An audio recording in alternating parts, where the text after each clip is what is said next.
Um, Today we're gonna be taking a look at a couple of things. You know, I do want to take a look at r/music news. I think that this thing happened, isn't it? With what was it? Billie Eilish. I think that we saw that. Gosh, the fucking sass, dude. Love it. Have you seen it? I don't know. I'm not gonna lie, I haven't really seen the actual thing. I just heard about it. She did this thing, which was like, made a donation of like $11 million towards something, right? Which is fair enough, right? Which is awesome. You know, it was towards some climate thing, I think, or some. I'm not sure exactly what it was, but we'll take a look at that. We'll figure that out. But in the middle of towards the end of her speech, she was saying something like, a lot of billionaires in there today, you know. Let me ask you, why are you guys billionaires? And give some of your money up, shorties. Something like that. So that was, I only know that because I read it on Reddit, but it'd probably be a good idea to actually check the video out. Let's see. I actually was getting at people like Mark Zuckerberg, things like that. Oh, really? Yeah, Zuckerberg, maybe Bezos or something.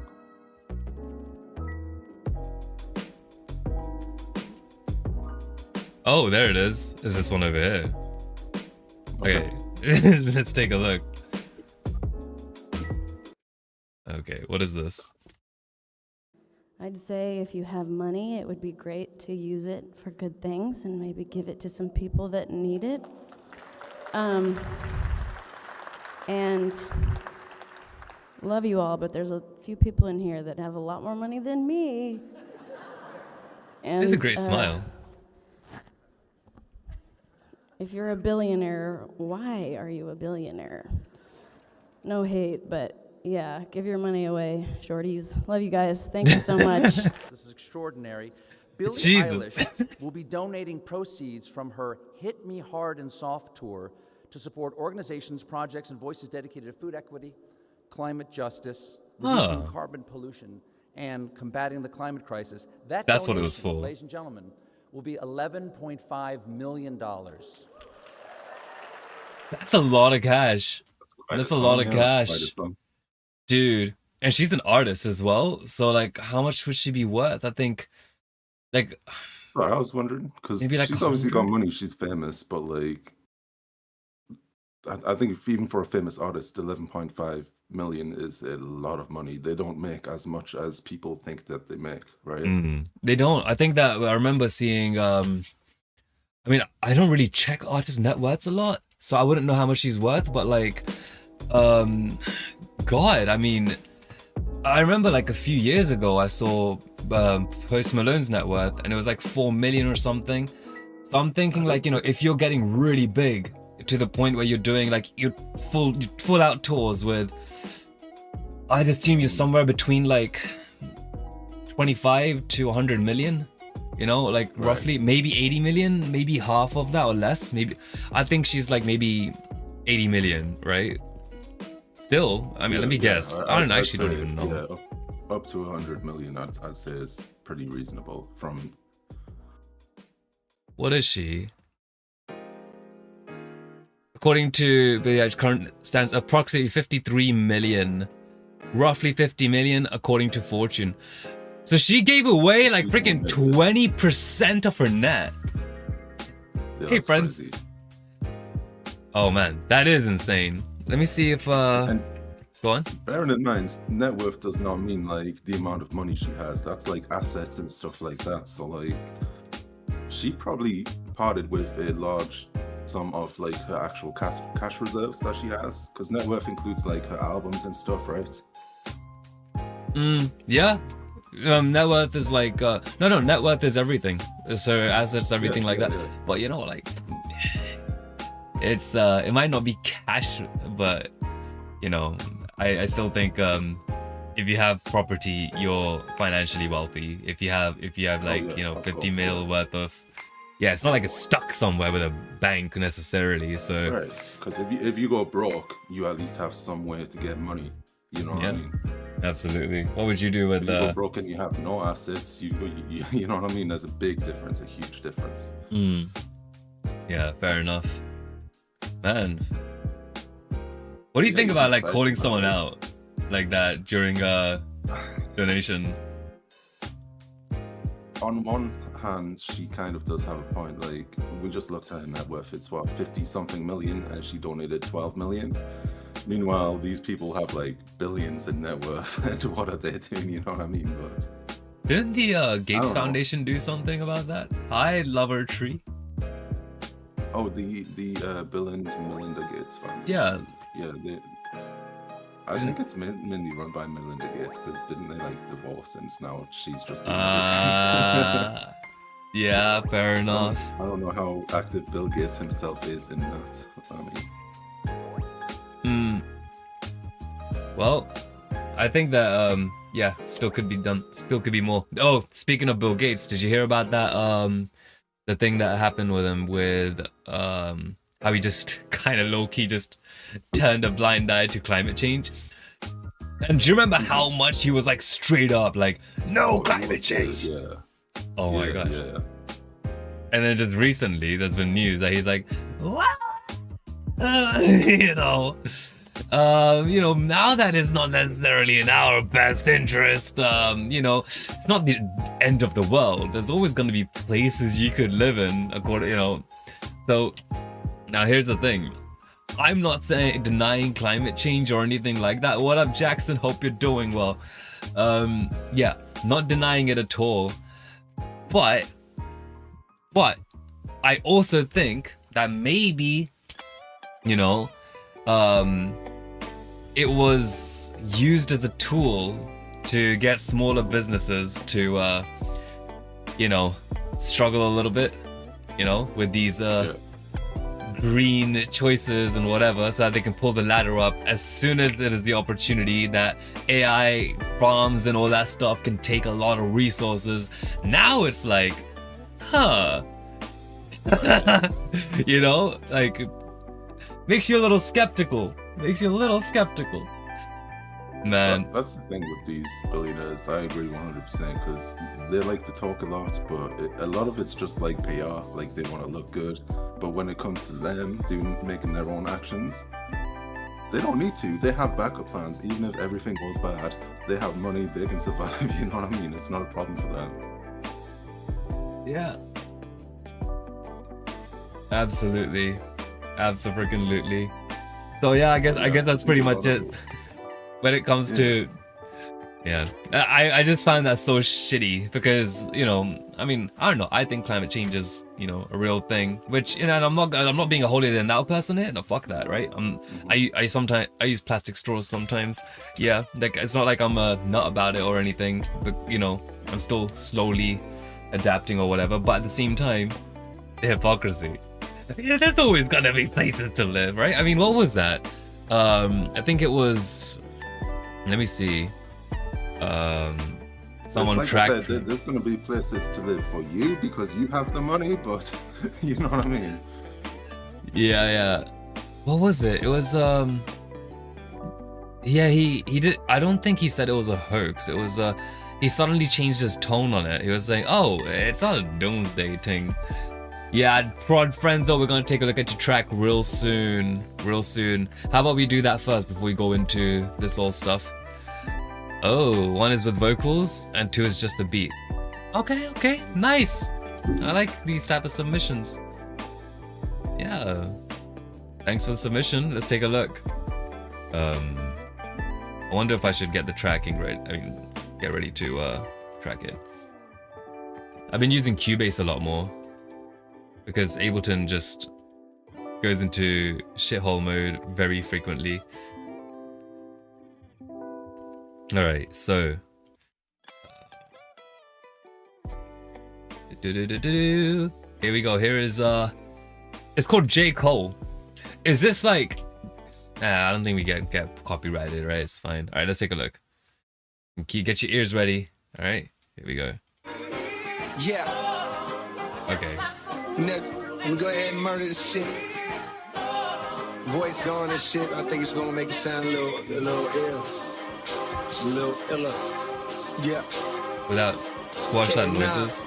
Nigga. Does sound ill, like Yeah. blue. Yeah. Carolina blue kicks, pedal to the metal. Feeling like a puppet and the devil is a pedal. Letter to the ghetto. Hold your head high, you can pick apart my raps. I ain't The bass is, the pattern's good. Like a fucking tan line. Go and look for a better nigga, girl, you can't find. Find young man with an old man mind. No time for the chick who fuck the whole mankind. Oh no, ma'am, I'm an old landmine. I've been waiting to blow up for a long damn time now. On and I'm Vietnam's finest, Carolina savior, marijuana blazing. Only on occasion, come my mind be racing. Lost in my thoughts. His vocals, the fundamentals been taken out. Whole style obviously copy, pasted, plagiarized swag. May arrive last, but when it's all said and done, I'ma be ahead of them. Way that I describe, they prescribe a nigga medicine. Way that I be fly, I be high in the Jettisons. Moving on up, nigga, high in the Jeffersons. By dipping those low mids, you've kind of made it sound a lot more distant. Toss them out, can't even get off a house. Hating niggas chalk them out, go and get the coffin out. But what you talk about, little man? My shit here burning, you not even little 10. I'm ill enough to kill cancer, baby, I'm chemo. Down in Miami and I'm throw like Marino. Get a whole lot of you know, and she ball like an eagle. No, not up top but down there. She say she wanna hop on top, girl, I don't care. You better get yours before I reach mine, cause then I'm throwing peace signs. If you a freak, I can take you to your peak, girl. I do it to the max. Okay. Nissan. He's keeping some chops a bit interesting I'm in the trying to arrangement. get you open like receivers. Far from an overnight achiever. Cold is like the leader of the new niggas. To tell the truth, I'm only fucking with a few niggas. If that, the rest of y'all niggas get left. I sit back and reflect on the rap game. I came from out of nowhere. It's getting a bit loopy. Got niggas shouting out the Ville. I gotta go there. Okay. You get shot over there. I say my prayers cause this life ain't fair. A bunch of backstabbing. I'm gonna probably pause it. A bunch of temptation facing when your wife ain't there. Yeah, late at night when I got the phone call and made it right. When my crib was straight ahead. Shawty gave me head. Hit it, then I quit it before she even made the Okay. bed. Damn, I'm no good, but damn, it's so good. I'm picturing that body like a camera phone would. Something like Rihanna while I'm up in that vagina. Type of chick that only dress in something that's designer. I could give a fuck long as it's something that's behind her. Got the type of bumper make a dog wanna hump her. Back to the topic, actually forgot it. Hoes money, I'm the shit, oh yeah, I'm reminded. The way I put the words together, cleverly align them. These other rap niggas should never be a problem, and I'm ghost, nigga. Yeah. Let me hear that. Okay, let's take a look. Okay, good job. Let's take a look at what we have over here, right? Your vocals, on this. Okay, let's take a look at this bit here. I hope that's coming through the stream. Yes, it is. All right. You see, you removed the low end way too much. That's the problem with the vocals. You got to keep them in the front.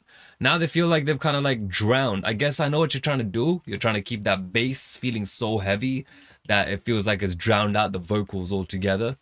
But maybe for a little bit it's fine as a special effect, but doing it like throughout the entire thing is no longer a novelty. It just becomes a little bit strange, right? So I would say like, look at that. That's a freaking almost a 6 decibel boost, and now his vocals sound a lot more normal. This is what you had. You removed the fundamental. You removed the fundamental. It's not gonna sound good. You see? And you can even see like a curve going on here. I believe this person's probably just like cut the vocals like. You see? I think that's what he's done. So just be careful of that. I thought they was clashing with the bass. No. You don't mess with the fundamental, man. Like the fundamental like of the vocal needs to be present. Like that needs to be ahead. I don't want to say present because I know that's gonna confuse people. It needs to be in the front, right? It needs to still be. Yeah. Yeah, so let's see what we can do. Let's take a look at with the bass. What happens, right?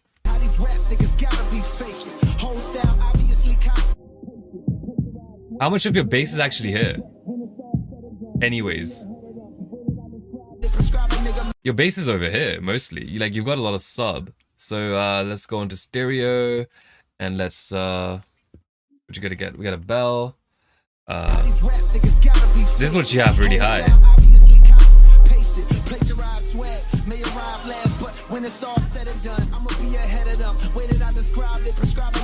You got a boomy bass. A boomy bass is one which doesn't have a lot of like the low mids, right? And when you have like that boomy bass, it feels wider because your lower regions of like your lower frequency area generally already has like a perceived width, you know, like it already feels a little bit wide. Like that's just how low end kind of works.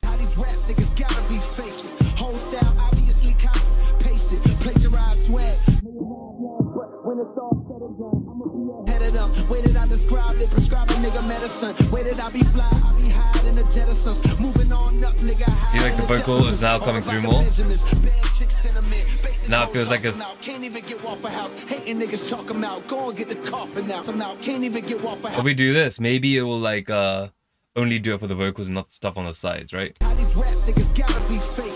Whole style obviously copy, pasted, plagiarized swag. May arrive last, but when it's all said and done, I'ma be ahead of them. Waited on the. Yeah, just think about your vocals, your low mids, and try to get that a little bit, you know, present. Your, you know, like the fundamental. Whenever you have vocals, so if I'm singing something like, let's see, check. Do do do do do do do do. No. Okay. So I'm gonna take this, just a random ass freaking recording that I just did now. If I play this, do do do do do do do do. So we have like a bunch of frequencies here. Let me freeze this first. So whenever you look at a vocal, do do do do. Do do. Okay. So let's take a look at this, right? Like we froze it over here. Whenever you have a vocal, you have a fundamental. Oh god, no. You have a bro, stop. I don't want to draw. Okay.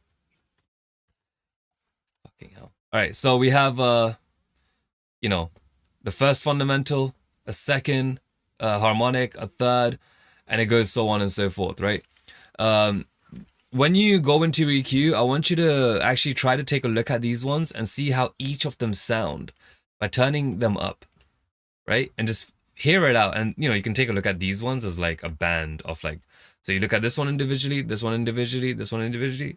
Then you can 3, 4, 5, 6, just take a look at them in one type of way. You can think of them as just like, you know, a certain type of timbre between them. And then after that, you have these areas, which is like, you know, around 1 and 3, maybe 1 and 4 kilohertz, depending on type of vocal. You'll be able to hear the difference there. I'll demonstrate. So I have this vocal over here, right? Let's turn this off. And so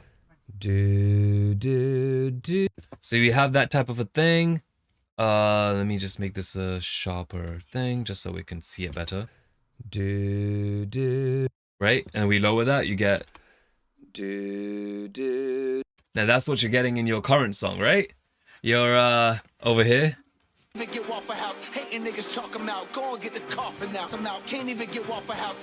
You see, you reduce that completely. So you want to keep that. You want to keep it. Then after that, you have your other stuff. This one is gonna make it. The second one is something that's gonna come through your speakers, like in terms of your headphones or whatever, and it's gonna give a little bit of warmth. But you do it too much, it's gonna start sounding resonant. Like.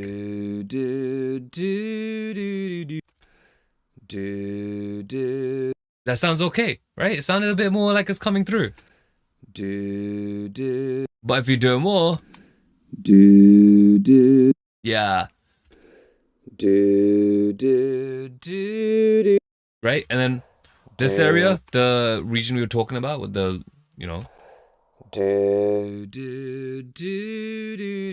So you might be like, hey, it doesn't sound good when you boost this. In fact, you get a certain tone when we do this. It sounds a bit crisp or something, right? Well, sometimes it's not a good thing, because if you do that, you might sound a little bit hollow and thin, you know?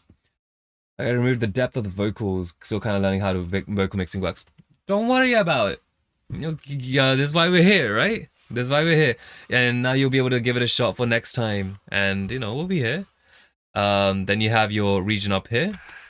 Video killed the radio star, but it's also like the harsh region, which starts to come in. But if it's too much.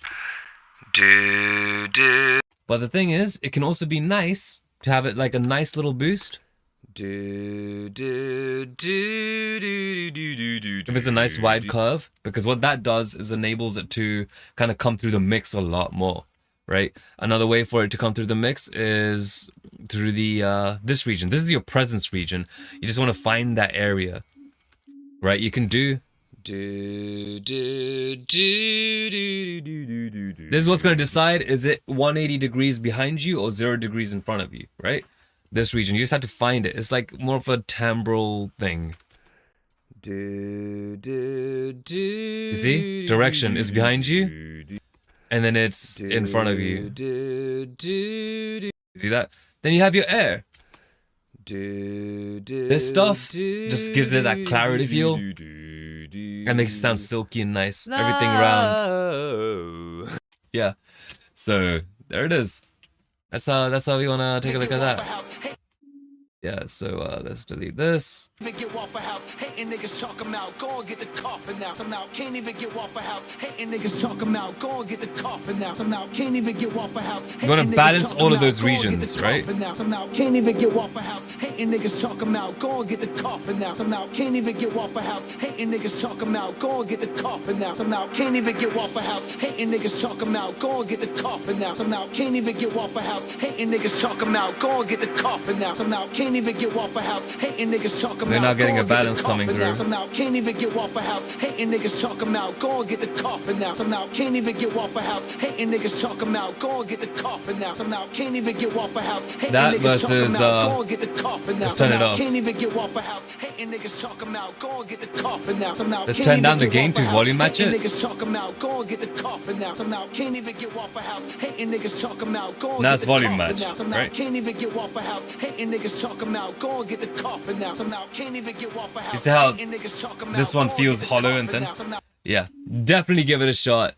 You know, have a little bit of fun with the EQing. I'm just gonna go over these real quick, the parameters, in case you want to copy them on your vocals and see what's going on. But use the idea that I sent, you know, yeah. When I was talking about like the sections of what makes a vocal what it is, right? Like the different parts of it. Definitely take a look at that. What did you think about the track? Very nice. The sampling was great. The production was very nice. Like you said, the vocals just needed to come out more. Yeah, I mean, the bass is taking up like the sub frequencies, right? It's not really taking up anything above that, so we're in a situation where it's like, well, it's not really interfering with much now, is it? If you feel like it is, I mean, it might be a theoretical thing. If you try to boost those low mids of your bass and get rid of the boominess, which you don't have to do, I'm not saying you should even do that, because the whole point is to have a boomy thing. What about the beat? What did you think about the beat itself? That was nice. I don't know what the this is. Okay. Okay, let's take a look at the beat. But we won't listen to all of it because I'm sure it's like mostly looping, right?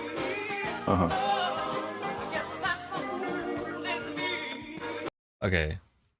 Feel like we're gonna have to do some tracking.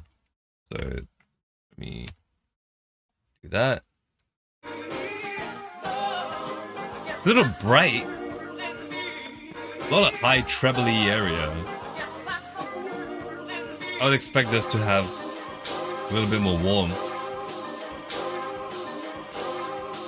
But then again, if they're gonna go into...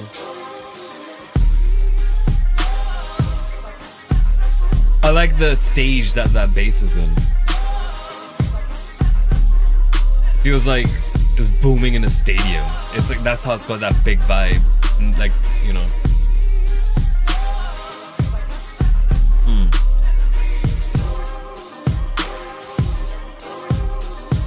Okay. After this breakdown finishes, we'll take a look.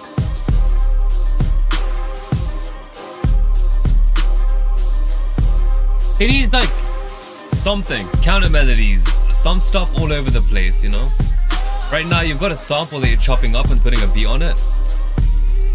But you need melodies, some extra additional strings, something to make it a bit more spicy. You're doing arrangement with your drums, which is cool.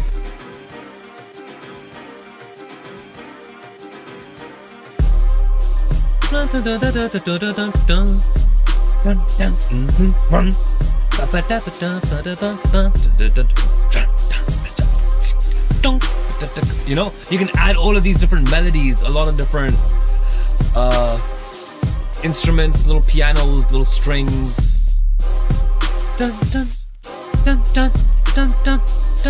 Whatever you want to do, but more arrangement. Come on. You see what I mean? This gets very repetitive unless you add some, you know, counters and this and that. Very nice sample. It's like a sample that you can really do a lot with. You know what I mean? There's plenty of room to like add your own stuff to it. Oh yeah, there's plenty of room for that. Yeah, that's actually correct. Yeah, like a good way to take a look at it is think about all the spaces there is, like all the places, like spaces in that where there's room to put something on top. Everything in that one was, yeah, like especially when it was like oh, it was a little bit more lower area, like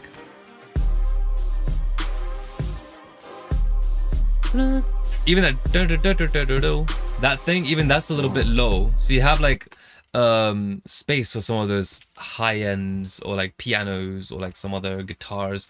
I don't know, whatever. Yeah. Exactly. I mean, the sample selection is great because, you know, like I said, you can do a lot with it, so that's what makes it great. Yeah, a lot more things to have fun with, that's all we're saying. Yes, sir. So let's take a look, right? I was imagining this to not have such a cutoff. I can see there's like a massive slope, right? I'm assuming you did something like this. Yeah, no, you don't need to do that, my friend. You can, I mean, I would say do the opposite. I mean, to get it back, or maybe just don't do the cut so much.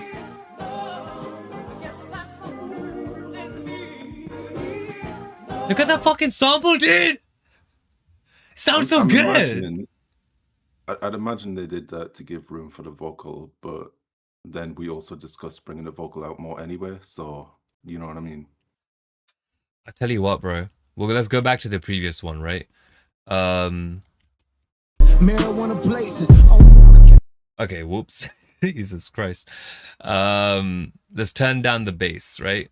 Marijuana blazing, only on occasion, come my mind be racing. Lost in my thoughts, so my eyes be Asian. Thinking how these rap niggas gotta be faking. Whole style obviously Yeah, I was right. I was right about that. It was you can bring up make more room for the vocal, yeah. Yeah, you could. Yeah, you could bring up, and you can have like the vocals in there too. Actually, like I do feel that you can have the vocals fundamental if you mix it in separately. Yeah, it was for the vocal to give out more space.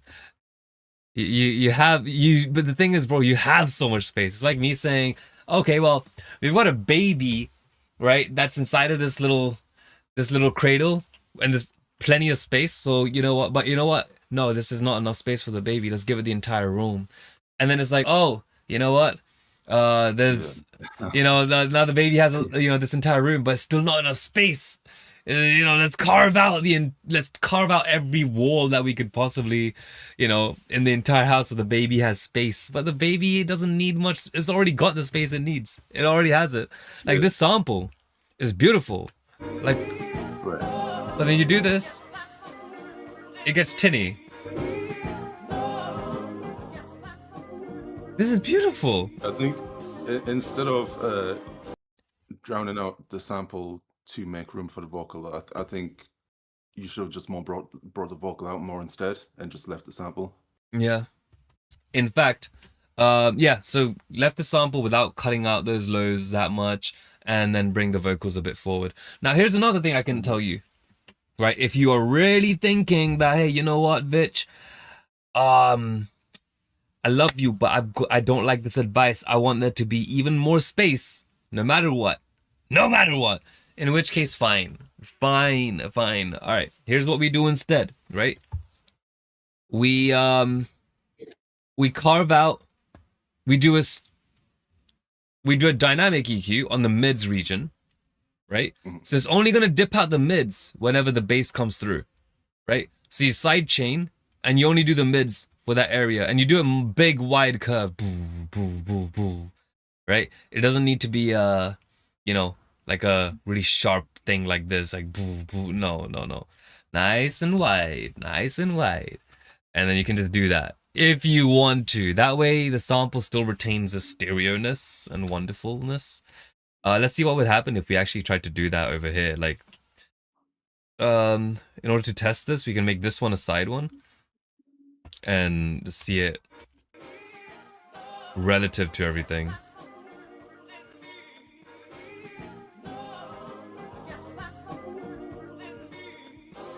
Okay. Okay, let's see what happens over here.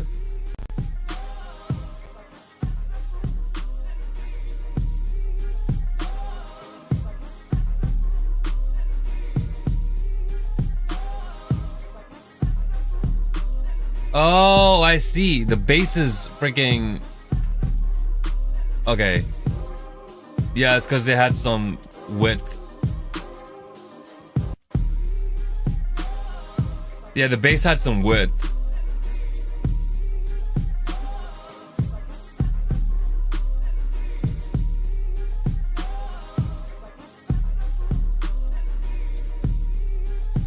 Okay. Yeah, you're gonna have to probably just do it on... it's hard to do it when you only have the master. You gotta be able to do it with like the entire thing, right? So that's the tricky thing. We need the stems. If you send over the stems, I will mix it right now. Oh, mother of God. But yeah, this... some of that low end is nice. That low end's lovely. It's not even a lot of low end, to be honest. And... you have that sample.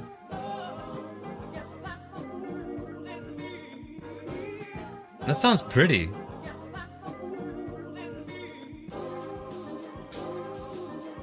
That sounds really pretty.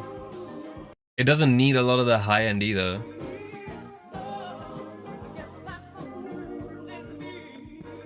Oh, not for the instruments and everything, like just for that sample. And then when the track comes in, you can do a lot more of a separation.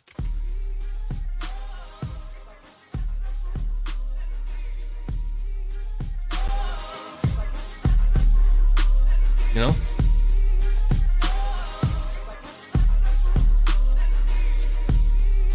And when I say do the dynamic EQing, make sure it's so subtle. Like maybe 0.8 to 1.3 decibels reduction. No more. Yeah. Yeah. But yeah, and that's the little insights, you know? Vocals, this as always. Yeah. Send your stems, we'll mix them. Hey, Mat Kanlu. This sounded like a bad word for a second. Yeah. WhatsApp. Hi, WhatsApp. What are you doing music stuff? Yeah, so one of our friends submitted a track on this link up here. They make music, so you know, we just opened it up, gave a little bit of feedback, you know, and yeah. Then before this, we went over some music news. We went over the Billie Eilish thing with the you know, the donation she made, and then the call out to the billionaires. And then after that, we looked at billionaire, you know, Bill Gates, and the way he just like, believe it or not, just like basically switched tone when it came to climate change, just suddenly. So we looked at that. Yeah, from the UK, both of us. Yeah.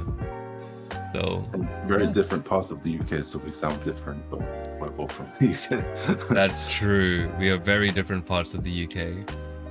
Which part? Which part were you again? Newcastle. Oh, okay. Like a little bit more north from here. Yeah. I'm just pointing out, like, the accent-wise variation, diversity in the UK is just crazy. Yeah, absolutely. I remember, oh god, a friend of mine asked me to react to this one. They were like freaking mind blown. Let's take a look. I've seen this. I've actually seen this. Yeah? This is actually a good video. Yeah, it is a good video. Okay, well, let's take a look. What is this? And pitch are the same thing. So a Pitch and rhythm are the same thing. Pitch and rhythm are the same thing. You'll Oh, see it. If homie, it's I have the a one bad that I'm feeling about thinking this of- one. If it's the one I'm thinking of, you'll see it. Yeah.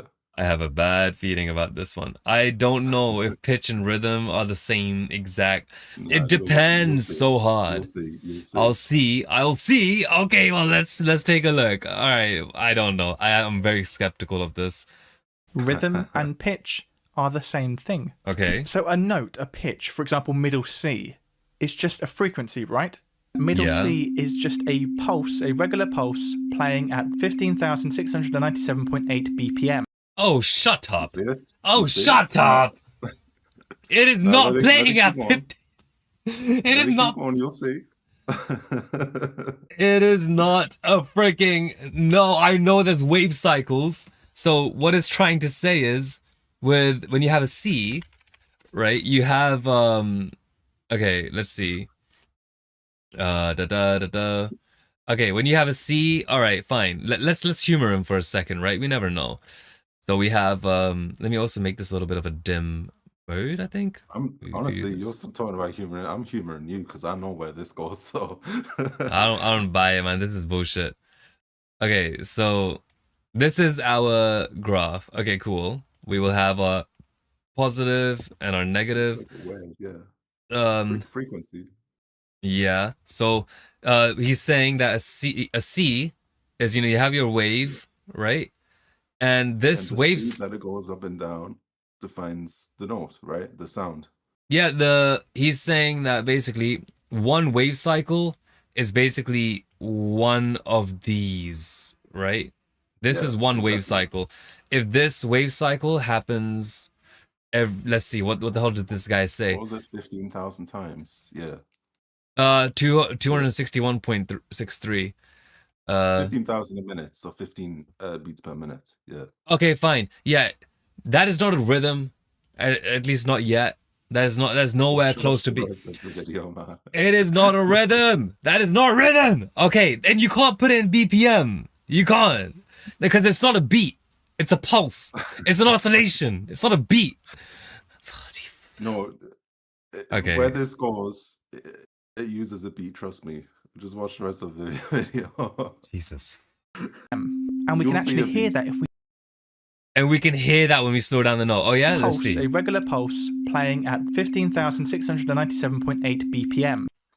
I will say, I could maybe classify it if it is an extremely subsonic note of like maybe like 30 hertz or maybe 50 hertz, maybe max 60. No more than that. Everything else, it is not a BPM related thing. I And we can promise actually there will be a beat. If you just watch it, there will be a beat. I promise. Oh, fine, let's see. At 15,697.8 BPM. Bullshit. And we can actually hear that if we slow down this note.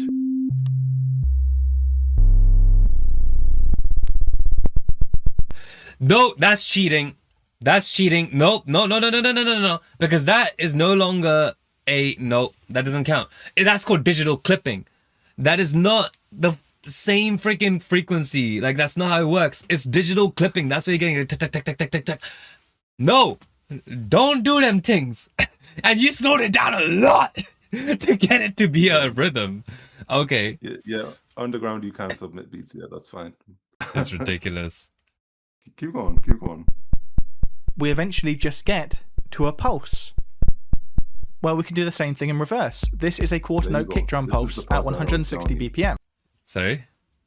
This is the part that I was telling you. This is the beat. You'll see it now. You'll see it. Just It watch is- this part. This Now, is the see what part. happens if we gradually increase the tempo of this pulse. Okay.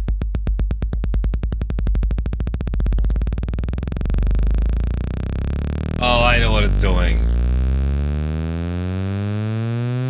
At At some point, as we increase the tempo, our ears stop perceiving that pulse as a rhythm and begin perceiving it as a pitch, because rhythm and So, There you go. because what? pitch are the same thing. What? No, you just contradicted your ass.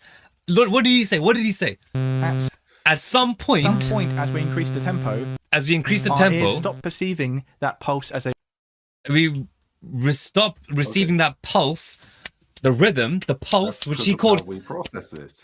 This Yeah. guy called he called it pulse because he called it rhythm. He's saying that rhythm is a pulse, bro. If he says that rhythm is a pulse, then rhythm is a pulse, right? Okay, fine. That pulse, because it's like duh, duh, duh. That's the pulse. From the duh, duh, duh, duh, duh, right? That pulse has a rhythm, and begin and it goes from rhythm into perceiving it as a pitch. as a pitch. So rhythm has now turned into a pitch, right? And then he says, because pitch is rhythm. That's like saying a baby is an adult because a baby can turn into an adult if you really feed it like a lot of shit. I think the point of the video is that like what we perceive as Wait. pitch Yeah. is just like a really fast rhythm. That's how our ears perceive that, right? No. Because Think about yeah. Okay. I mean, here's the thing, right? If you want to go down that route, every oscillation is a rhythm because the universe has entropy in it. And if we take a look at entropy, chaos, and we think about like the possible chance of there being a cycle of the universe and that everything goes out and it comes back in again, and that can potentially be in a perfect, without entropy because it's so freaking, perfectly calculated and everything. If that is the case, then yes, I will agree. But we don't know that. But what we do know. If that's not the case. I don't know if that's not the case. The radios and stuff. Like we can hear sounds from space. They're not actual sounds. You know what I mean? Background radiation. They're rhythms, but we perceive them as pitches, right? Even pulsars aren't as accurate, right? So I'm telling you, like pulsars are those neutron stars that are like orbiting each other really fast, And but that's and rhythm, they right? are like freaking clockwork. They are so accurate, but Yeah, so it's like a rhythm, right?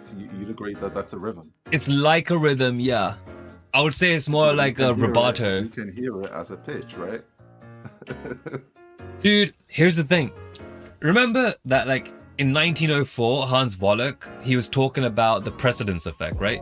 So two things being close enough together to sound as one versus like distinguishable rhythms are completely different. If something sounds like a freaking, yeah, nah, fam. I don't think so. Yes, underground, please feel encouraged to submit your track. Beats, not a song. Yeah, go for it. We'll take a look at everything. Take a look at that, and welcome, Zach. Songs, vocals, anything, literally anything. Anything, even songwriting, beats, dude. We're gods in this shit. We can look at it pretty well. All right, but yeah, pitch is not rhythm. You can use pitch and rhythm in tangent, but this is not music theory. Any sound wave, like the sea, for example, you zoom in on that, it's rhythmic. When it comes up and down, it happens with a rhythm, right? Look, the second you say the word pitch and rhythm in the same sentence, I know you're talking about music, you're not talking about physics, right? Okay. And the second, yes, poetically speaking, and technically and poetically speaking, more. In physics, how do we perceive pitch? It's with the eardrum, the rhythm of the eardrums, right? The way we perceive pitch is, like what hits your It's eardrum, the rhythm of the the cochlea. vibrations of the eardrum. Yeah. Yeah, and how that goes into your cochlea and to which area of the cochlea it goes into, right? So Yeah. that we do perceive pitch in this type of way, but that's not. But the thing is, if we're talking about rhythm and we're talking about oscillation is not rhythm, musically speaking. If we're talking like, you know, high frequency oscillation or whatever, even like just oscillation, that's not a rhythm musically. Physically speaking, it is, right? Yeah. But in musical terms, it isn't. When you say pitch, I'm thinking, and rhythm, I'm thinking music, right? Yeah. Yes. I think it's just semantics. I don't think it actually like means anything. It's just semantics. You know what I Define mean? rhythm. All right, let's take a look. We'll take a look at your track shortly, Underground. Pattern of repetition of movements or elements in time, creating a flow with strong and weak beats. Okay.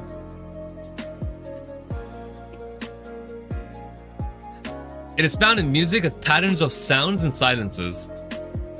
Okay, so when we take a look at this, you have a pattern over here, like you have a sound, then you don't have a sound, then you have a sound, and then don't have a sound. Fine. Right? Okay. In language is a stress of length of syllables.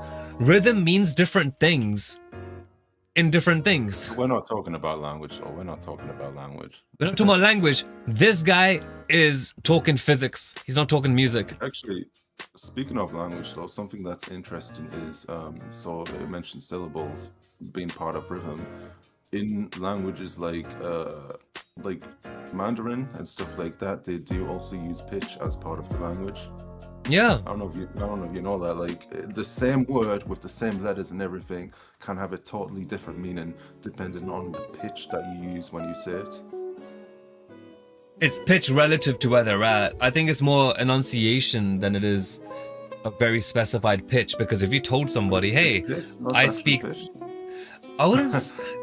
It's modulating. Okay, so you know about absolute pitch, the ability to hear a pitch and identify it just like that, just magic. Yeah. Very few people have that ability. It's a very rare ability, and you can only learn it up to the age of 8, I believe.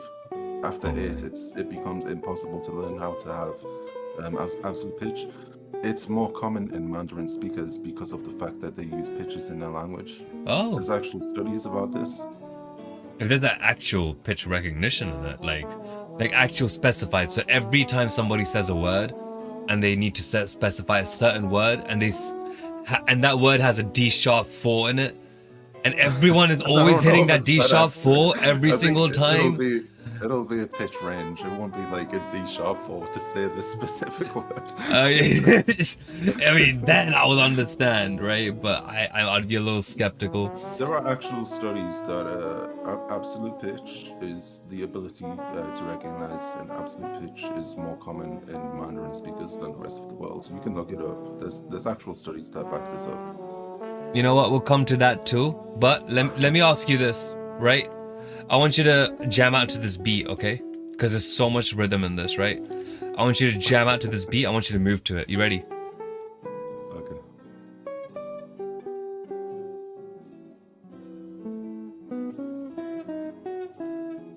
Hey, you ready?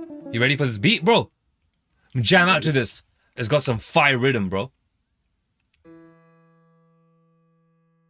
Yeah, bop your head at 16,000 freaking, beats per minute. Yeah, you able to hop to that? The little piano note. Yeah, you able to hip to that? You able to hop to that? Yeah, I'll have a seizure.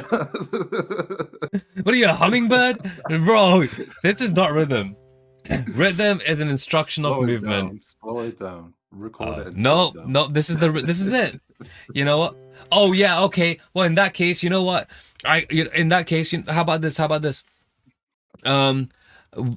I can make it. Why don't you try it out? Take like a little like basic 4x4 drum beat and then record it into a stem and then speed it up and see if you can hear a pitch.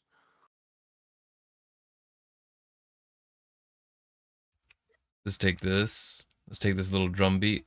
All right. Look, I'm telling you, we can. Bounce that drum beat. It's gonna completely, dude. I'm telling you, it's gonna obliterate it. It's not gonna sound like a drum beat anymore at all. Of course not, because it's too fast. It's too fast for us to perceive the individual sounds. So then we just perceive it as a pitch instead. Because you've changed it so much. You know what you sound like right now, bro? You wanna know what you sound like? That you sound like that video of Jacob Collier, who was like hold on. Okay, so first let me get this thing down. Like, I'll humor you, right? This is a little beat. All right, great. Okay. So we have a beat, and we're gonna take this and we're gonna speed it up like crazy, right? First, great. Control J, and then speed it up. Okay, Control J. I'm gonna need to get a little bit faster than that, I think. Yeah, fine. Okay, Control J, and we speed it up even more. Well, oh wait, it's still playing that top one, isn't it? Here we go. Jeez, this is so stupid, dude. This is so stupid. This is ridiculous. I can't believe we're doing this. Okay, and then we take this into a sampler, right? And then we turn that into something, right? Oh. Okay, then where's the classic? There should be a loop button. Here we go.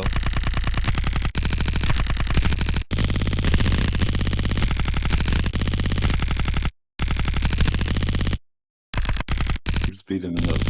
Yeah, just speed it up all the way.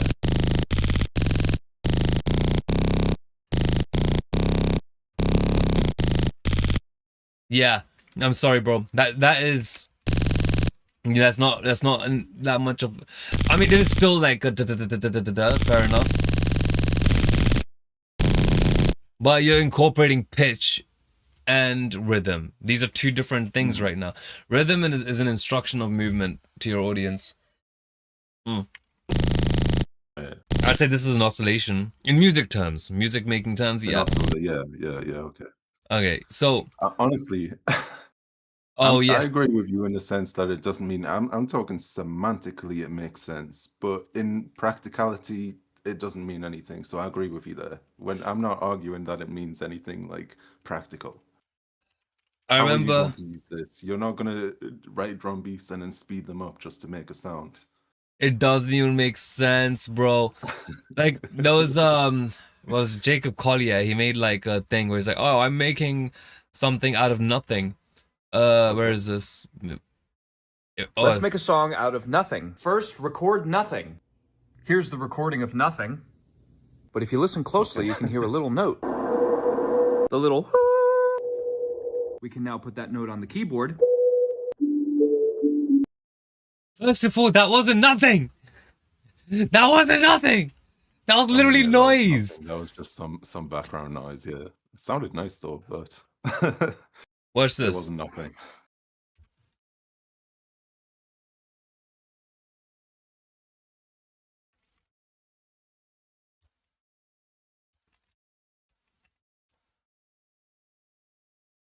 Okay, we got nothing here, right? Oh, what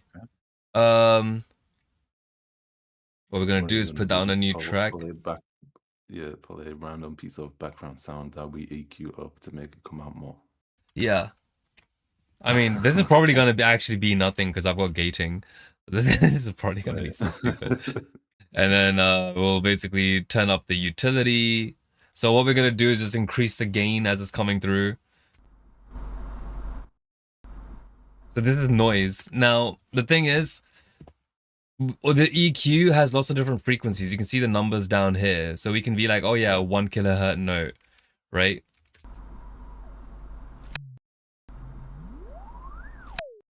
Oh, you had something.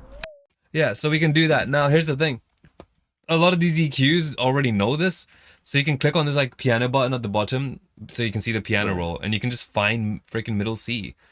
Middle C is over here. And now I just have to increase that like crazy and do that with the Q factor. In fact, I bet I can make a better note than him. Because what you can do... better note than him. Yeah. Because what you can do is actually... we getting into sound design now. I mean, no, not even that. Harmonics, bro. You know?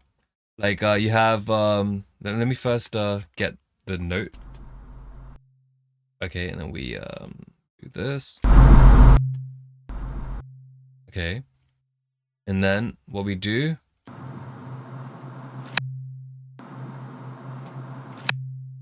Oh, great. Now after No, it's that we just me, do. but I'm not hearing your voice anymore. I hear the sound from the Oh. top. Okay. Well, let's see. Then so we've done a C, and we do another C, an octave higher. Da, da, da, da, da, da, da. There we go. U factor up. There we go. Then we do another one, another C, and then after that C, we're gonna do a G. Oh, we're creating harmonics now. Yeah. There we go. Okay. All right. I didn't think you'd get into like harmonics and stuff. I mean, it's common sense. This is nothing like that's inherently difficult, right? I mean, we'll even make it. So you're creating like an actual sound. You're not just creating a noise, you're creating an actual sound here. I mean, oh, out of nothing. Of nothing. Out of nothing. Look, I used nothing. Absolutely nothing. No existence of any audio or shape. Nothing. This see this line over here is nothing. You can't see it. Oh shoot, you can see squiggles. There you go. It's nothing now. Man, what is this? What a hack, man. All right, well, let me just bounce this track in place. And then No, if you want to create a sound of nothing, you need to go to one of those what are they called, the acoustic rooms with like literally nothing. There is no sound inside. Have you seen those? oh yeah, I've seen those. Oh yeah, I've seen those. They sound really interesting. Yeah, that's where you can make a sound out of nothing if you really can.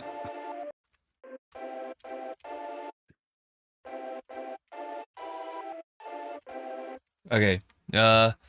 We can what do you call it? You can add some reverbs, you can add a lot of width and all that stuff to it too if you want to do Got a that. nice little airiness to it. Yeah, it's got like that little breath in there, isn't it? Yeah. What would be the best, like a cool idea would be to give it a bit of width. Make it so that it loops.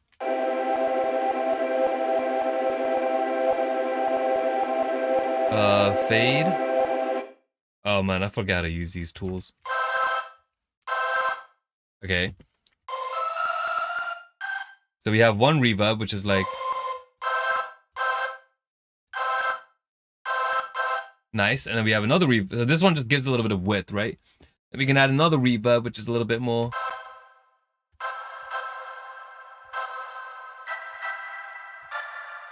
Even like a little staccato vibe. Yeah.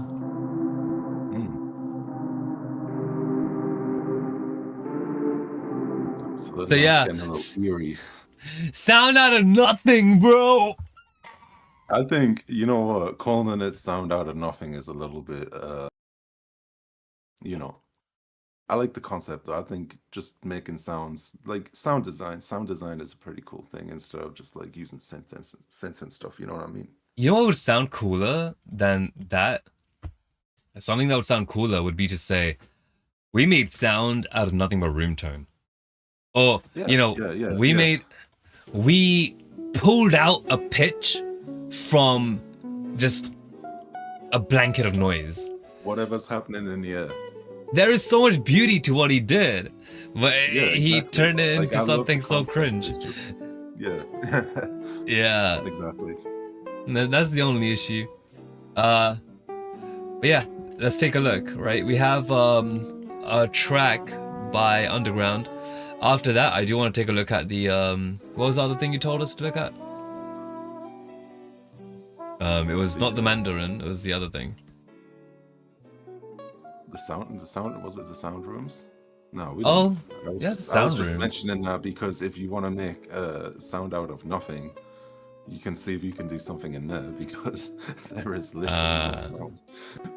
Quietest room ever. God damn. Alright, let's take a look out. Your ears become so sensitive in those rooms that you can literally hear the blood traveling around your body. That's what they say. Sounds insane, dude. Holy crap. Apparently, you'll go crazy if you spend too much time. Apparently. Well, let's take a look. Oh no, why would you go crazy? Because if you hear your heart, that's a pitch, right? Just listen to the melodies, bro.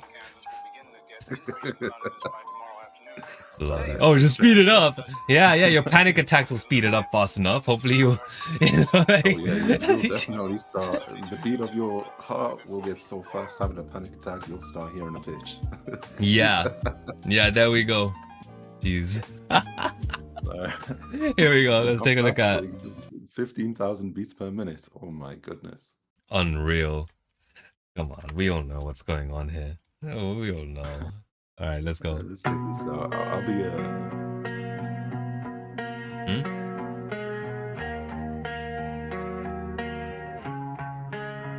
Yeah, I've been riding solo, smoking through the silence, dreaming about the days when I was wildin'. Now I got peace, can't put a price on it. Whole team winning, no cap, we solid. Ain't no stress, I'm good right now. Sunset drip, that golden crown. If they talk, let them talk it out.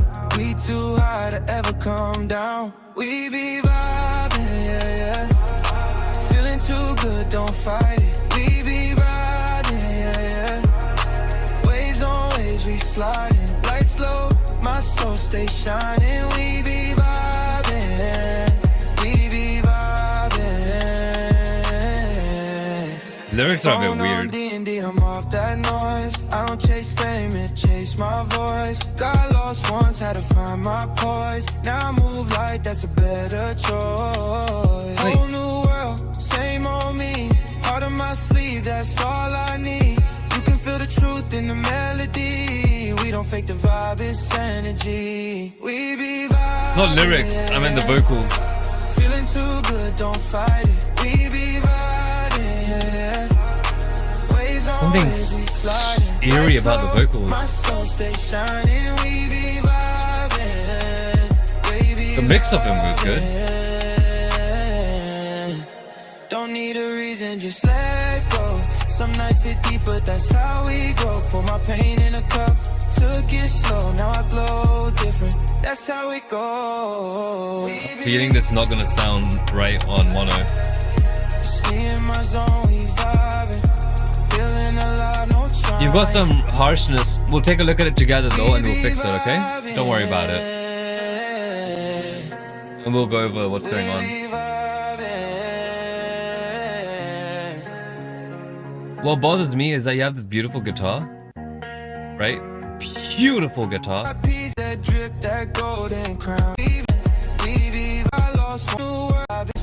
It's gone until the very end. It's a beautiful guitar. Use it for a breakdown. Like, what is this? Phone on D&D, I'm off that noise. I don't chase Okay. we don't shine deep, but that's Okay, there's a beat everywhere, so it's not like a part where it breaks down a little bit. All right, I'll show you something as well, which is fine. You do you, but we're also gonna take a look at some ideas, right? So you can have a little bit of fun in your time. Let's play this region here. reason, just let go. Some nights hit deep, but that's how we go. Pour my pain in a cup, took it slow, now I glow different. That's how it goes. We be just me in my zone, we vibing. Feeling alive, no trying. We be vibing. Yes, there's some weird phasiness on the side instruments, and the guitar disappears for ages. Arrangement needs work. I think you can, because you have some good elements in that. I think you'd have a great time doing arrangement, man. Definitely keep it up. Let's take a look at the weird phasiness. So, okay, first let's see what happens if we mono it, right? If we make this come out of a mono speaker, what will it sound like? I'm just gonna hit the mono button. Some nights hit deep, but that's how we go. Pour my pain in a cup, took it slow, now I glow. There's something painful. And also your music disappears when we mono this, by the way. Some nights hit deep, but that's how we go. We just have the bass, kicks, claps. There's a little bit of tingle in the back, but it's not really doing anything.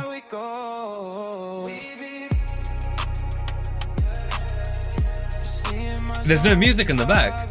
It's just a little tingle thing, but that's all it is. So see if you can add some counter melodies, dong dong dong dong dong. You know, like some sort of like plucks. If you want to keep it simple, you can add some guitars back, like a little, you know, double note thing. Where's my guitar? So I'm not sure if it'll come through. You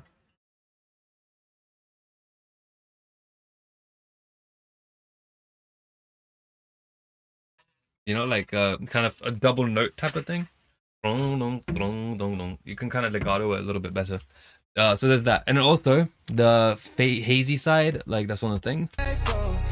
Let's turn this back on and this, so we can listen closely to what's going on here.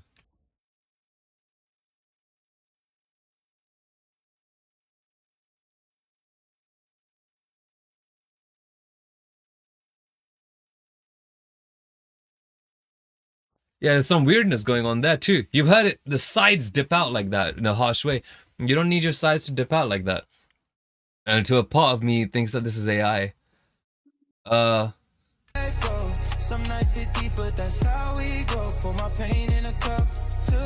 Remove those artifacts, which AI is not good at this region, I'm assuming.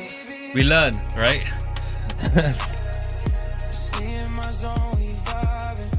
You see the difference? It just sounds way cleaner, doesn't it? When you cut it out, it's cleaner. Yeah. How could we improve it?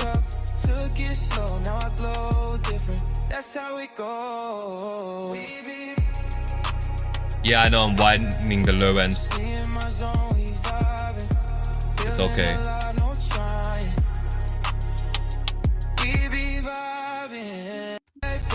Some nights hit deep, but that's how we go. Pour my pain in a cup, took it slow, now I glow different. That's how we go. I turn up the bass around 240 hertz, 230.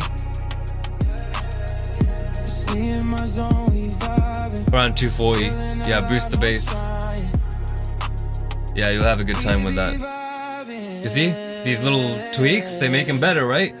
But I feel like it was AI because of the fact that it's been dipped.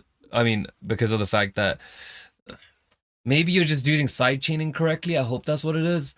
And if you're not using AI, then you know, definitely take a look at like your mids versus your sides. That's what AI should be doing, but it doesn't know how to do that yet, which is annoying because people that are training it, I don't even know if they know how to, like, you know, break the music down into proper data, you know.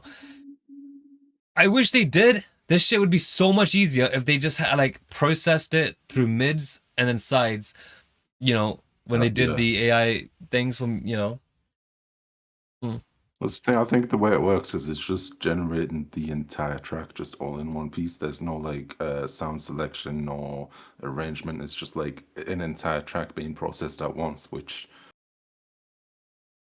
kind of naturally has its drawbacks. Like, you know, you expect that to have its flaws. Absolutely, yeah. I'm not sure if it's AI or it might even be, but I yeah, definitely take a look at some of the harshness and the size. Add some arrangement to it, you know, some ideas that I shared earlier about like all the elements you could add. What other elements could you add, just so I can, you know.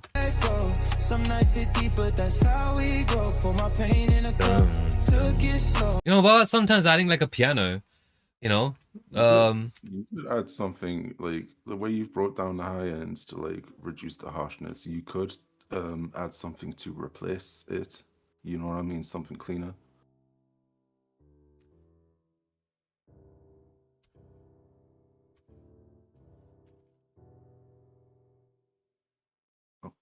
Okay, how about this, right? I can't really do much because of the fact that like I'm using my freaking keyboard to do this, right? I just don't know why it's so damn quiet. Where is this piano? It's so quiet. We're just gonna boost it and see what happens. Some nights hit deep, but that's how we grow. Put my pain in a cup, took it slow, now I glow. Wait. What note is that?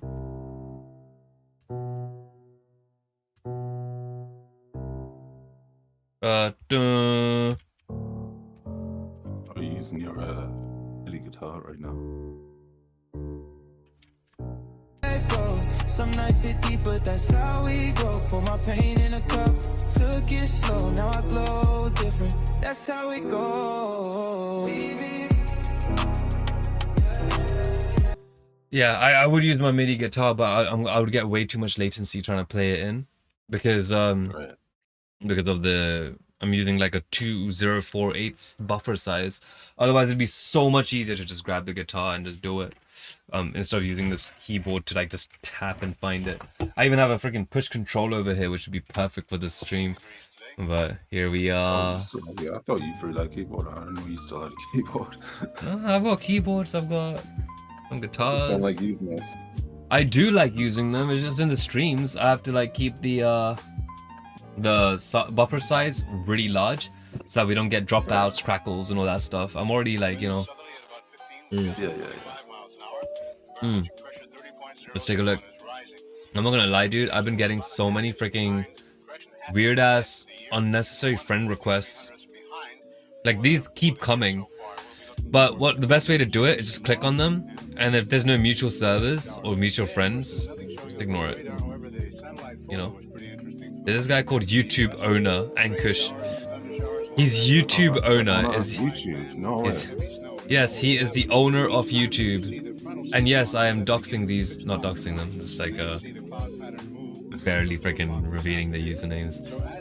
Because they're spam accounts, they're useless parasites. Oh, YouTube, man. Jeez. I have a big business deal for you. You should probably accept that. Oh yeah. Absolutely.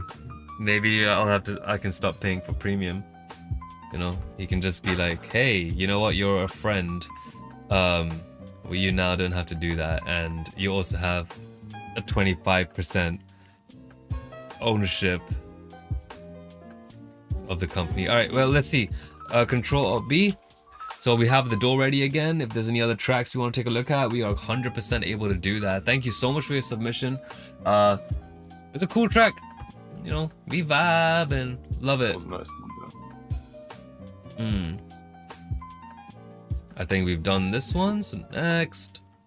And then Underground OG, next. Sweetness. Alright, what was this? The loudest sound in the quietest room. This is the quietest room, and this is the loudest.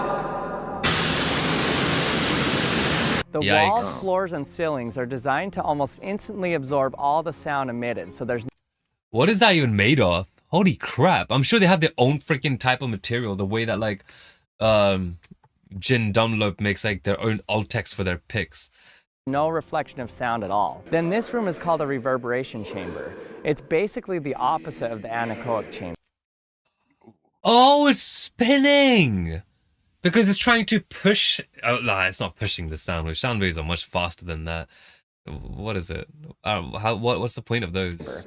It reflects almost all the sound that hits it. Okay, first we're just gonna try popping a balloon. Is it 'cause This is scary. So it would like. Sorry? I'm guessing it's rotating because obviously the sound's bouncing from like all of the walls and stuff. So it's like just I don't know. It's like to make Fair sure it's enough. reverberating from all angles. I feel like Aline says, I feel like us girls were made to please men and serve them because we are nothing without them and we are under them and we are men's pets. I agree with the first half of that sentence. Girls are there. No, I'm kidding. But you know what? Some girls, heterosexual girls that want to be with men, they're there to please men and serve them the same way guys are there to serve women and please women. You know, everyone's supposed to serve each other. But I think, do you know what I think this is? You know what men and women both hate though? I think they hate spam accounts. I think it's one of those ones because it has like a C5W, whatever the hell. But Yeah, most likely. yeah, it's just a lot of noise. Speaking of noise, Let's see if we can see what how loud that balloon is. Okay, first we're just gonna try popping a balloon. This is scary. That's a lot of reflection, dude. Okay, now here's a balloon pop in the anechoic chamber. Adorable. It's just like just like a little tiny pressure wave gone. I went and bought the world's loudest whistle. Crazy. This can get as Yeah. loud as 142 decibels. I wonder if there was any Does that gating. mean- Does that mean when you pop a balloon, most of the sound that you hear is just the reverberation? Oh yeah, a lot of the sound that we hear in day-to-day life is just reverberation. Right, but I expected there to be like a little bit more than that. I mean, No. maybe a little more volume or something like that. That's, you know what I mean? Like, that was just like a little, I don't know. It was like just a little pop. It wasn't like an actual, like Well- a burst, you know what I mean? Yeah, I think it's because of the fact that we perceive anything that's wide, anything slightly different between our ears, is going to feel louder than it even is, right? Because Right, width right. is going to bring a perceived sense of loudness. Yes, there is a sort of width when you're recording this friggin' balloon if you're standing next to it, but generally the width of these things not only comes from the filtering and all that stuff, but from the reverb. That is going to give you way Yeah, more of course, width. yeah. Whereas without the reverb, you are only getting your sound localization with your interaural intensity difference and your interaural time difference. So the fact that the sound took a longer time to get from your right ear to your left ear tells you that the sound is coming from the right if it got to your right ear first and then it went to your left ear, right? So that's, as long as it's going within the precedence effect, that it sounds like the delay is short enough, it's still one sound. You can tell where the sound came from because of the time. Yeah, And another thing with that's only with the low frequencies of a sound. But with high frequencies, it's going to be about which ear does it feel louder in. Intensity difference. I just really expected it to be like a little bit louder, you know what I mean? Yeah, absolutely. But also, let's not forget, this mic is recording in mono, Okay. right? They should have brought a stereo mic so they can give us a real perception of how loud it is. We pop this balloon. Try popping a balloon. This is scary.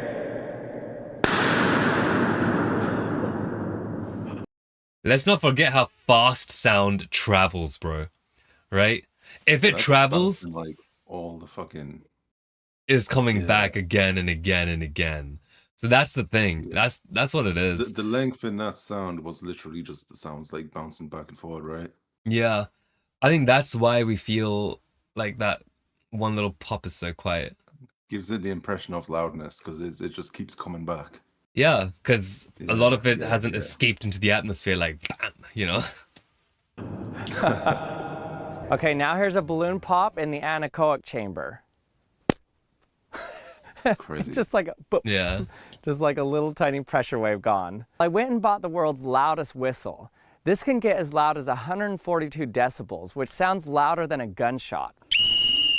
You should use an Aztec death whistle. I want to wonder what that sounds like. You know what that is? I have no idea what that is. Oh my god, you don't know this is gonna be one of the Az- yeah, because it's Halloween, we may as well take a look at it. Aztec death whistle. I'll open it up. Aztec death whistle. We'll take a look at that. First finish this video, yeah. Okay. It ends. It just ends as soon as Immediately. it's done. Love it. This is done. Yeah, that's it. There's nothing after. It's like the most useless place for a rape whistle. Alright, let's see. Where is the Aztec?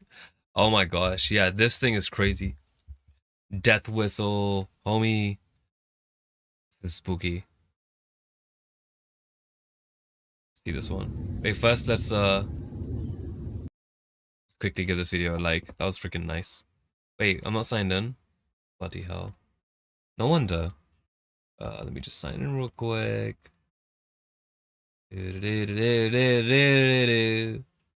Please don't ask for verification. Okay, now we're good. Here we go. Da da da da da da da da da. Okay. This is the quietest room, and this is the loudest. Okay, great. We did that. All right, let's take a look at this whistle. This is crazy. This is actually crazy. You better be ready.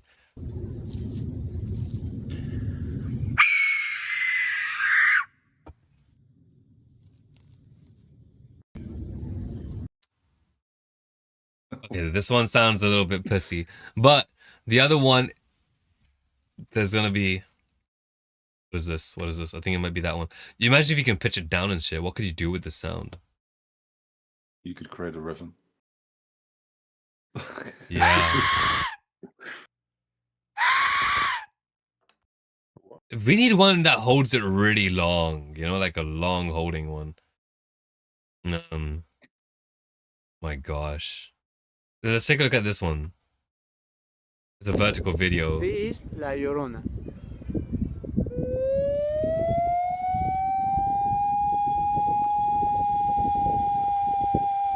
He's playing it. Oh, is that a ghost whistle? This is para la suegra este. ¿Verdad? For a scare from your mother-in-law, amigo. Hi, Victor. Hope you're doing well. Have you made music this last week? Please feel encouraged to send, you know, something over. It'd be great. Yeah, dude, I'm trying to find it, like a good one. Like I want a lot. Oh, wait a freaking. Okay, this guy has a freaking blower.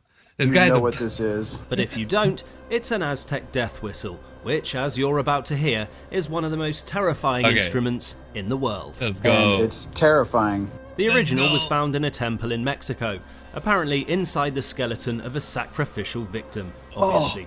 The sound is said to guide the sacrifices towards the afterlife, which is delightful. Chance Jensen bought this one online, and because it's so hard to blow, he used a leaf blower instead. Let's have a listen. But it takes a lot of wind to blow it, so you can only blow it for a short period of time. Terror. I came up with a solution for this. Oh, I love. I'm just.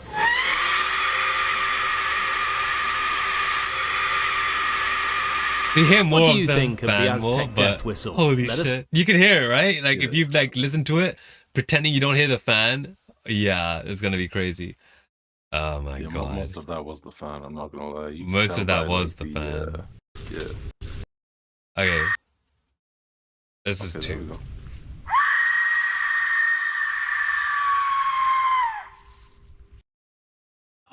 That's what it sounds. That's actually what it sounds. That's not edited. That's actually what it sounds like. That's actually what it sounds like. There's no freaking leaf blowers or whatever.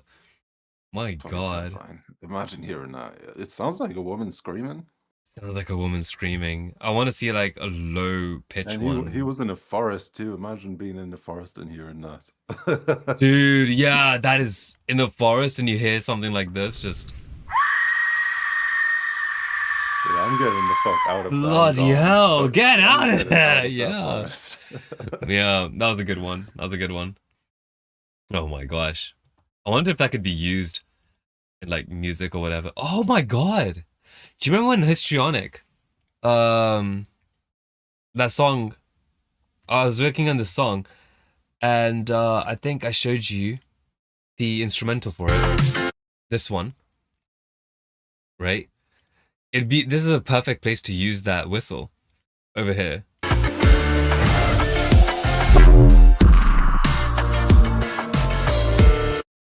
You heard that scream, right? Yeah. On the left here? Yeah, that'd be great. I should use that whistle and stuff, an actual scream. Yeah, I just like made it sound like a woman. Oh my god. Oh, that was you. You didn't sample that. That was actually you. I don't even remember, you know, it was probably me. I'd be a little bit careful using other things. Not because there's anything wrong with it, it's just yeah. Victor, man, feel encouraged to send any of your music. There's the link up here. Just send it over there and we can open it up and have a little bit of fun. If you guys want us to take a look at any songs, any music, or anything you want us to go through, give it a little bit, you know, give our reviews on, you know, we can go ahead and do that. I have been an audio guy, audio engineer, musician, singer, songwriter, and all that stuff that goes under that umbrella for like, I don't even know, like 14 years, I think. I stopped keeping track. But yeah. Holy crap, this one always gets loud. There we go. But yeah, it's been really cool. I had a really good time with it, so I just want to like share these moments with you guys now. So feel encouraged to send any music you want us to take a look at. We looked at some Fukuina stuff and Stomach Bug and whatever. So yeah. I've only the one we took a listen to last time. I did some tweaking. I don't know if it would have any interest. Of course it has interest. If you've done anything to anything, it'd be great. We'll just keep giving you feedback. You know, go for it.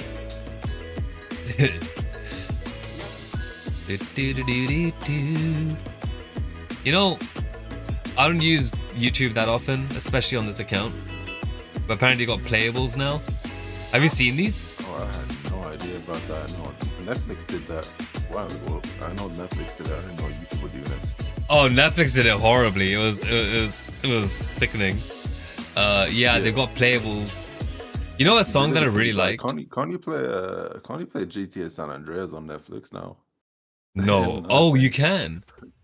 Netflix got San Andreas. There's no way people are gonna like actually get the subscription to Netflix for San Andreas. So I don't know if that's a good idea. But I don't even understand how that would work because I use Netflix on my TV. How am I going to play San Andreas? Well, with my TV remote, like, how does that even work? It's ridiculous, dude. I tell you what, right? You ever see those ads of like people or like certain games, and then you get the game and it doesn't actually work out? They've tried making those games, and the thing is, you know, they've been made in a cheap way. Like the what is it with the red and the blue guys that you see all the time? Oh yeah, there is a game of that too. Ones. Yeah, these ones. Yeah, they look addictive, but the problem is that even though this could be really fun, I know that their gameplay is not gonna last long at all. It's gonna be like. How long can this be fun? Like.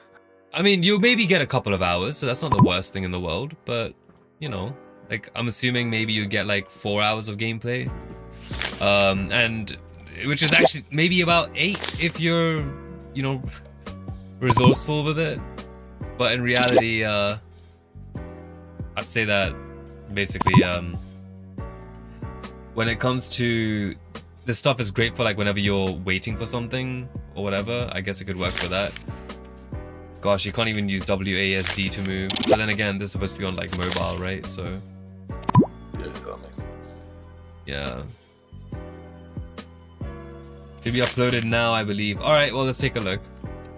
How do we get out of this? Just forget about it. Victor Tacoma. What I'm gonna do...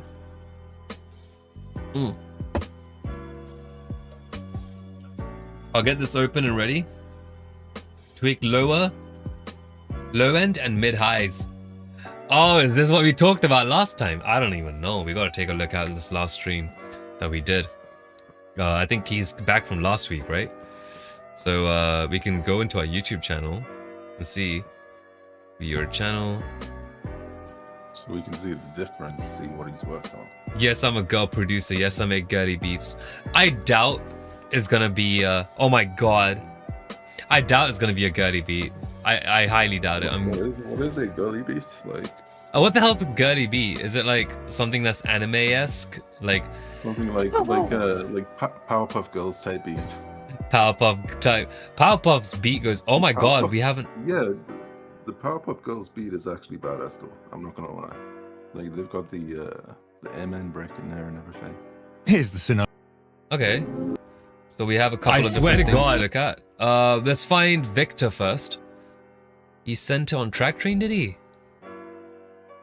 Talking about destructive interference when I was here. When was that? Was that last week or? Destructive interference last time. Destructive. Which stream it was? Which Sunday? Was it last Sunday? I think it was last week, yeah. I remember talking about destructive interference last week. I just gotta remember which Show transcript. He said 2 Sundays ago. 2 Sundays ago, so it's not this one. Yeah. I didn't think I recognized him from last weekend. Yeah, it would have been 2 streams ago. Okay, let's see. Is this the... What is this? This one is called Focus. This is called VD. Alright, so... Let's see. Dinero, Verity... Yeah, I don't think we're gonna find it right now because I know it's gonna take a minute.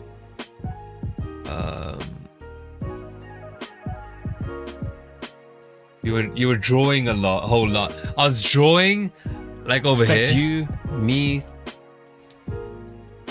It was sitting there to be a little bit gritty, brutal. You know what? Let me just listen to it first. A little bit, just a little bit.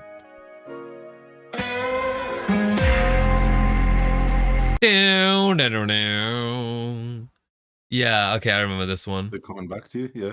Yeah. Oh, the highs as well. How do we flip this? You know? What do I mute? If you drag, but just something that's together to do is a bit of a mix. Let's take. It's not focus.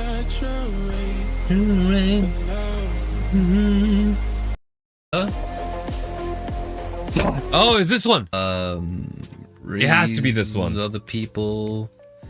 Just now. Okay, like vertical view and right now you can see B getting. Okay, is this one here? So what's gonna happen, right? Today we're gonna do something really weird. I'm gonna go for a cigarette, right? And I'm gonna grab another pint. But once we come back, I wanna see what this was about, what this little section was about, and then after that we will take a look at what he's done. We'll see if the improvements came around, huh? All right. All right. Let's see. Here we go. Oh, this guy seems to know exactly what he's talking about. Freaking love it. This guy seems to sound like a genius. You know? Yeah, this guy, definitely listen to him. Yeah. Okay. Alright, I'll be right back. Do you wanna you know, we gotta find a way for you to stream as well. Like through here and share screen at some point.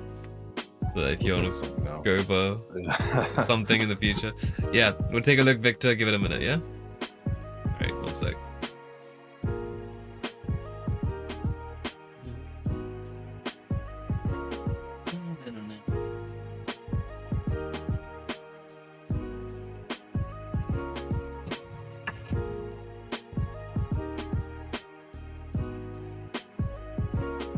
Yeah, go ahead. Grab a coffee. We'll be back in just a few minutes. Probably 2 minutes.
Fish will be back in a second to the Obit Victor, and if anybody else wants to submit anything for us to look at, we will be happy to do so.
Take a look. He said he's gonna grab a coffee for 6 minutes ago, so he should be back. So let's take a look. What are we saying about this, huh?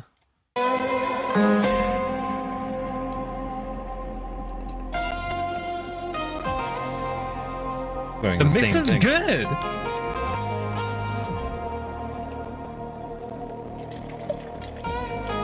We'll see what happens with the drop. Okay.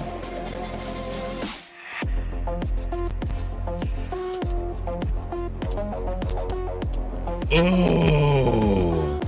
Does my mic sound that shit? Okay.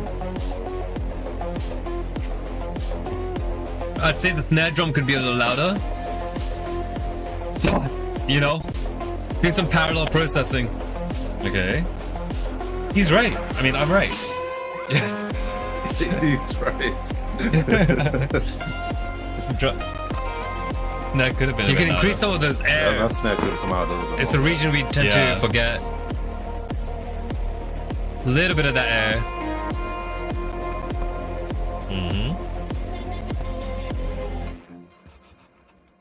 Oh, that was amazing. That was really cool. Okay. I love the way you switched all these different genres and styles together. You had like some sort of what is it? Like a little bit of blues in there, followed by like some, the cyberpunky stuff. Gorgeous, gorgeous. This is not even the newest one. This is the first version. Yeah, get that snare to come through a little bit harder. Let's go to that part. Which was it? I'm much more entertaining when I speed myself up by 2. If you reduce like around 740 hertz for like please send the newest version. Take your time. But if you did it around like over here for some regions, it would make other things a bit louder in this region. Like mixing is sort of a reductive, subtractive process, isn't it? So you have like a. Oh, if you do this, smart. There's a little hush. But now it feels a little bit more humbled in. Yeah, it does. And doing this around 780 for you would create a contrast between that low end and the high. The sub could do with a boost. Oh my god, is this the type of feedback I get? quite a bit.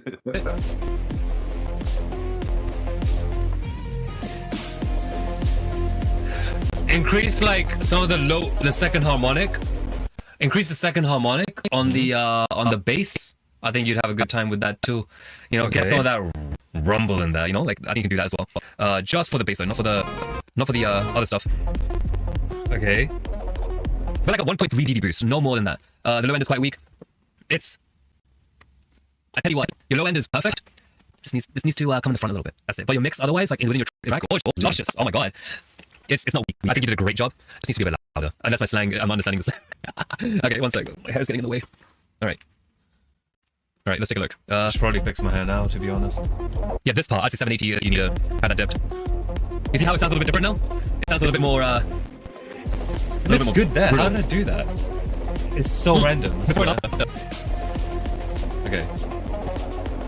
Am I matching? Because you want that great. That's what we want. All right, you sent another one. Riff on mastered, and then you sent this one. Riff. All right, let's take a look at this one. Oh, nice. All right, let's take a look at what he did. Let's take a look at how he did it. Right?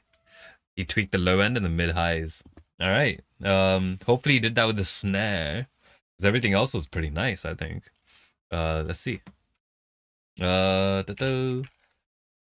And we start tracking. And here we go.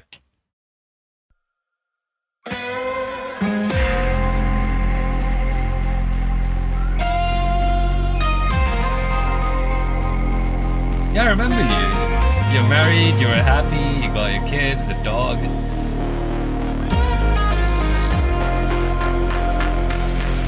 Slap that bass.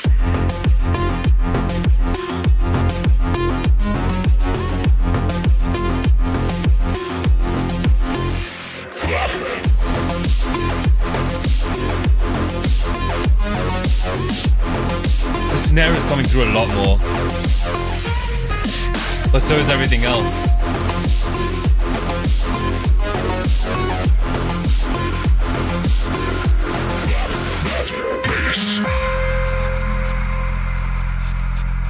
The sub could still come in a little bit more.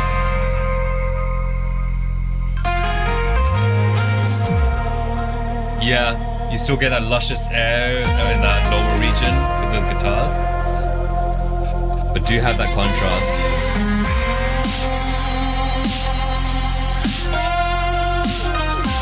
Certainly louder.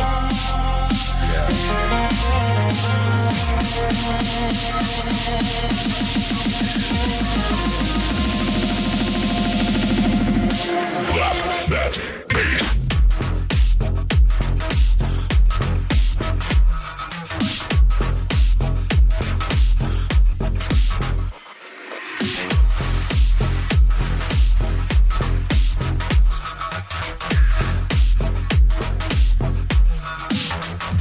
Something about the lower mids, I don't know how you made it bigger.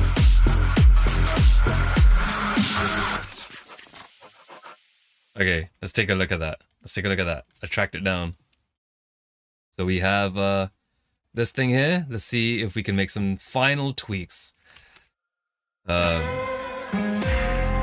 sounds good. The sub still needs a little bit more.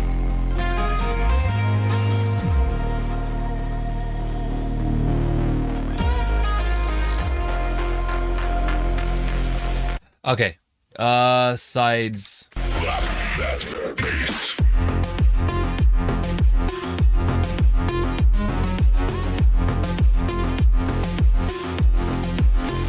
Slap it.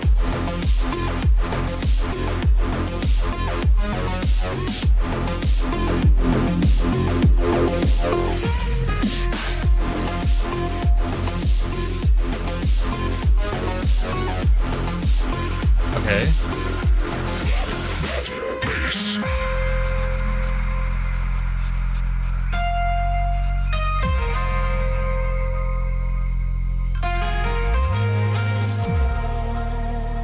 Yeah, sub still needs to be louder. But other than that, the tweaks are so subtle now.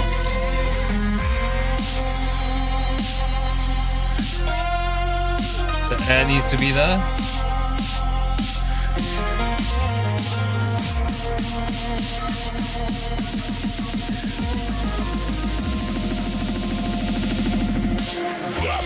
Okay.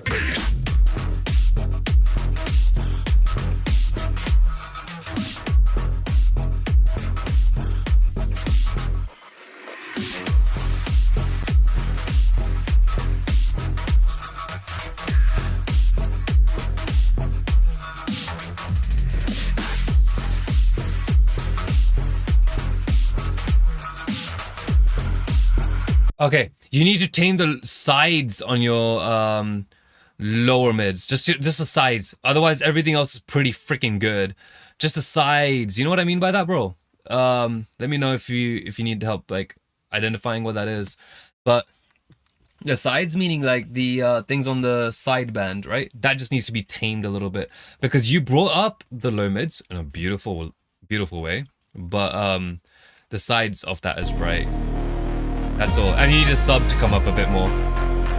Yes, just that lower mid region. It's a little too wide. The reason why I would say it's a little too wide is because, you know what? It might not even be a little too wide. What if we try to increase the mids for it? Slap that bass. If we do this, sounds empty, right? But if we do this... Oh, where's the drop? It still has that contrast, right? So it's the sides, it's not the mids. Yeah. No, not the metallic clinking. The clinking is fine. The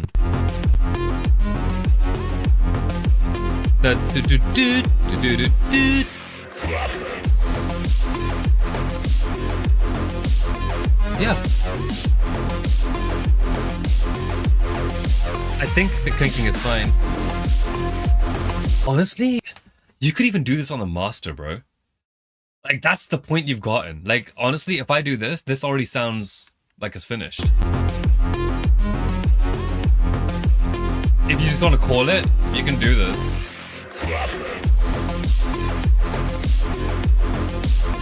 Now, if I was to do some mastering on this, I would probably actually just use a multi-band compressor instead of using the EQ. But if that's okay, let's go back to this for now. Yeah. Yeah.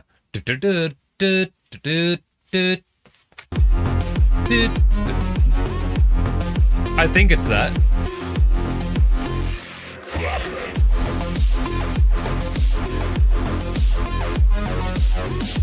Have you put something on your main channel or your master channel or your stereo bus out or whatever you want to call it to make this louder? Or did you do it? Like, did you do it to everything, what I said, or did you do it specifically to those things? I mean, the snare sounds a lot better. Let's just stay here, but it'll come around.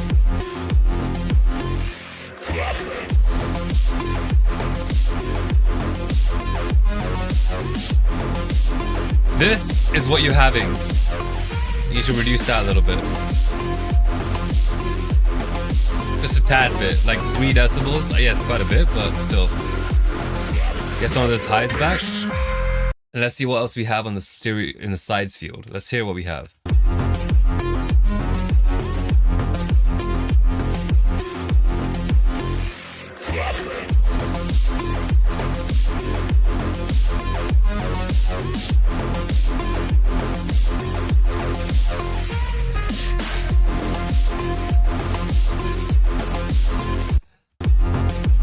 Your sides are fine for the entire thing. Just that one little thing. Good job. Stereo-wise, we'll have to do this. We're zooming in a lot now, that's why it looks like that.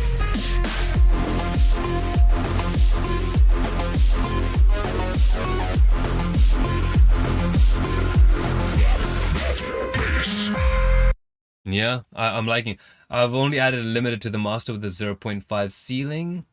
And okay, so the ceiling is 0.5, negative 0.5, and pumped the gain 0.7. So you pushed it into the limiter a bit. The snare I compressed for the beginning to make it stand out a bit more. I mean, your snare was good last time. It just needed the fundamental to come back up. That's all. That fundamental of the snare, I think, was kind of missing.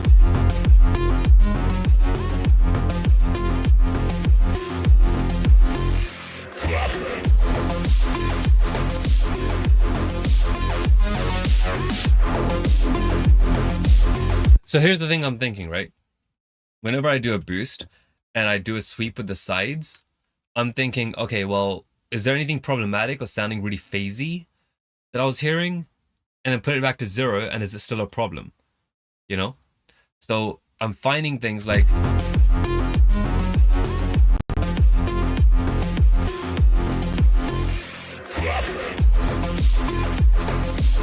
this sounds bad. I'm gonna put it down. It's fine when you leave it as is. Nothing wrong over there either. So I'm just kind of sweeping through with the sides, and I feel like everything is fine apart from this area down here. Yeah. But the mids are tamed really nice. I think I should have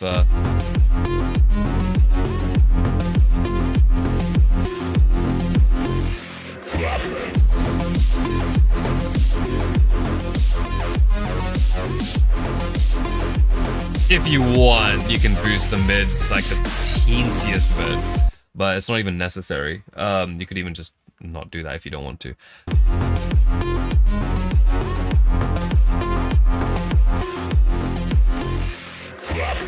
Yeah, around 1 kilohertz again, just a little bit of a dip over there. You still want contrast. So yeah.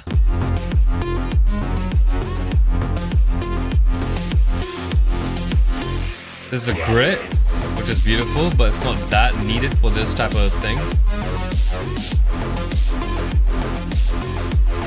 Also, what type of snare are you using? Did you get it from Splice? Because you don't want to like crush stuff that is already like relatively mixed in, right? If you got it from a Splice, then I can probably just take a look at the snare if you can find me the name.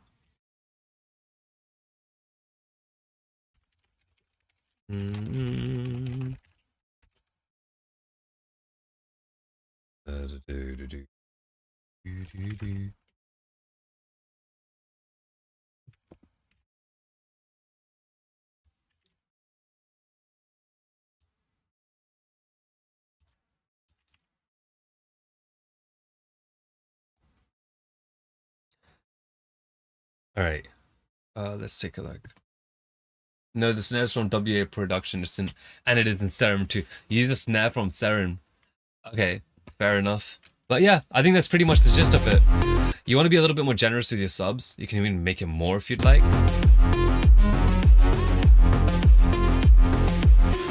But around 4.7 is good. Yeah, maybe see if there's another snare you can use. Let me see if I can find one. What's the BPM of your track? And let's see.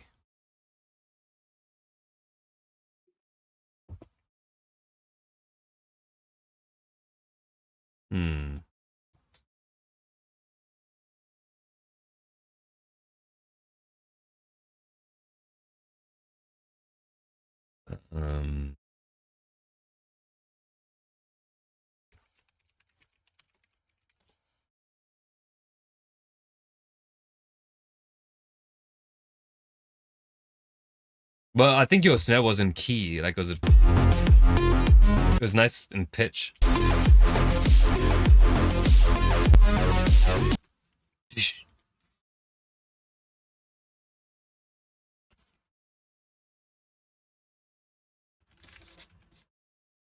I'm just gonna quickly drag a snare on. Is the kick of the drum snappy enough to break through the mix? I think I've listened for too long, can't really tell.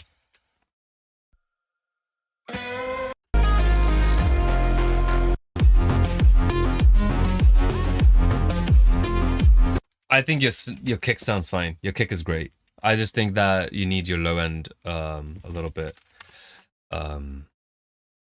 yeah, mixed like a bit louder. Like your subs, I mean.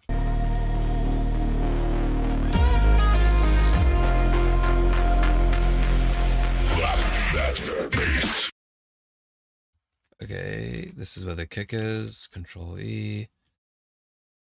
Put that over there, 100 beats per minute. Okay. Mm.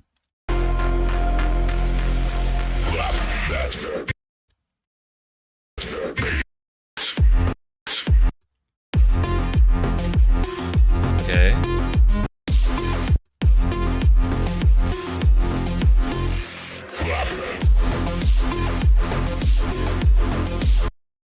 Control 3.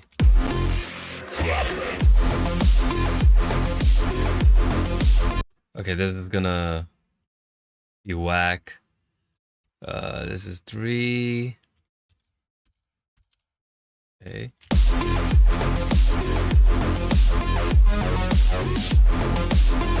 Oh, this is on the wrong track. All right, let's put this up here.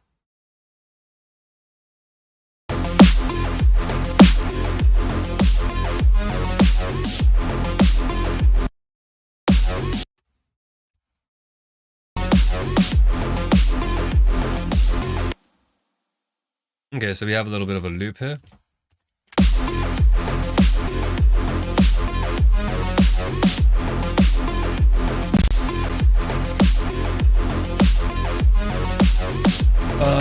I'm gonna do some parallel reverb. You want to do on an insert, different chain insert if you're using FL.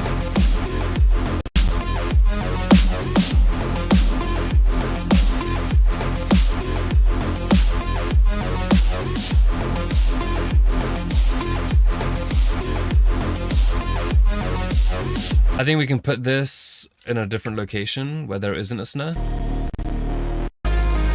And that way we get an idea.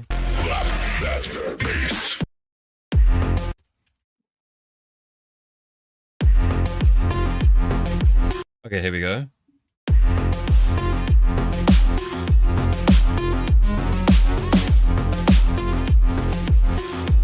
You see how like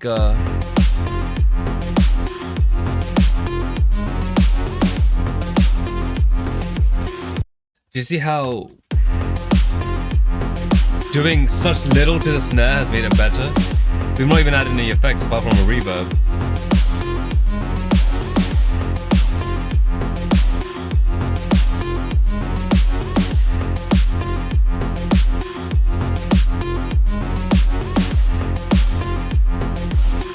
I'm gonna think of the reverb as a separate chain insert, and we'll think about what kind of thing it's doing. Right? After that, I'm gonna turn it down and glue it into the track.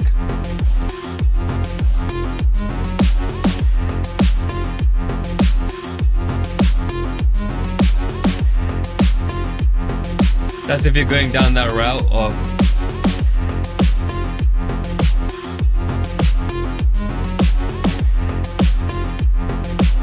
sounds a little bit more in. You see how the snare just pops in a little bit more? Let's see. You know what my advice would be? You can make the everything stuff as like an everything stuff, but your kicks and snares can be on a different bus, you know? I think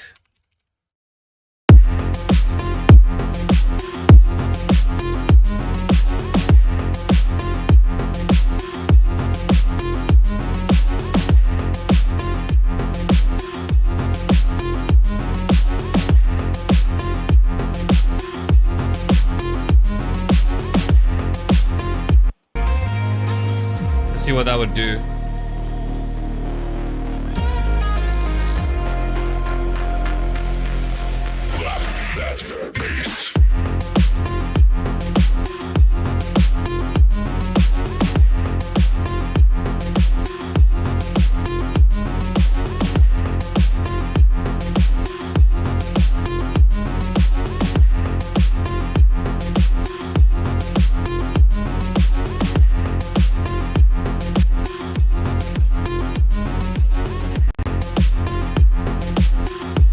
You see, this is separate from your current track.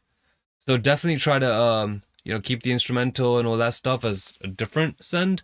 like an insert that it goes into, and then your kicks and snares going to a different insert, and then those go into your master or your main if you're using FL Studio, right? And that way you can really just kind of see to it that everything is sticking out as much as you want it to stick out. Let's listen from the beginning.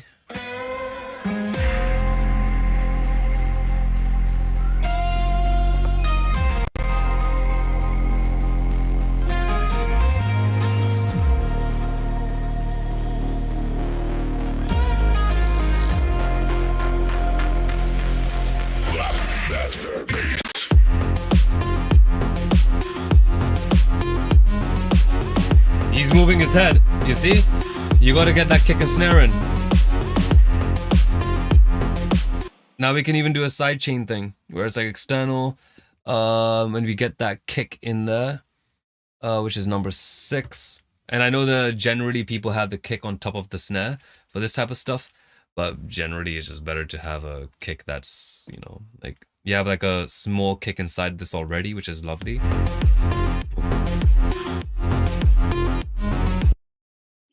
I'm gonna put these in a group.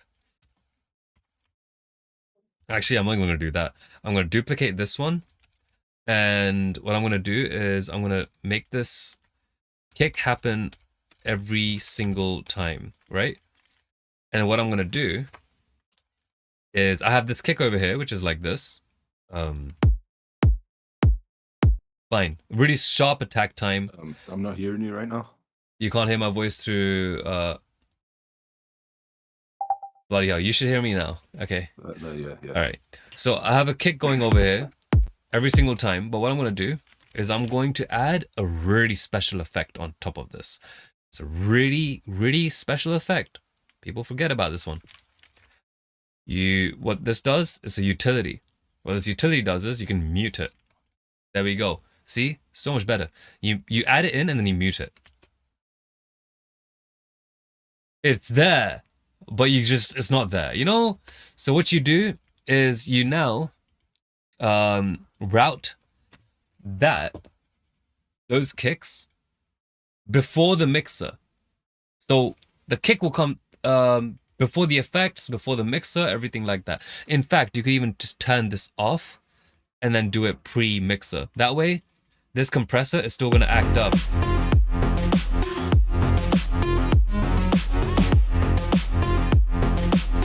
Right?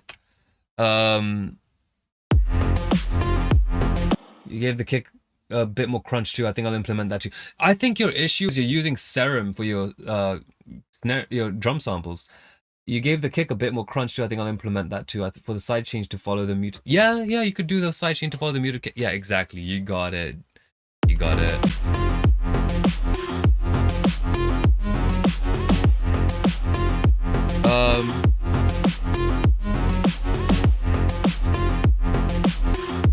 And you don't have to do it for everything. You can just make it so that's only dipping like the lower mids. You don't have to make it dip everything. So you can have one which is just concisely for pocketing everything in the lower area. Like, you know, in terms of the kick comes in and then the bass comes after, that kind of thing. But then you also have the pump effect, which is in the lower mids and all the way to your highs, right? Let's get this back. And then we can unmute this, see what happens in case this actually makes it better.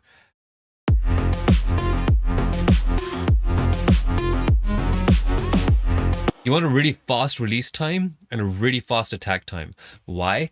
Because your kick is already going to be pretty freaking tight, you know? So unless you're able to, you know, find the exact, like, yeah. This one's turned off.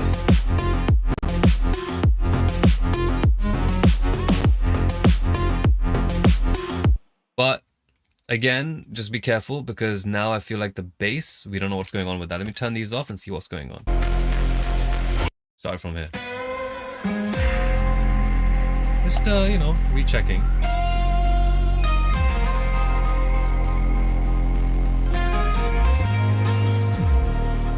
We should put our stream in the no chatting, sorry, just chatting aspect. Oh, let me.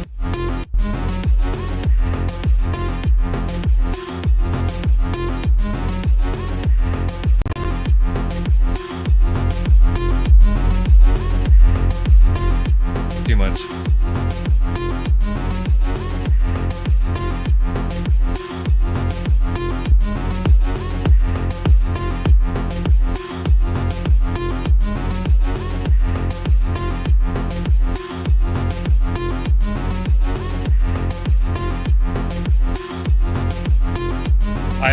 What I'm doing is I'm going to increase this gain, but without it like obliterating the bass. I want the bass to still feel rumbly.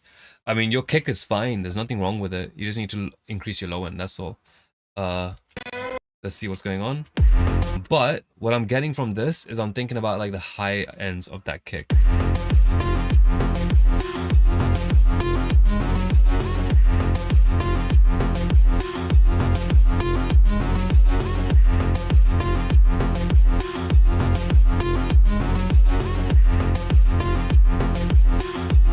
I don't want to affect that bass.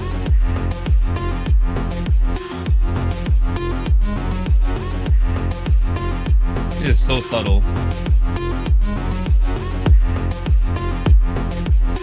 And then we add the snare.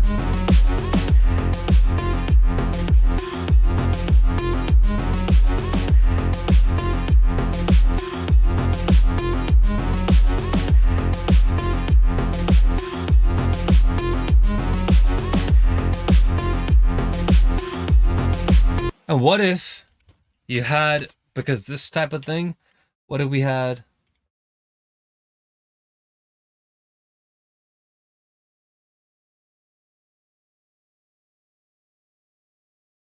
a little bit of a clap?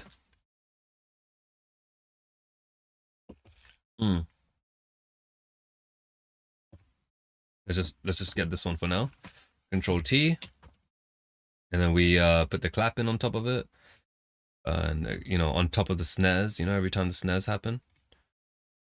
That way we get something a little bit nice. This.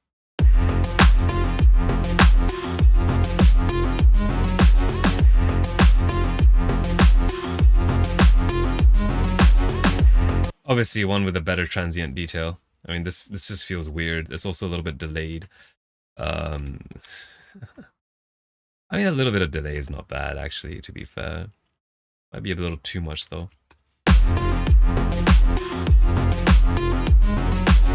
You could even get a little bit of a fade in. That way what happens is the snare really comes through a lot more. It's kind of like a pre-delay, but not really.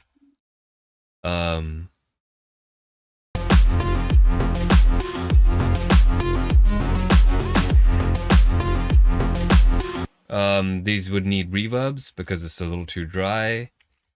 And the reverb for the claps, so you need how the snare kept the reverbs on the high end a little bit, like where is it? Like over here. But then this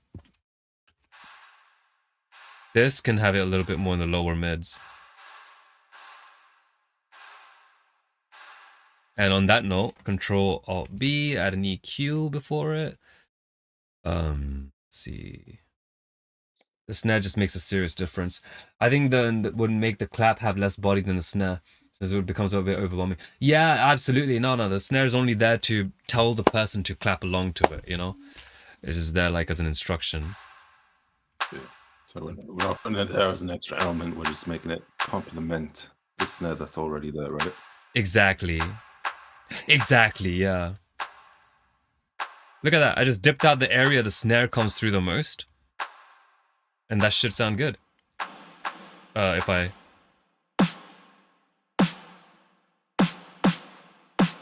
You see? And with the clap, we can lower the decay time a little bit of that. Or maybe just reduce the gain.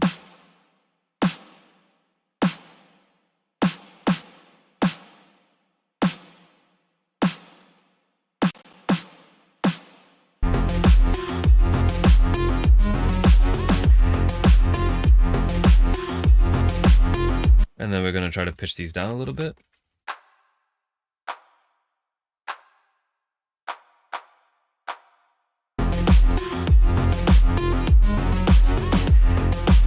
And on top of that, we want another clap, which is a little bit similar, but we want to make these, you know what, why not just try to make these, why not just do them the same so we don't have to look for another sample for a little bit. And just pitch them a little bit this way. 23 semitones higher, and these ones 23 semitones lower. Maybe 15 or 30, 20 is fine, okay, whatever. And we pan one to the left, pan one to the right. So now we should have like a little bit of a stereo app.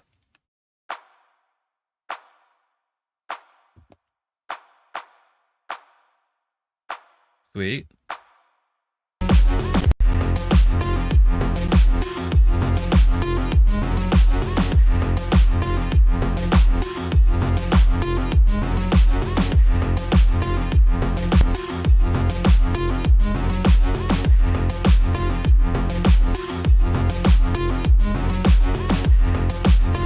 In fact, that snare's reverb is too high.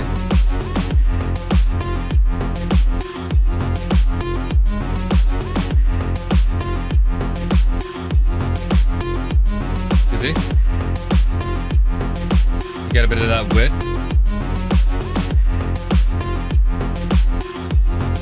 And then you can add, what is it called? Like a certain sound to it that you could add to it as well. What is it? What is it called? Gas pipe.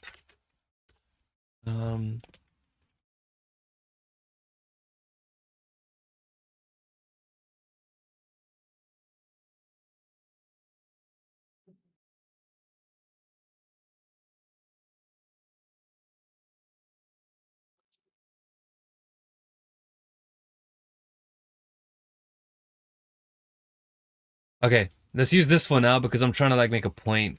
Let's see. We can add this. So there's a you hear that? Okay. So now what we're gonna try doing is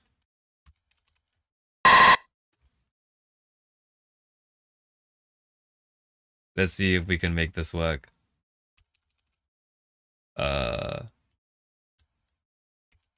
No, Control F.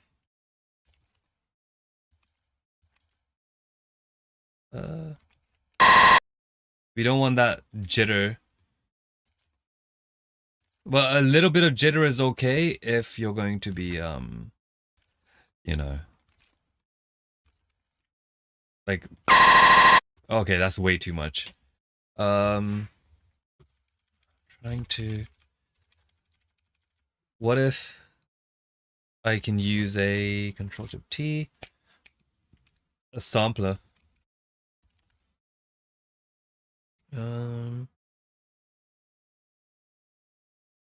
Let's see. We get a sampler in here, and hopefully just add this into this. Oh no, we need a. Okay, no, I think this might be the one. We need the like a nice that little whistle. You know what the difficult thing about this is doing it in a vertical view. All right. We use sustain. Okay, we can turn this one off because it's not really useful anymore. But this one is. So what we'll do is make a long ass note. That.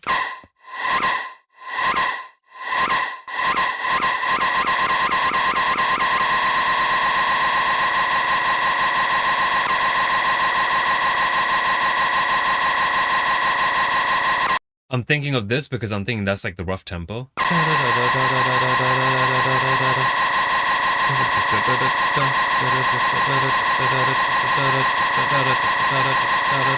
Let's hear it with everything.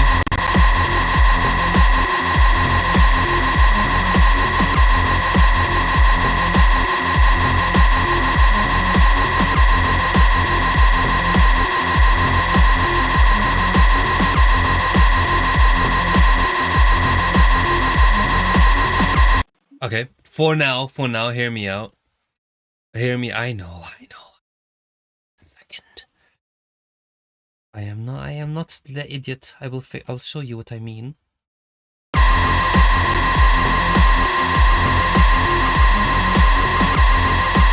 And then we will add some reverb to this. Then we will pitch it up.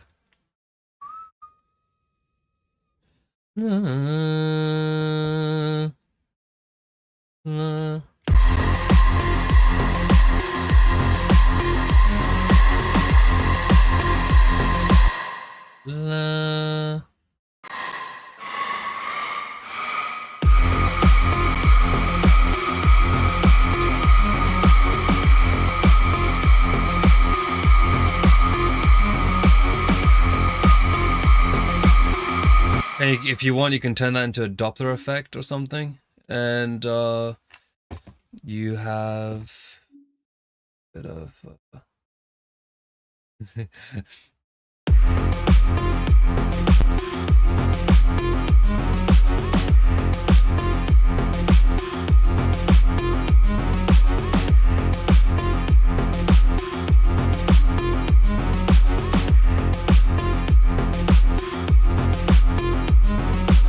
You see what I mean? Just something in the far back, just to bring that contrast.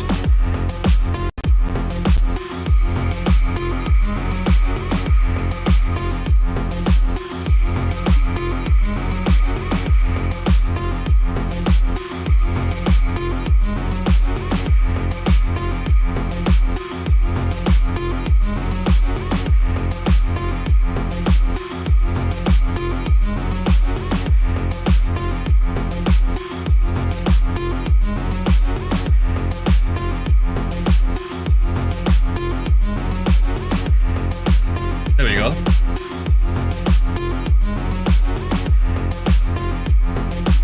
You see why we do this, right? We do it because when you have quiet and you have like loud, having something quiet makes that loud thing feel louder. You know? So having that thing like a little gas pipe thing in the back, it makes it sound even more industrial, because that's the industrial age, right? They had like a lot of the steam and all that stuff. Sampling a little bit of that. I mean, this might be a bad take, but I don't know. Pitch it up a little bit. No one knows what that is.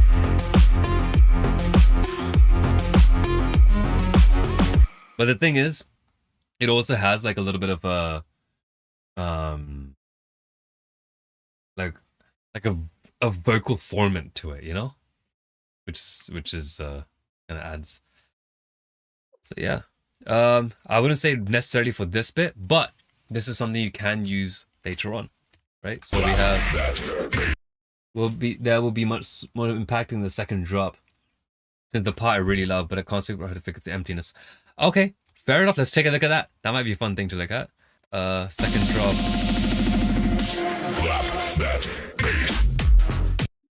Oh, you know what? You might be right.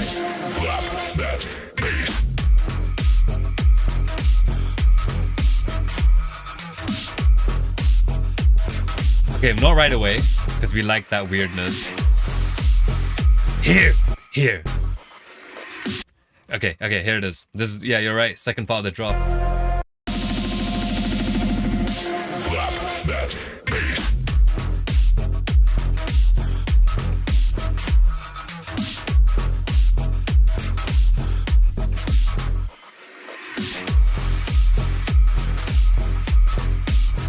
Feels like a scream.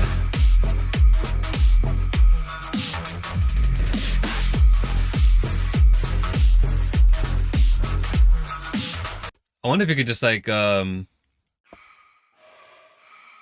2, 3, 4, 5, 6, 7. Yeah.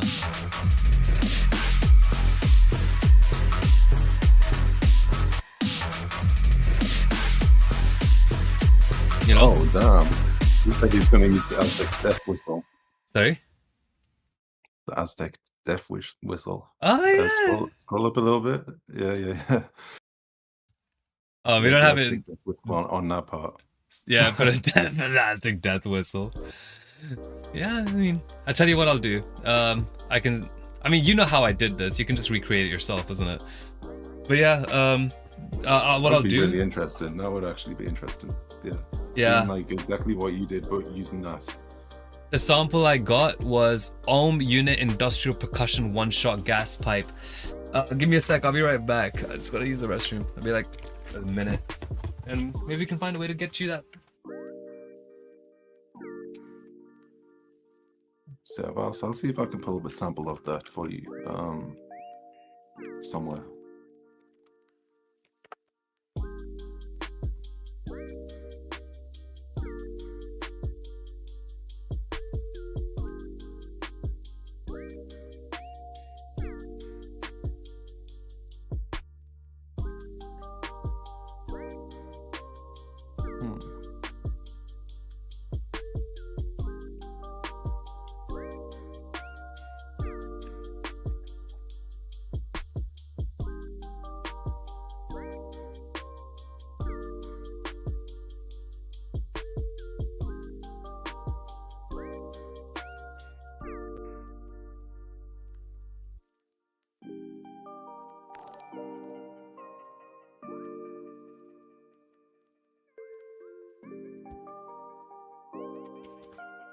Alright, so the way you get ideas for sound design is through you know, just understanding historical and cultural context. Whenever you take a look at something, you know, this was just inspired by like the industrial age, you know, just take a look at, you know, what things are like trying, you know, what is participating in, and yeah, you just like, you know, you can do a little bit of sound design. Let's take a look at what we had here. Real quick, last times before we move on. I've got to find a way to send you this if this is something you like. Slap that bass.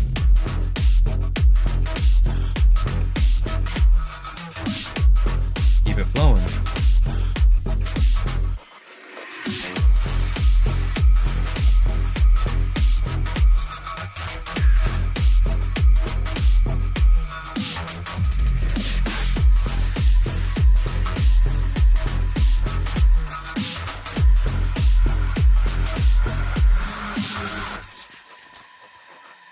Oh, it does not need to be that long. It could just end.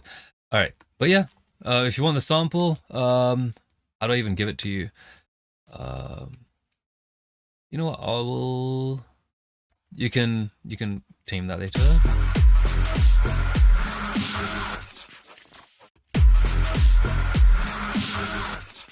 All right, I'll stop it there. I'll bounce this for you real quick. Control Shift. Just you know, I'll drop it in general chat in my server. If you want, you can just take it. Then I'll also send you the other thing. Where is it? 48 kilohertz. It wasn't clipping, was it? I don't know. But it was so quiet. You're gonna have to mix it in yourself. But I don't know. Maybe this would be good enough. Exports Ableton. Victor thing. Steam thing. Alright. There's that. And then what else? I mean, that was it, right? Yeah, I'll just drop in general chat in M&A. Alright, dun dun dun dun dun.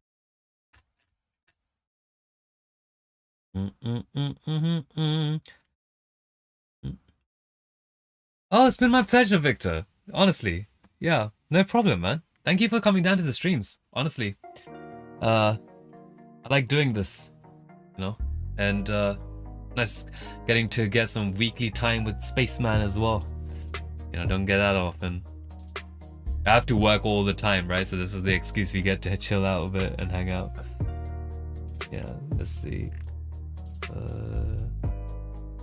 Well, Victor Steam thing. Alright, this is in general chat. It's uploaded.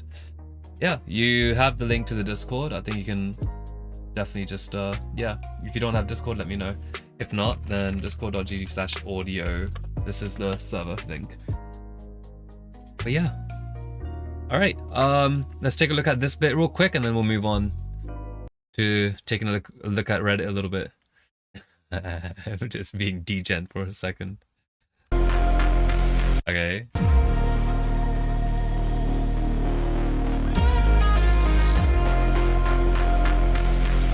Slap that bass.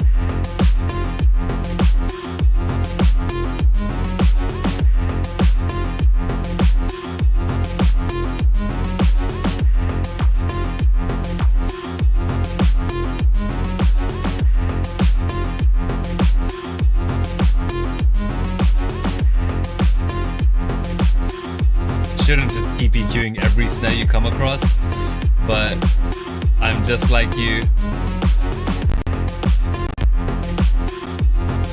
Move this before. I want to get some of that. I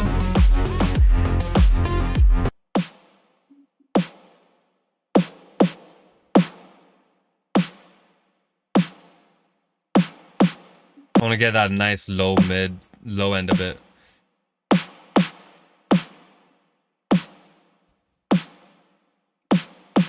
I feel like the fundamental and the highs should relatively match in this scenario.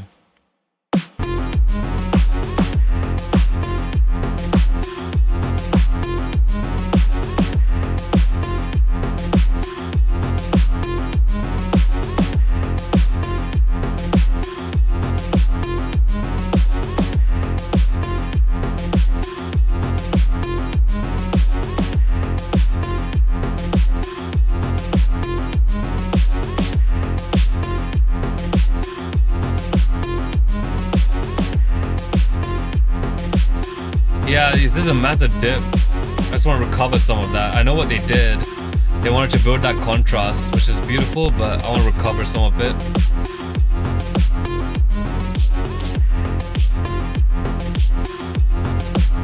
That's where I had the timbre.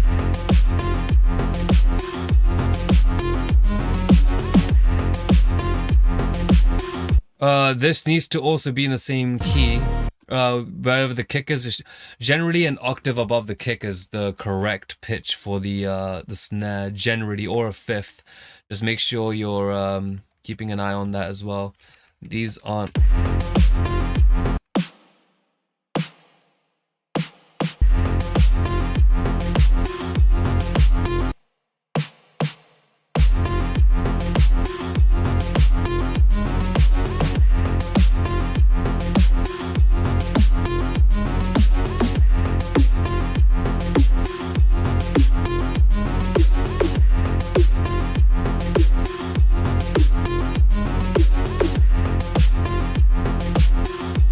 You found the pitch, right? And then you drop in an octave.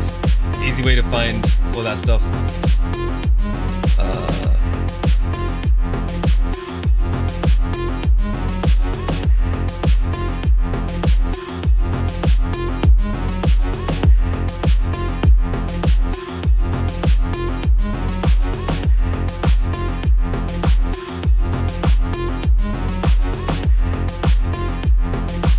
I don't know. I think that sounds good. Yeah? Slap that bass.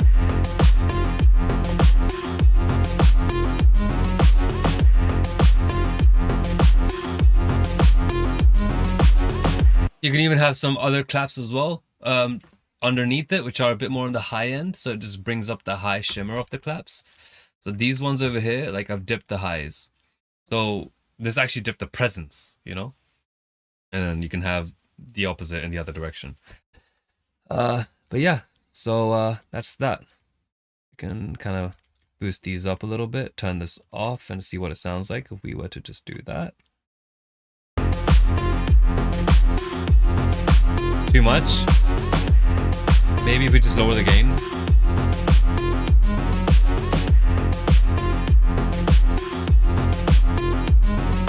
Nah, it's subtractive. We liked it.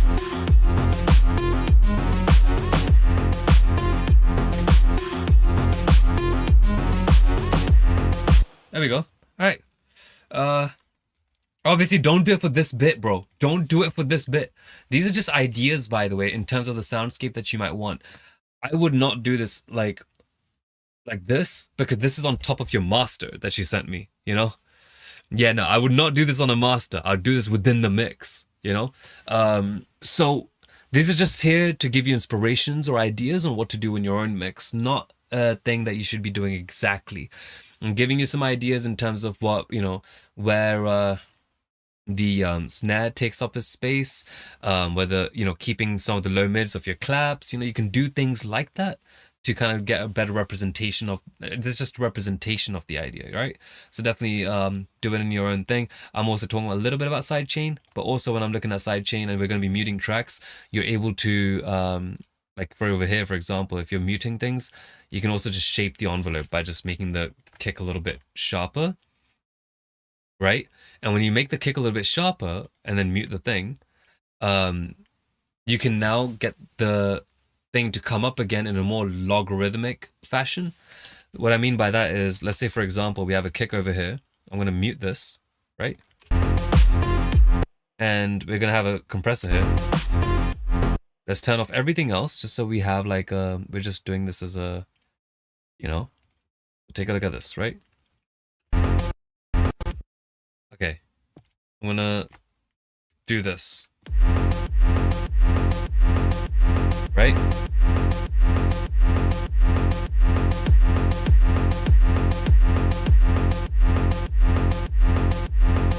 If I increase the release time,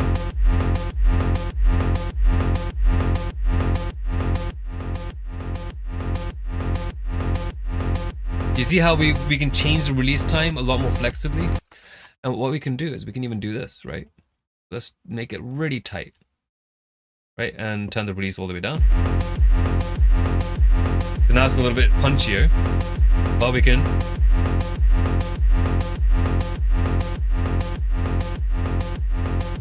You see this thing on the bottom? You can tighten it as much as you want, but when you loosen it, it's going to be in a really even logarithmic way. We can make that linear.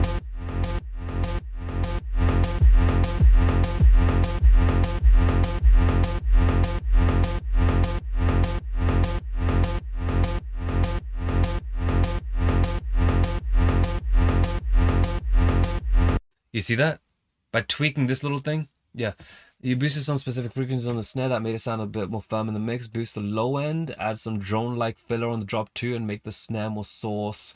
Yeah, you can add claps just to reinforce the sides. You don't make... Here's the thing about claps, my friend. Okay, I'm going to give you a little bit of a clue.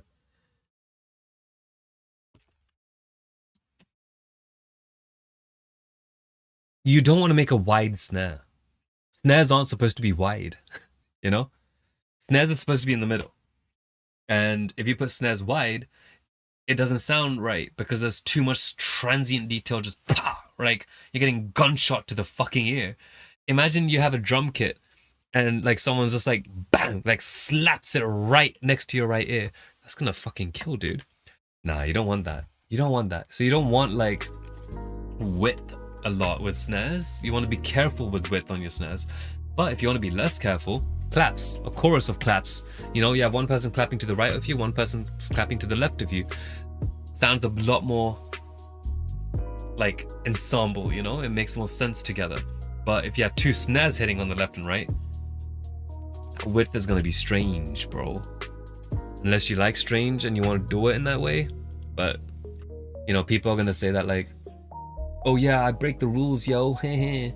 Like, you know, I'm a musician, but at the same time, it's like, I tell you what, if you're gonna break rules, rock and roll, yeah, it's about breaking rules, but we've come to the point where if you want to break rules now, you gotta really understand those rules, empathize with those rules, feel those rules, find a way to agree with them, and, you know, be on track with it.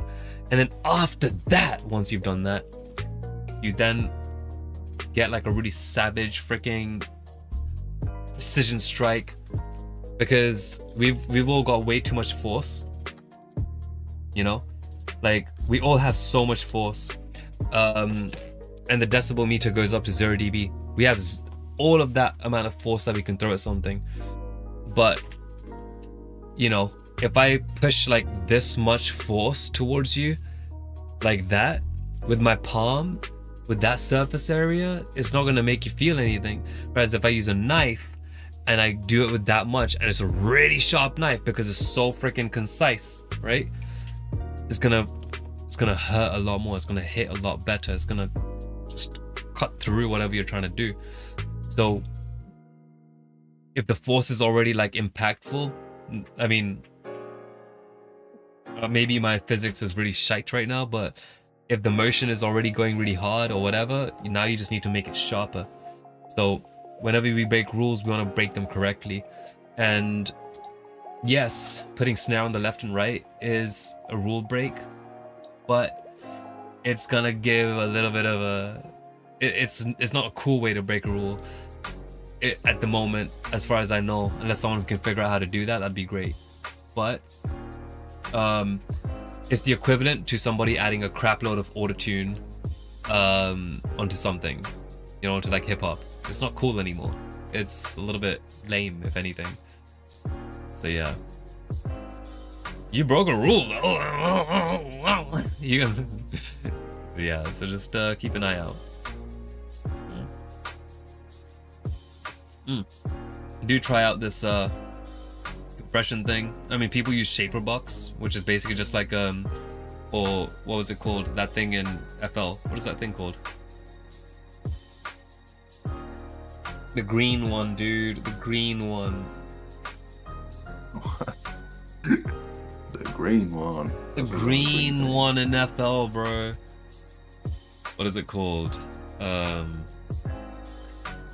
Green plugin FL Studio version. Plugin. Which one? Friends. You know what?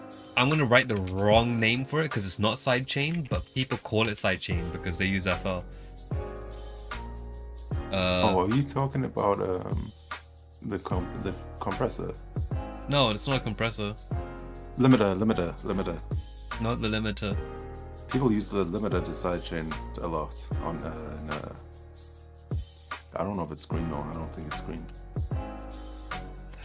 It's got a bit of green in it. What is it called? Limiter, the one that's like right there in the middle, but no, it's not the limiter. That's not what you mean then. Rudy's limiter is not that bad actually. No, it's not the limiter. It's not, yeah. It's hardly a limiter. I mean, it is a limiter, but it's primarily a limiter and a like compressor mixed together, isn't it? Yeah. It's that's why people hardly use the compressor. No, it's not P controller either. It's it's what FL Studio users call sidechain, even though everyone knows it's not called sidechain. Yeah. It's gross beat. Oh, you meant gross beat. See, if you just explained what it did a little bit more, that would have come so easily. But all you said is the green thing. Like, explain what it does. That would have been so easy to think of if you just explained like basic functionality. No, it's what FL Studio people call the green thing. Yeah, look, it's green, bro. What are you talking about? It's green. I don't know, man. It's like it's got some green lines in it, I guess. I mean, yeah, well, and a like green meter. Green. Like the skin itself is green. Well, this is what FL users call sidechain compression, right? It's actually what do you call it? An LFO, an amplitude LFO, but it's not an LFO that you can apply, like map to anything. I think it's just one to do with gain and some other stuff. Let me see. Gross beat stores 2-bar rolling control. What is this? Oh, we can actually look at this without it being out of topic. Let's do that now. Well, okay. What is this? 12 minutes? No, we're not looking at all of it. We'll explore gross beat. Okay. Gross beat has played a central role in music production workflows worldwide. It is a widely used audio manipulation tool that can create real-time, time-synchronized stutter, glitch, that's cool, reverse, pitch shift, scratching, and gating effects. You know what's interesting? I know that most people that have used this have not used it in this type of way, which is ridiculous because these are really cool. Yeah. What I've seen is, maybe it's because I'm a bit old now, right? But back in my day, a lot of people mostly use like gross beat to just do quote unquote sidechain compression, which is not sidechain compression. It's just like it goes down, it ducks down, like, you know. But yeah, there's a lot of things that you can do across beat. It's Oh, incredible yeah. how many things, like individual things that you can do, complete separate like approaches and stuff. Let's see. I sidechain with When them you're using a 4 on the greens. floor drum pattern, you can use gross beat to make a detailed volume ducking envelope for every element that needs to be ducked under the Volume kick drum. ducking envelope. Since the pattern is 1 bar long, you can design the first beat and then copy and paste the points, Okay. like so. So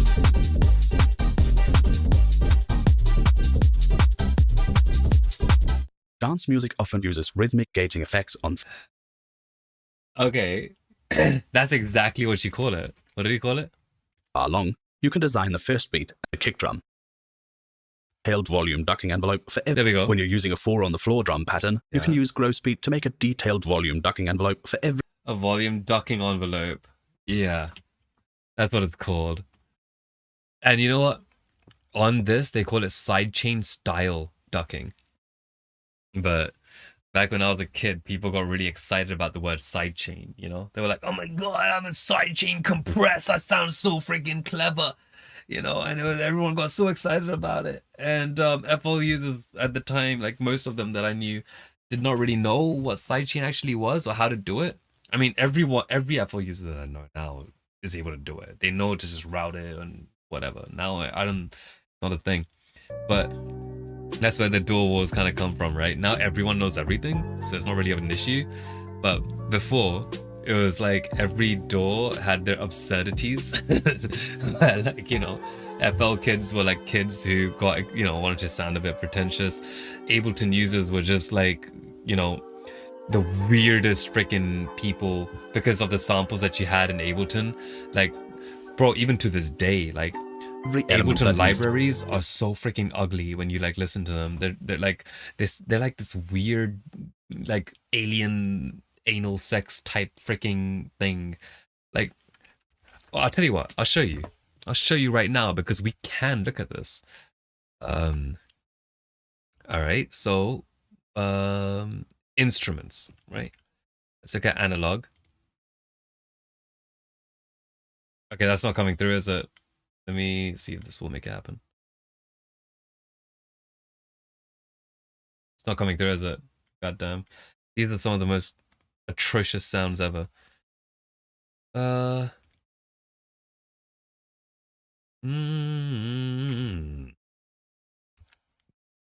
You out. 7/8 maybe. If I do it through this, maybe. Okay, let's do it like this for now. I can't hear it though.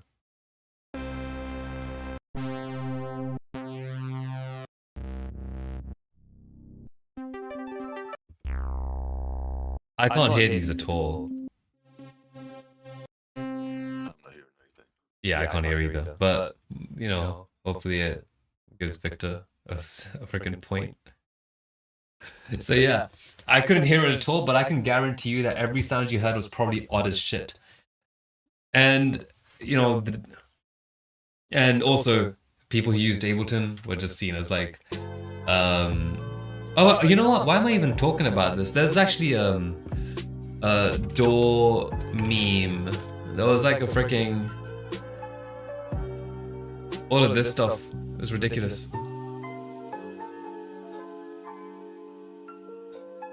Open image in new tab. Okay, that is really shit quality. Tab. No, I can't even read that. That is horrible. What is this? This is like old freaking lore. This is not a thing anymore. But yeah, it was basically this, and I don't even get it. I mean, Yeah, FL Studio with a bunch of Is FL just like a bunch of middle school kids or something? Is that Yeah. what that is? Absolutely. Yeah. Reaper, everyone's broke for some reason. I mean, yeah, I mean, it makes sense because, you know, Reaper is such an affordable and one of the best doors, but it is affordable, so people just don't want to touch it. Pro Tools is a bunch of like businessmen and stuff. Pro Tools, yeah, these guys hardly know about music. They just get the Pro Tools for the studio. Just in the industry, They just got like the CEO jobs and stuff like that. people just adapting to it, yeah. Yeah. Logic Pro, I don't know about this, I'm not gonna lie. Logic Pro. Studio One, I get, they're alone. There aren't a lot of people that I know that use Studio One. Ableton, yeah, the try-hard kids with the freaking who want to be like dubstep guys. Yeah. Cakewalk, I don't even. A lot of this doesn't really make sense, to be honest. Like, Cakewalk, wasn't Cakewalk the one that we looked at last week? yeah, we looked at Cakewalk last week. Old memes. Is that like a fucking gospel choir or something? What is Which that? one? The Cakewalk one, what is that? It's hard to tell what that picture's supposed to be. It's like a bunch of old... It's a bunch of old people. Yeah, they've made their money, now they're just living life. Alright, cool. I guess. But that says more about the people that made it. I don't know, man. Cubase being just a bunch of hippies. I would say Cubase is a bunch of old people now. See how times have changed? Like, people who use Cubase are just old as shit now. Like, there's not a lot of young people that use Cubase. It's one that, you know... Because all these other doors are getting equally as good. They're all becoming just as good as each other. I mean, Ableton has a bunch of freaking annoying ass issues, so that's why I have to switch out of Ableton, which is annoying as hell. But I'm still using Ableton regularly. You see me freaking opening it up constantly. But for mixing, I go into Cubase. I would never use FL Studio for mixing. I'm not using an insert-based mixer, and I'm not gonna use. Nah, allow that, bro. Fuck that shit. No. We're making a quick beat. I just use Ableton. FL has its things. I have to leave for bed now. Hey, Victor, thank you so much for coming. Come by next week again. You know, hope you have a good time. Hope you sleep well. Feel encouraged to stick around and crash to our beautiful voices. Absolutely. Enjoy your night. Have a good one. Yeah, absolutely. But yeah, there's a lot of software that people are using to make music. This is like some old memes and stuff, but you know. Let's see. I'm a girl producer. Yes, I make girly beats. Yeah, we haven't gotten to this yet. Let's see. Oh, hit the bell! We don't even tell people to hit the bell, bro. We should tell people to do that. Smash that sub, hit that bell. Yeah. I appreciate that, Vic. It has been an absolute pleasure. Look forward to seeing you again. Absolutely. I'm a girl producer. Yes, I make. This is such. I don't like this clickbait, but let's see what this. Well, I want to see what a girly bee is. Just like synth. What is this? The synths, I guess. Some bright synths now. Okay. It's not girly. It's a bit of ambience. There's more nostalgic for like games. And according to traditional stereotype, you know. I don't think there's anything. What was that? That was the bells. What are they? The bells. The chimes. Wind chimes. Yeah. I love those. There's nothing girly about that. I love that sound.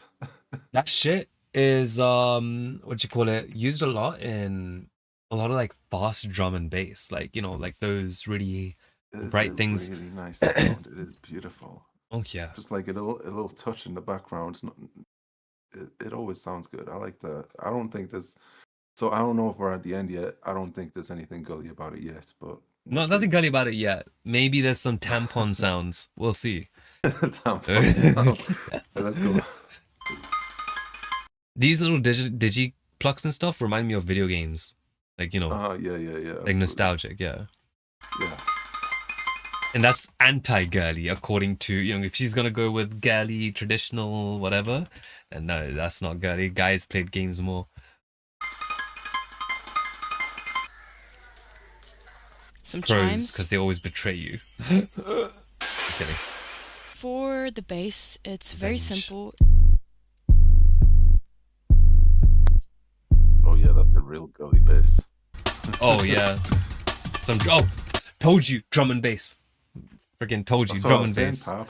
Powerpuff Girls is girly, not because of the drum and bass, but you know, because it's Powerpuff Girls. Because You know what I Powerpuff mean? Girls, yeah. It's a badass theme song. I'm not gonna lie. Powerpuff Girls is It's probably empowering. the most badass cartoon theme song. Mm.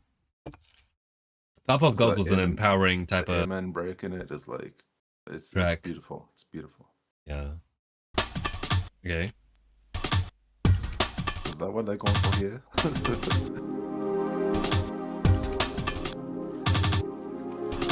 Drum and bass. Is that it?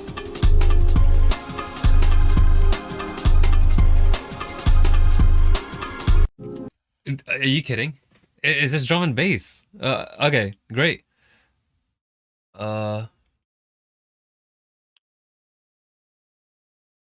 guess. If this is what girly beats sound like, I might need to transition. That's what I'm saying, man. If you want to do, okay, look, here's the thing, right? I believe you can make a girly beat, and there's so many ways to do girly beats. I would say that if I wanted to make a girly beat, I would probably have a bit more legatos in there. Sure, there's a lot of like, you know, like women that did like a certain type of stuff. Spears style. I don't know. Britney Spears is a little bit on that edge, yeah. I would say that, like, you know, girly in the sense of like something cutesy. I think that's what she's trying to say. She's trying to say that like girly would be something that's cute, something that's, you know, I don't know. I remember making some absolute bullshit like years ago, because I was being cringe, and I was trying to where is it? I'm sure I can find it. Like, I remember how stupid this was. Where is it?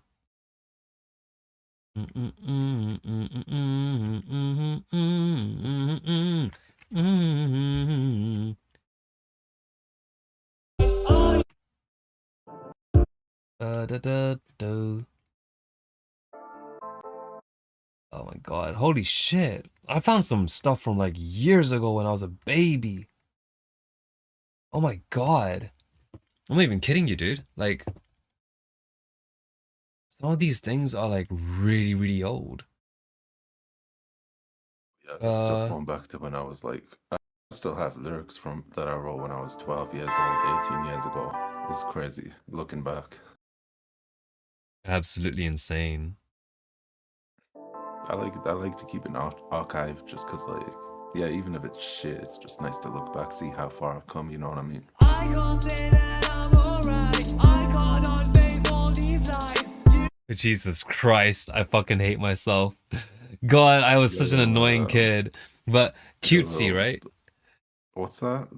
No, that does remind me of somebody. Who am I thinking of? Oh, Like it's every style. angsty fucking teenager. It's a certain style of an artist that got pretty big. I'm trying to remember. Girly. Right? Okay.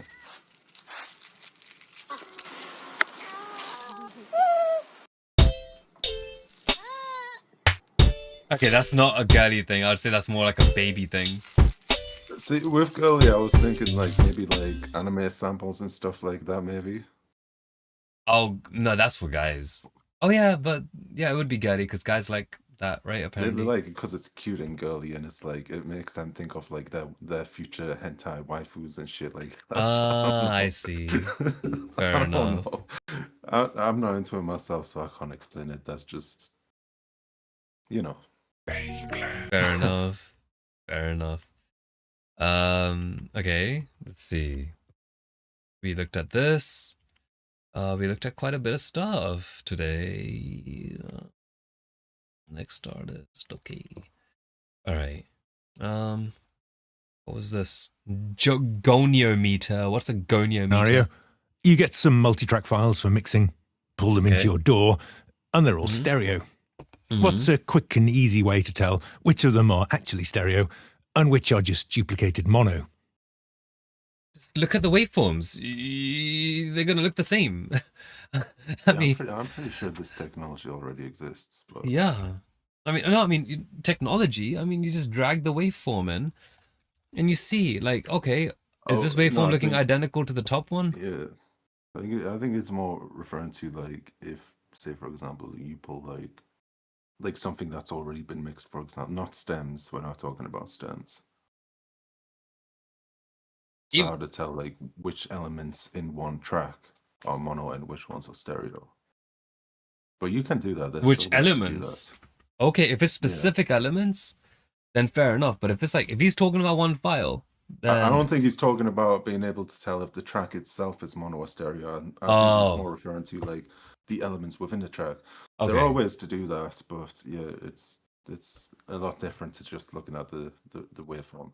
Okay, well, let's take a look, because I love Dan Worrell. He's freaking genius, you know, like... Answer, use a goniometer. A pure mono signal like this will be a straight vertical line. If the line tilts over one way but stays straight, it's mono but panned. If you get some kind of ellipse shape, well, that's actually stereo. Hope that... Yeah. I mean, he's not wrong. Are we talking about tracks or instruments? He's talking about tracks. He says, put this meter on and look at it through that instead of just looking at the waveform double. But, you know, it's like... There's ways to do. I mean, you can have inverters. You can use inverters to do that. So, I don't know if, you know, you can like invert the left from the right, and then what's left is just the mono stuff. Yeah. You invert the left and then you click mono after the fact. Oh no, it's not the mono stuff that's left, it's the stereo stuff that's left, yeah. Or you can do the opposite and have the mono stuff left, yeah. Well, what you want to do is you want to invert the polarity you invert of one. the left from the right. And then after that you duplicate that. So they cancel each other out. No, they Then won't the mono cancel each stuff other is- out. No, you can't do it that way is what I'm It saying. won't if you flip the polarity of one, it won't cancel each other out unless you mono it.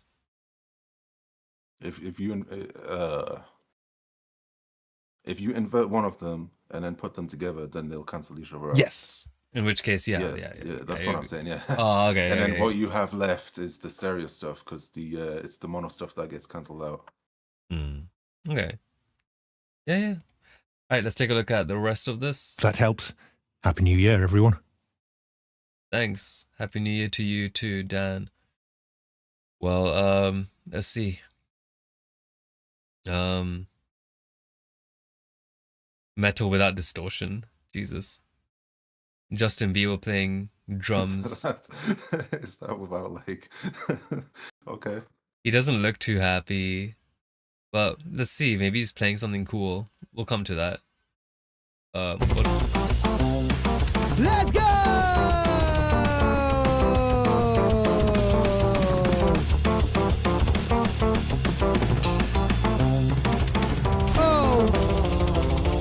Oh, he's not even including the compression of his vocals. But he's not singing a bit flat, so he's doing it for a joke. Directly at the preamp, huh?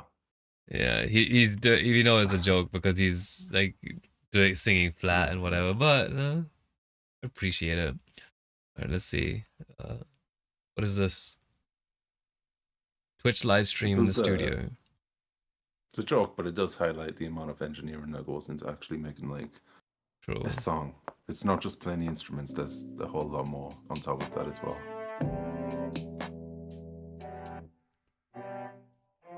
You know, Bieber is a freaking genius at making music. Is he gonna go and record drums? I want to see him record drums. Going on Twitch is like vulnerable as hell.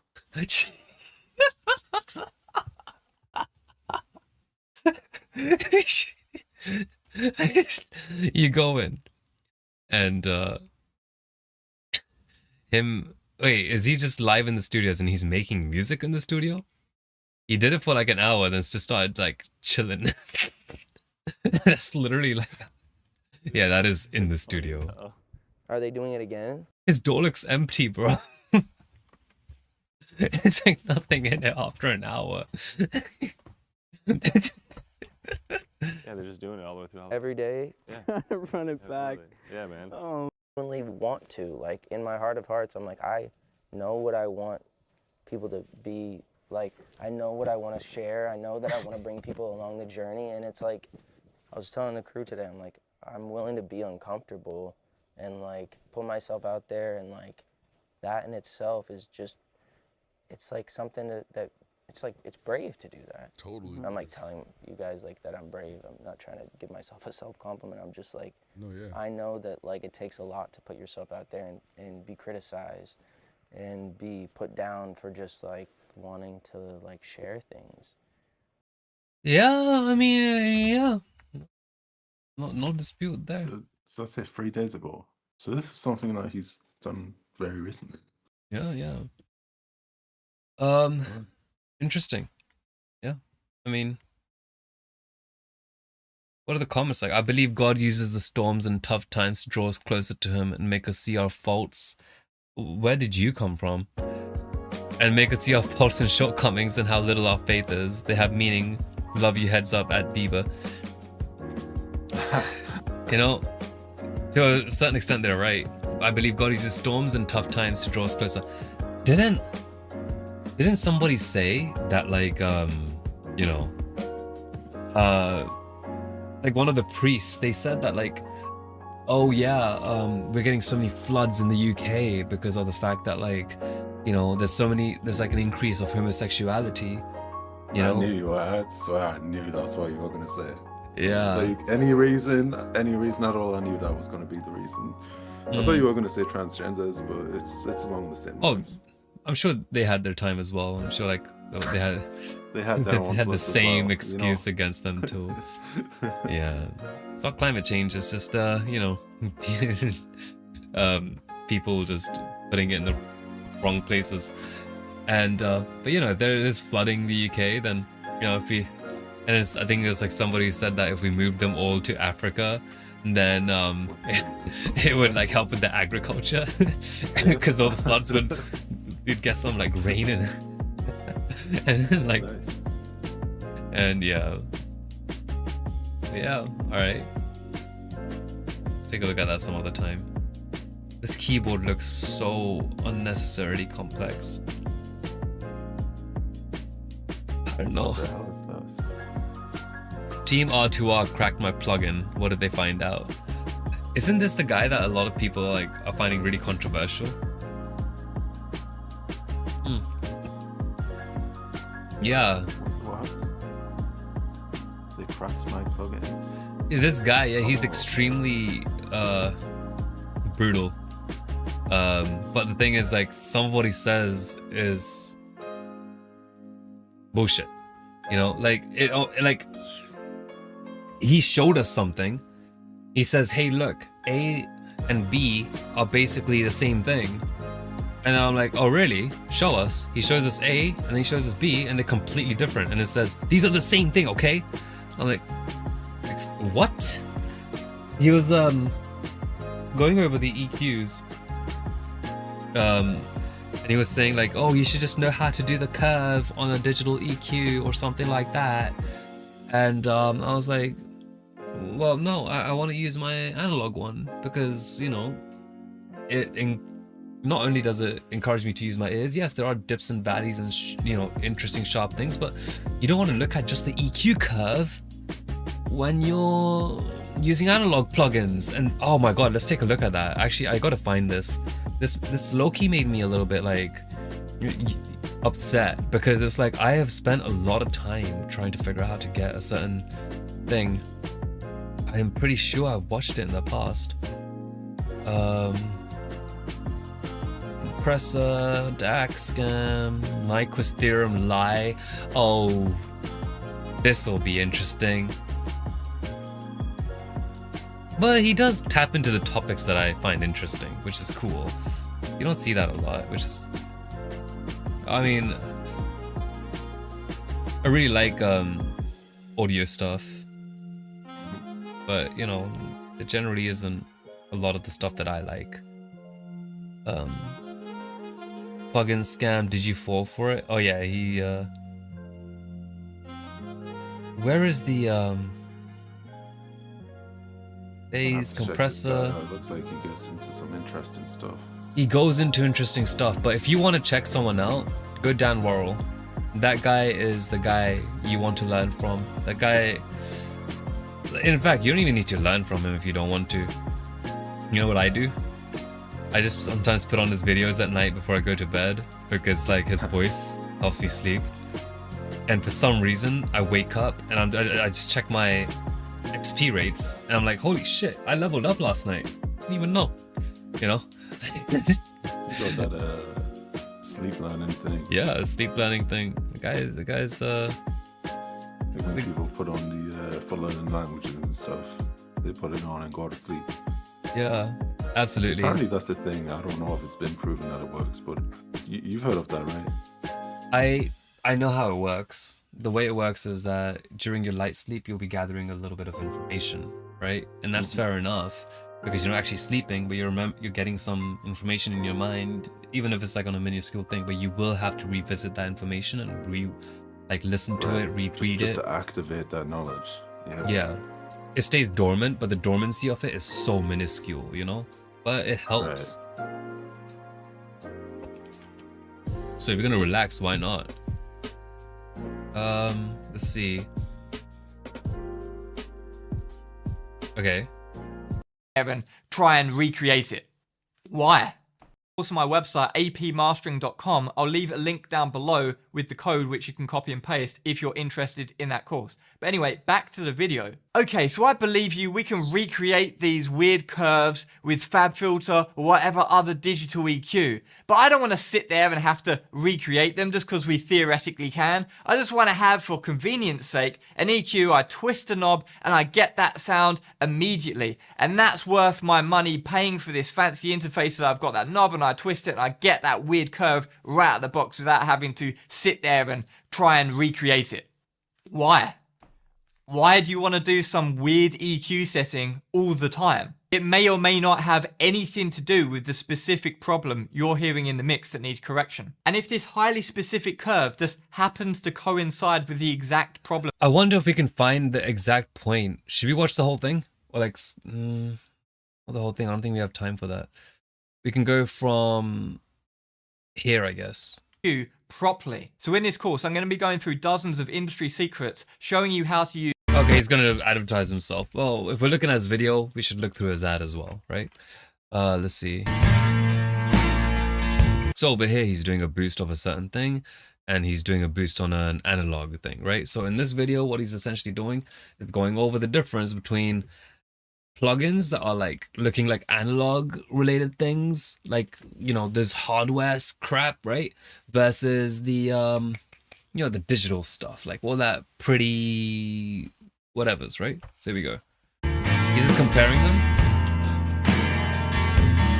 Can you tell the difference? But like I said in my previous video, it's not really important which particular EQ you use. It's important that you know how to use an EQ properly. A bad workman blames his tools. So after all this talk about EQ and all of the comments that I read, I decided I'm just going to make a course on EQ so I can do exactly that. Teach people how to use an EQ properly. So in this course, I'm going to be going through dozens of industry secrets, showing you how to use an EQ in the most effective way and in ways which you probably didn't even know existed. My goal is that by the time you finish the course, you're highly skilled at using any EQ gear. The gear doesn't matter. What matters is the skills. We're going to start right at the beginning with RC circuits, and we're going to go from there and talk about creative EQ, mixing EQ, mastering EQ. We're going to get into more esoteric and advanced stuff that you've probably never heard of, like intermodulation type effects. You can see we're going to be he's talking about pre-emphasis. The release date is the 1st of June, so that's about a week from when I'm going to publish this video. So it's not a big time frame, but in this pre-order period,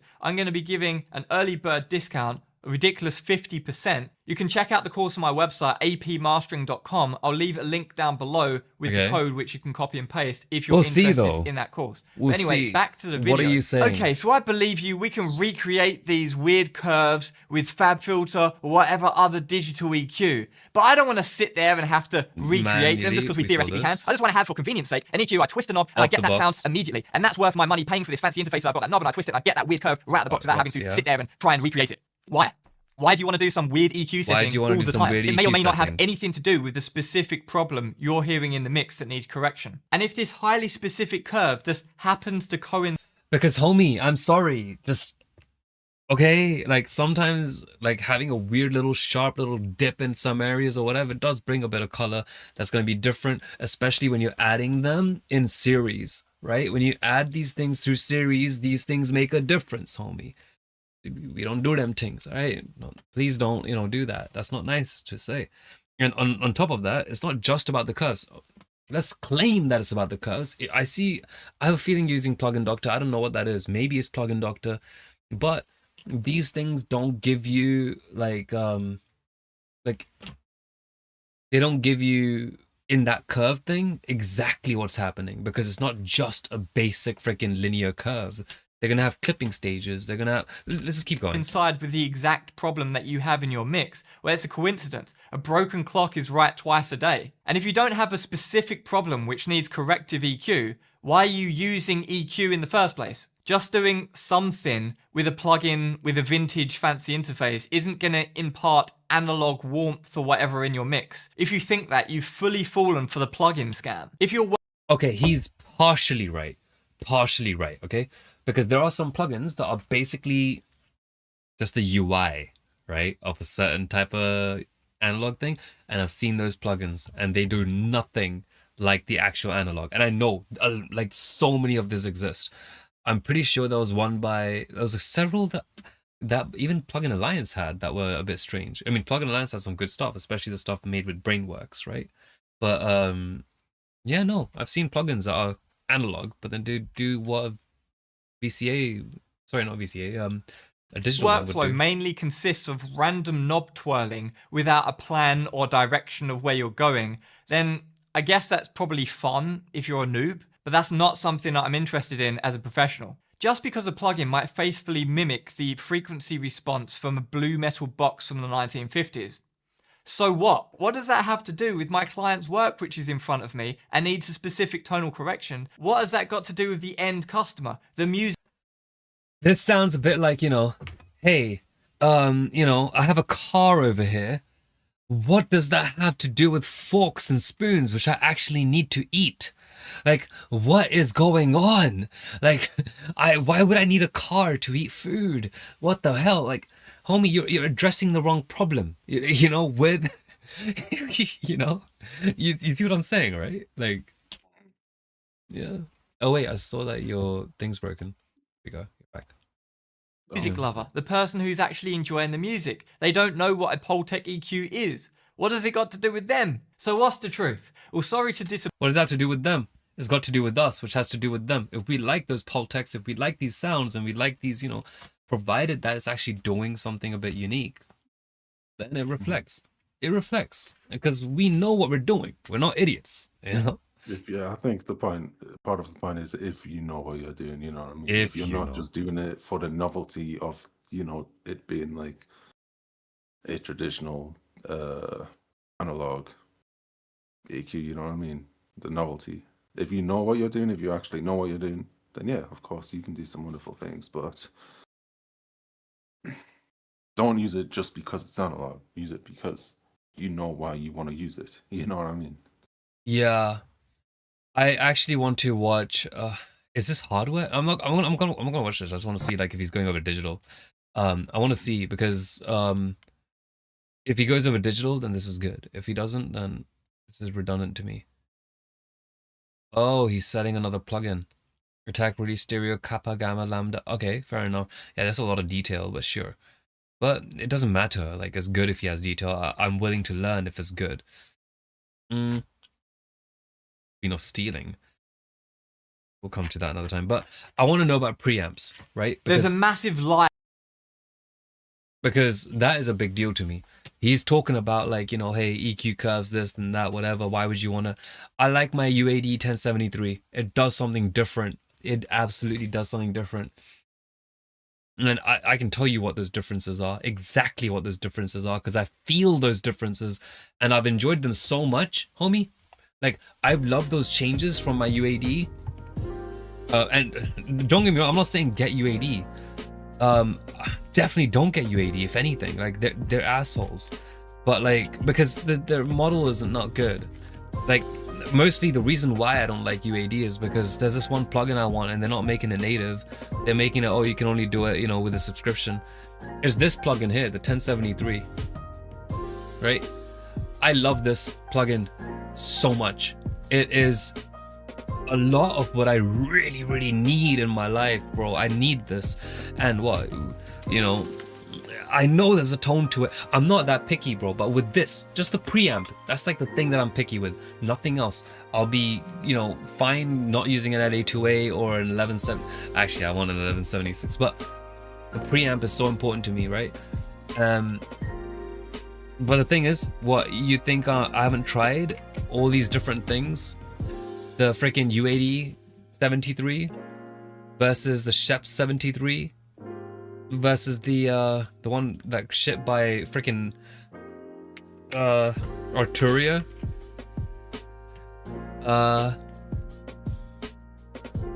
Where is it? It was somewhere. It's not the VCA. 76, I think.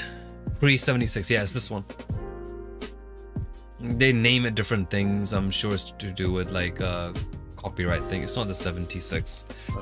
It's the oh, here it is, 1973. Here it is. So there's a pre-1973, right? This thing here. Oh, this is really huge. So let me make this a bit smaller. Yeah, I don't know how to make it smaller. Actually, I do. Resize window. Here we go. All right. So there's this one.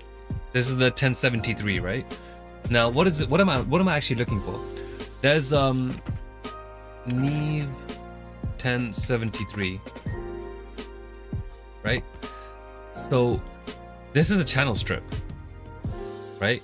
Like an analog piece of hardware. I've used this in real life and I've had a lovely time with it. I love the tone that it gives, that British freaking, you know, I'm not sure if it's British or not, but it feels really good. I love the tone. There's something to it. I'll tell you about that in a bit. So there's this one, there's this one, there's this one, there's even the Model N that I got, Model N channel, which is by VoostyQ. Look how many freaking ones I'm opening up, dude. They're all trying to emulate the same thing. And I know this one sounds miles different, this one over here, from every single one of these. I know, I feel it and I hear it. So, you know what I mean? I am certain analog emulators are gonna be doing their thing. Even the Gold made their thing, right? Like I even tried the Gold 5 Pre.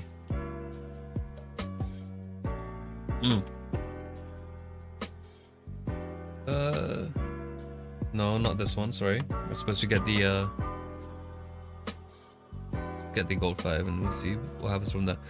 So you can see I was actively going out of my way for months on end looking for a good emulator. Look at this, bro. This is also here to emulate the 73. I mean, we click this, we get similar knobs, right? Looks familiar? Oh, the 81. Yeah. And then we where is it? Equalizer 31, 73, and then, you know, over here, look at this knob over here, right? Same knobs. They're trying to emulate something. Same knobs trying to emulate something. Same knobs trying to emulate something. Same knobs trying to they're all trying to do the same thing. Now, I know which ones are stupid, and I know which ones are pretty decent, and I know that like not even like two analog hardware sound the same, you know?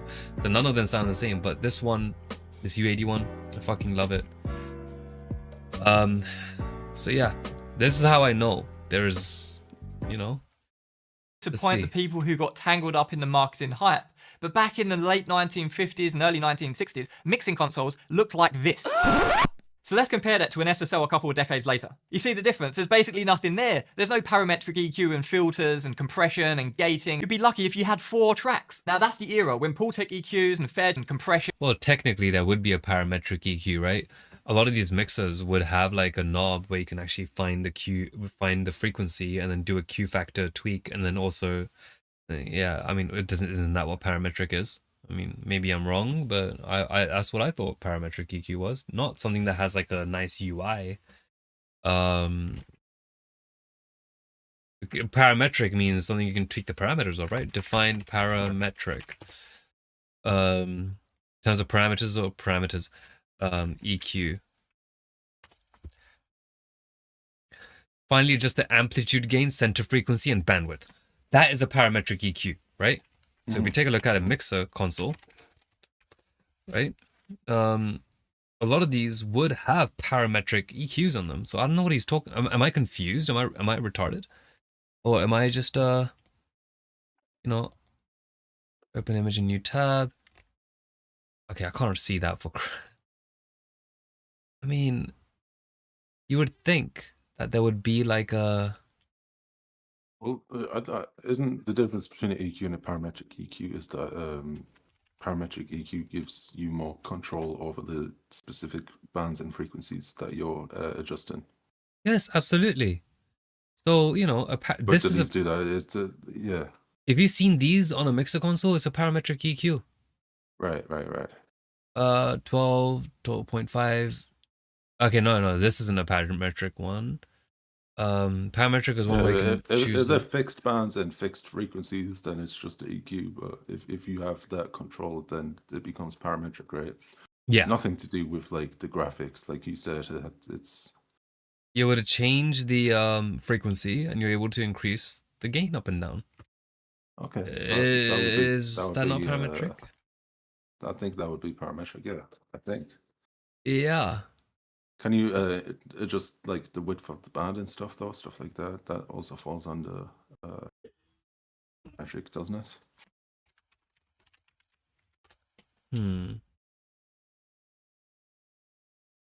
Oh, the bandwidth, the Q factor. That's what I'm saying. Yeah. So not just the frequency, but also the actual like the width of the band as well.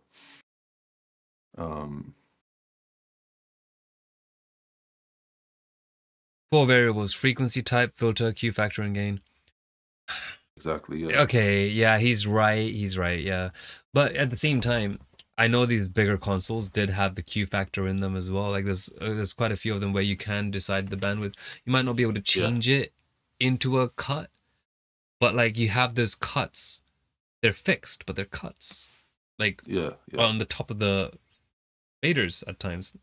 On the top of the faders, but at the top of the the strip, you'll see the cut and the minus 1620 dB button as well, padding, whatever. Yeah. And gating. You'd be lucky if you had 4 tracks. Now that's the era when Pultec EQs and Fairchild and Altec compressors were really popular because they didn't have anything else. If you didn't have a Pultec EQ, how are you going to EQ something? You don't have another EQ. Imagine you got in a time machine and you went back to the late 1950s and you went to one of the high-end studios of the day and you talked to the chief engineer and said, look, I see your EMT plate reverb and I see you've got a Fairchild compressor and an Altec compressor and you've got a couple of Pultec EQs here and I see that you've got a valve desk here and with these weird levers. That's really cool. I like that, but I've got something that you might like more. Check this out. This is called an Apple MacBook Pro from the future, from years. Oh, okay, that's an unfair comparison. I mean, of course, if we brought an Apple Mac from the future, they'd be excited about it, right? Of course. But like, yeah, of course. The thing is that they'd be just like, in terms of EQs, did they not have graphic EQs? Well, because you have parametrics and you have graphic EQs that were there too, which do a very good job. 1950s, like things like this, you know. Give me a sec, I gotta use the restroom. But yeah, there's definitely graphic EQs have been out for a while.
Right, I'm back. Let's see. Yeah, so there's definitely like, you know, I think what he should have said is like, you know, more to do with, I mean, what he's saying isn't a lie. I mean, it would be more eloquent if he said something along the lines of like, hey, you know, they did have a lot of, you know, options for like, you know, doing something close to parametric, but this wasn't it. You're not even looking at graphic or whatever. Like, you know, dismiss some technologies which hadn't, you know, because otherwise we're just gonna be thinking like, oh, if that gets challenged even a little bit later, and he has a lot of these things which are gonna be challenged a little bit later, then makes people a bit skeptical of the entire premise of what he's saying, you know? Yeah, he kind of went to the extreme to prove a point there by saying, "Oh, we're gonna bring this Apple laptop." You know what I mean? Like, yeah, yeah. It feels like he jumped a step. He's trying to drive his point, and I see why he'd do that. But you know, maybe that's just too far. Yeah, a little bit. He'll get around to it. Yeah. Year 2000. I see what he's saying anyway. I will say he's not an idiot. He knows what he's talking about. You might be a little bit. I mean, I haven't seen all his videos. I'm just thinking from what I've seen here, right? But he's not an idiot. He's definitely involved in the space in a really cool way. 15, and I'll give you this with a copy of Reaper and all of its built-in plugins and some 24-channel Motu, Behringer, whatever interface, and the USB cable and the plug, and you can have 24 mic inputs, unlimited tracks, all of the plugins which come with Reaper, and all of the delays and effects and reverbs and EQs and compression and limiting. Sell me all of your entire studio, the plate reverb, the Fairchilds, all of it. I want all of it, and I'll swap it for this one laptop and a 24-channel interface. What will he say? He'll say, yes, please. The engineers in the late 1950s and the early 60s, they wanted high-end digital precise EQs like Fab Filter and TDR Nova. They wanted TDR Nova, but they didn't have TDR Nova. But you have TDR Nova for free. You'd happily trade the precise, high precision, high fidelity, amazing, transparent, digital miracle, parametric EQ of our day for some old wonky blue box that gets hot and has valves inside. Because old metal box though, okay, sure, go for it. Well, the thing is that like when we keep him in the box, they're not gonna get hot and all that stuff, right? I mean, yeah, again, he's just driving a point. But I've used re-EQ, like re-EQ, and I'm not gonna lie. If someone said, "Would you rather use this EQ or would you rather use you know, like a 4000E," I'd probably go with the 4000E. The re-EQ is ugly as shit. And which one would you want to go for? Like shitty, ugly looking digital or analog that looks good but also performs well, right? Like, okay, this is pretty cool because you can actually just like do your low shelf and whatever you want to do. With this one, you will have to learn a little bit, but at the same time, I don't know. I feel like, you know, maybe I'm being a little fussy because it is cool that you can like find these things. But then look over here. This is a parametric EQ, is it not? You have a decibel thing, your and then you know the frequency followed by how wide the band is. That's a parametric, right? Yeah. Parametric, right? And then you have your shelves over here. You can turn it a bell if you want to like hone in on a specific thing. You have your filters, 3 and 3x or whatever. And if we take a look at the high pass, sure, this is how the bandwidth works. But I'm not also gonna be like that stupidly ignorant. Here's the thing, high pass, you can't even change like the amount of stops on, you know, something like the Ableton EQ. You can. Where it's like, you know, you see how this is a curve, but then I can like change this to the amount of stops there are, like boom, that's a bit sharper. You know, you can do that on FL, you can, I think. And on Pro Q, you can do that in parametric, yeah. I mean, of course. On the FL parametric, you can do that, yeah. Yeah, but see, that's the thing. If I had the choice, I would go with Pro Q4 or Kirchhoff. Right? Like, why did he have to compare it to Re-EQ? Re-EQ is not that cool. Man, don't even... See, this is what he mean. Like, he says things which are true, but then uses the worst freaking example for it. Right. It's like, you know what? If this or this, yeah, it would be a different story. I mean... Yeah, it's like saying, you know what? Straight people are like really stupid. Because one time I was walking down the road and there was this gay guy that was like banging his head against the wall. It's like, homie, like this has nothing to do with that. You what? Huh? Are you okay, mate? You're gonna use Re-EQ to prove your point? Like, what is this, man? I don't understand. Might be because he might have been comparing it in terms of capability, maybe. Would you not suggest that? Because obviously, the EQ that you use just there, that can do a whole lot more. While when he's directly, like, yeah, so when he's comparing those two, it's more, is that not more compatible in terms of like options and stuff? When you're comparing those two. One thing that I can say is that like you can sharpen the Q factor a lot more and find problematic frequencies with this, which you won't be able to do with this one over here, right? Right. But if you're happy with the type of curves you can get pretty much any sound you want with this. Any. Sure, you can do something, you can do the same with this, but in reality, the UI is atrocious. What am I gonna want to learn if I could only like have one of these?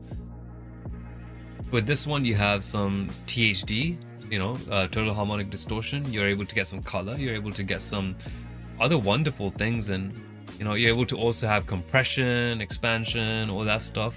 You know, so there's quite a bit. You can also like, you know, okay, this is not that much. It just builds like a slight randomness between your left and right channel, but that's okay. Some things you don't want to overthink. This thing helps with that. You can turn this from a shelf to a bell, EQ type, you can change it. Whatever you want to do. I mean, everything is here. You can assign the equalizer to only react to the compressor, whatever. Your dynamic sidechain. Whatever, like there's a lot of things you can do with this. But you can't do all of that with this Re-EQ one. Is there a dynamic EQ here? Please show me. Am I able to turn this into dynamic EQ? Let's legitimately try, huh? Okay, well. You don't even have a sidechain thing. Oh, you can sidechain from this one, but not the Re-EQ. The point is, the Re-EQ is not perfect. It's nowhere close. And if you're going to be comparing it to like some good analog stuff or whatever, like don't, that's what I'm saying. Don't do stupid comparisons. Don't say Re-EQ. Just say Pro Q3 or 4. You know, the Reaper one is not that good. It's really not that good. In fact, there's free VST, free EQs that are better than the Re-EQ. Right, of course. So why would you use Re-EQ in your example, which is worse than a lot of analog equipment? Like, come on. I guess maybe he was trying not to pick the best EQ to make it look like he was being unfair in his comparison. But then use a subpar one. Don't use the shit instead one. Of to avoid like picking the best one, he picks the worst one or something like. Exactly. Pick a middle one. Yeah. Pick a middle one. Like, or just say Pro Q4. This argument is about EQs. Are you getting scammed? Right? And if this is a conversation about getting scammed versus not getting scammed, FabFilter is not a scam. It's legitimately incredible, amazing, better than industry standard products. Pick the it's best not a scam. One, or pick something of comparable, comparable cost. Comparable cost? Oh, bloody hell. Even the best free one, I think even the best free one, you can still drive that point with just best free plugin. Dude, if someone... There's so many fucking free plugins, like so many. Dude, here's the thing, right? If someone told me to go on Plugin Alliance or whatever and said, hey, pick an EQ, and I'm over here like, all right, well, I guess let's take a look at EQs, right? And they ask me, would I rather spend let's change the price.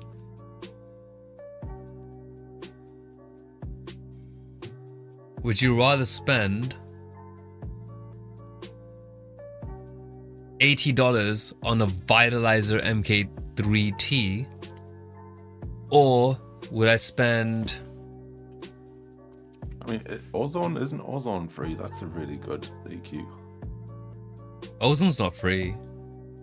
I don't think so. Are you sure? Maybe they have some things for free, but most of Ozone isn't. Let me look that up. Is it not free? Yeah, it's free. It is. It's completely free. Oh wow, okay. So FabFilter Pro Q4, would I rather spend 60 on this MK3, or would I spend 150 on this Pro Q4? Well, I mean, obviously, I'd rather get one of these than 8 different things that would do this, you know? Right. So, yeah, no, of course. But would I rather get one of these? Sorry, would I get, you know, one of these versus, I don't know, a recomp? Then fuck no. You know, this one brings a nice glue saturation and everything that I like. And I like it in pretty much anything. It's my favorite tone. Right. But to be absent of that tone is gonna suck. Yeah. I think you're right. I don't think Ozone used to be free, but it is now. I don't know when it became free. I think that's more because they're trying to push the AI stuff that works with Ozone and make money off that instead.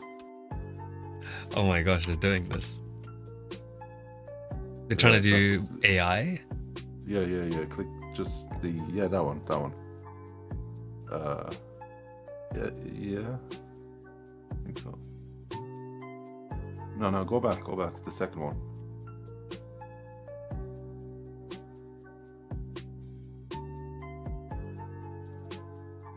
Yeah, the actual EQ, and then so this is free, but if you scroll all the way down, you see like the AI stuff that they are trying to make money off now. So I think they're less trying to make money off the equalizer and more trying to make money from AI that works with the equalizer at the bottom, related products. Yeah, so that's all like the like elements, for example.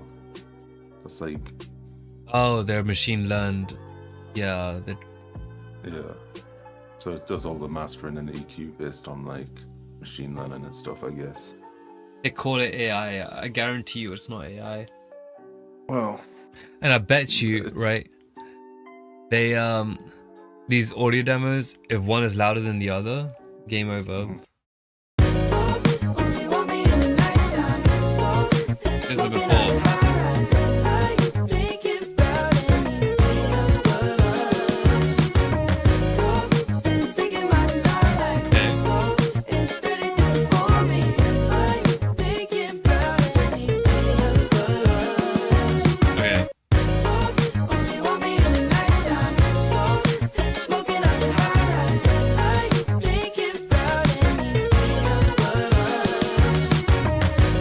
You know what's annoying? That is actually a good difference, and they actually did do a really good job of level matching it, I think. But the thing that bothers me is I've never had a result like this from Ozone. All the shit that Ozone has given me has been trash. Whereas like every single time it's just way too bright or way too broken or way too distorted. It's like, what the... Yeah. This is good. Yeah, so I think that's why they've made the actual EQ free, is so they can push more for making money from the AI. Yeah. Because Yeah, I think you're right. I don't think it used to be free like a few years ago. Let's finish this off. Let's see. But what about the analog saturation? So for the most part, the types of Okay. EQs which people are thinking of when they think saturation, vintage vibe, vintage harmonic distortion, these types of EQs generally consist of three main components in their filter networks. They have resistors, capacitors, and inductors. And all three of these components are passive linear components. Linear meaning no saturation. They don't saturate. There's no saturation. There's no distortion. They're linear. They're clean, surgical, precise. A capacitor doesn't saturate. When we use words like distortion, saturation, harmonics, overtones, character, vibe, vintage sound, all of this stuff doesn't have to do with the capacitors, resistors, and inductors that are used in the filter network. Rather, this is What about the the sound transformers? of transformers. Yeah, Transformers there we saturate. go. And the amplifiers. The amplifiers saturate and do weird, non-linear stuff to the sound. It's the transformers and the amplifiers. Don't get me wrong, I absolutely love the sound of transformers. And I've built analog EQs before with my own hands, soldering all the components, and I'm selecting the transformers that I want to put in there. And if you like that sound too, and want that saturation, why not use a plugin specifically designed to mimic transformers, like the True Iron plugin? If I want the sound of transformers, why would I randomly subject myself to unspecified mystery distortion in amounts that I can't control because of the fact, go on, because it's built into some vintage EQ plugin? No, I'm just going to use the exact sound that I want with a specific transformer sounding plugin. It's like stepping into a music shop and saying, "I'll have a musical instrument, please." What? Which one? What color? What size? You want a piano? You want a trumpet? You must have some idea what you want. No, I'll just have a musical instrument, please. Okay, well, here you go. Amazing! Yeah, this is exactly what I wanted. If you've enjoyed this video, be sure...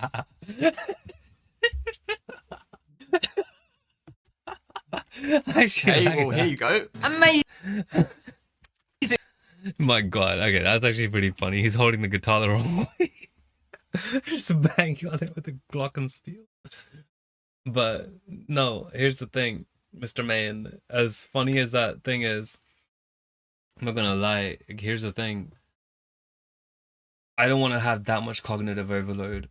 You know what I mean?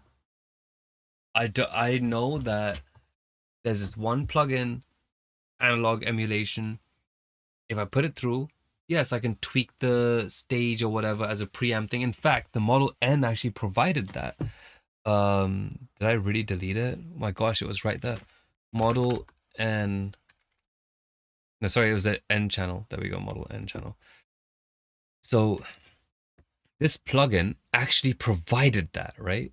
Because the thing that was cool about this plugin was that, yes, aside from how huge the freaking UI is that you can do your equalization as you normally would on your regular 73 or whatever. I mean, this one's not really got a 73 kind of thing. It's an 84, but whatever, because 84 allows you to switch between these things.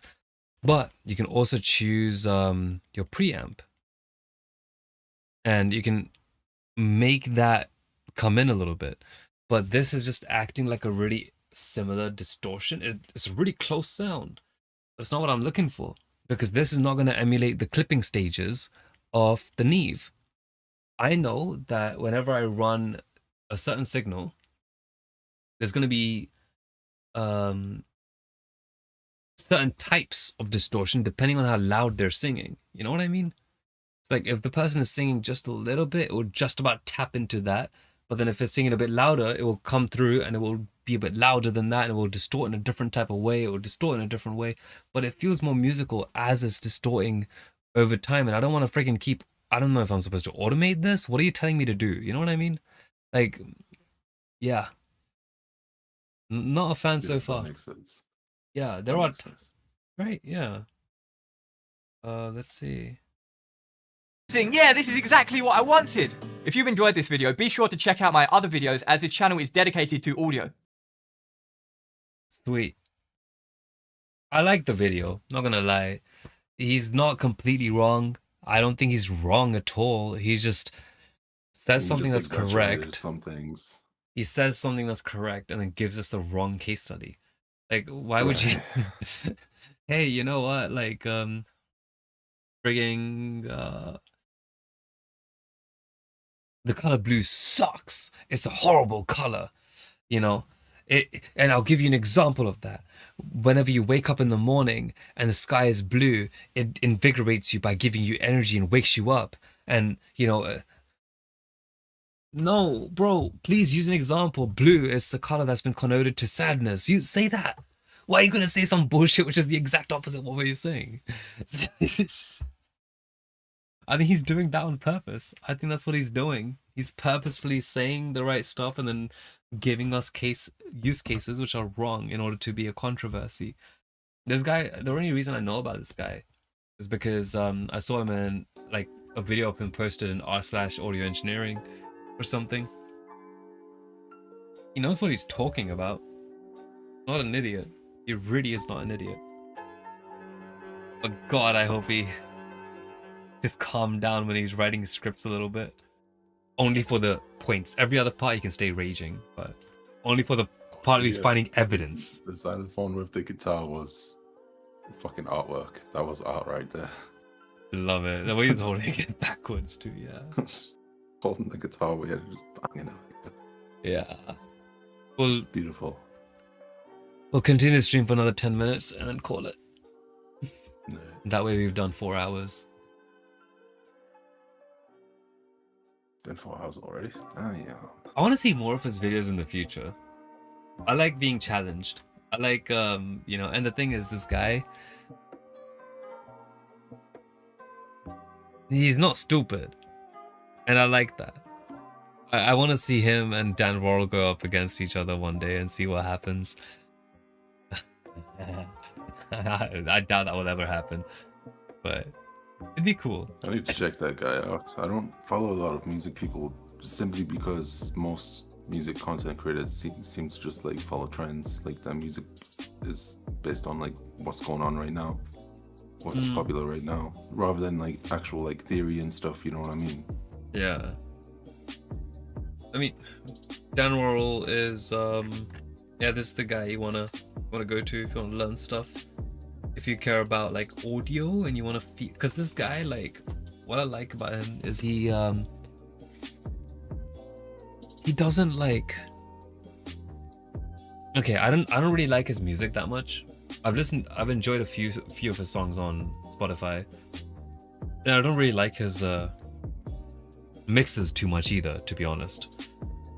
But the thing is that but one thing I can be sure of is that the reason why I don't like his mixes is because I don't like his style. You know? But it's not because he's bad, it's because it's just not your cup of tea. Exactly. Yeah. He's a very good educator, very funny, and he explains concepts like, like, I don't know, how do you explain? He explains concepts like simple sentences. It's so freaking easy to decipher and get what he's saying, and his voice is really smooth as well. It's a really pretty voice, and at the same time, he goes over the interesting concepts. He goes over the things that we actually care about after a certain point, So, yeah. Anyone you want to go to for audio information, this is the guy, Dan Worrell. But I do want to take a look more at like this AP mastering guy at some point. He did cause a lot of controversy in the other on Reddit for some reason. There's always this picture of him. It's the same freaking picture on every single one. God. It's the same picture. It's literally exactly the same. The only thing he's changing is like the background and the overlay. What the hell? Oh, yeah. Yeah, he has his all same picture that he is like. Oh, dude, I know what happened. So what happened was, he was over here. Like, okay, let's start his history. He made this video. He got 30k views, but then he put this one and he only got 6.5. Then he realized people don't want to see him singing or playing guitar, so he just put his face up, and that worked. And it got him 69k views, and from there he got 35k because it was part 2, and you're just kind of starting from this and you're going into that. And then after that he was like, you know what? Maybe I should change my face because this one went down so much. So he changed his face, and it went down. But it was like, you know what? That's because it's part 3 and he realized it. But hey, let's give this face another shot. He went on, how about if I'm further away and in the corner like a little timid thing? He went even more down. And then he said, you know what? I'm dead. I can't do this anymore. And he did this one, and where he just looks dead because he's like passed away, grey obituary style. And people like that. Oh, you're dead. Hell yeah, let's go. And then after that, he was like, what? What did you say to me? Huh? And then he put this face up, which got 21k because people were upset by it. And then, I am just kidding around. It's because the second part and the third part, doing multiple parts is going to descend your views.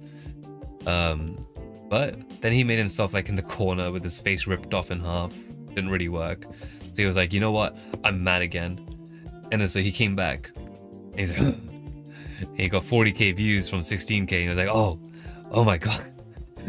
Audio cable fraud. Who's this guy with this cat? I just did this cat. I mean, I love cats, fair enough. It is interesting for a thumbnail. And then podcast, sure. He was going with that. Views started to go down. He changed it, but then views started to go down. So he was like, you know what? That's not good enough. I miss the times where I got, you know, freaking 21k views and 40k and all that stuff. So he came back and put that same face up, and he got 298k views. So he found his recipe. He found his recipe. After that point, he never turned back. He knew that worked. So he never turned back. There we go. That's how it works. That's it's good piece of law right there. That's his law, yeah. He got his highest view count on that 298k. And then he never went back. Every door ranked.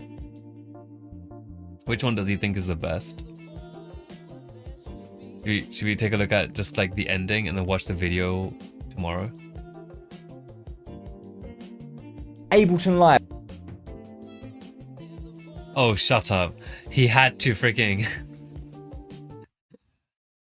Logic, FL Studio, Pro Tools, Reason. We're going to go through a... Oh, I see. Just call out everything that might connect with somebody first. This guy knows how to write a script. I'm not gonna deny that. And he doesn't use AI for it, because AI wouldn't even write that well of a script.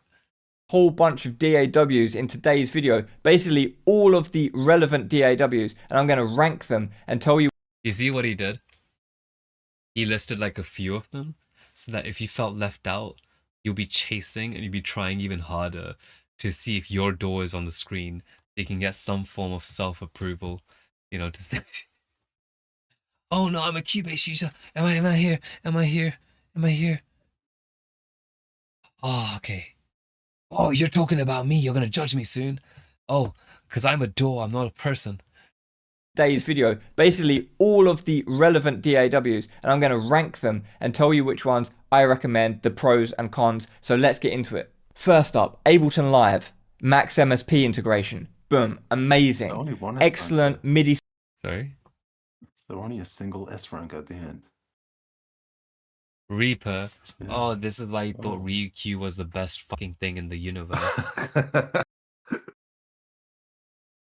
Was FLB? Okay, I'll take that. I don't really give a fuck.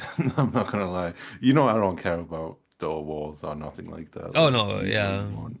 It doesn't make no difference to me. I don't understand why you put Cubase so damn low.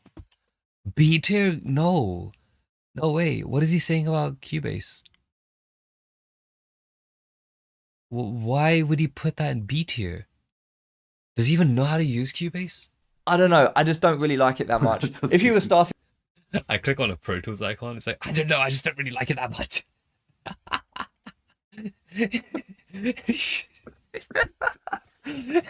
No, I just click on a random spot and I relate so hard with them over here, bro. Like, yeah, I don't know. I don't really like it that much. Gate kept vibes. I don't know. I just don't really like it that much. If you were starting from scratch, I just don't see why you would choose Pro Tools as your DAW. I'm going to give it a C. Cubase. Back in the 90s, choose... That is generous. That is generous. That should be on D tier. Yeah, I was expecting to D right there. I don't hate Pro Tools. I think it's what it does is great. I just think the workflow and interface and all that stuff, like it's the software itself is too dated. Its capabilities are outstanding, but the software itself is just too 1900s. It's stuck in the last century. I'd say that it'd be S tier along with Cubase if it was freaking the 90s. But I always say, like, if they just modernized it, if they put in a lot of work, like, I think they they're just allowed happy VST. with where it is. They're just like, okay, let's switch to we've got like a bunch of engineers who are like stubborn as hell. They still use our software. They're teaching like kids how to use our software. We're making all of this money. Let's switch to subscriptions and not change the software at all. Just milk as much money as we can from our reputation from the 1900s. You know what I mean? If you're going to go with subscription, you need your program to be changing extremely frequently. Yeah, exactly. That's what I'm saying. Like, I've said this before, I'll say it again. Unless they do something drastic, it's going to die out of mainstream. It's probably still at the we had a look at the market share. It's at the top still, right? But it is very, very rapidly declining. And that's because they're not doing anything to prevent that. They're still riding off the high of being the most popular in the 1900s. Yeah. That's the issue, man. In all honesty. Yeah.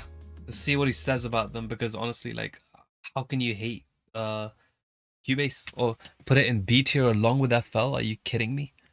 Take a look. I think you put FL in B tier just to not make people angry.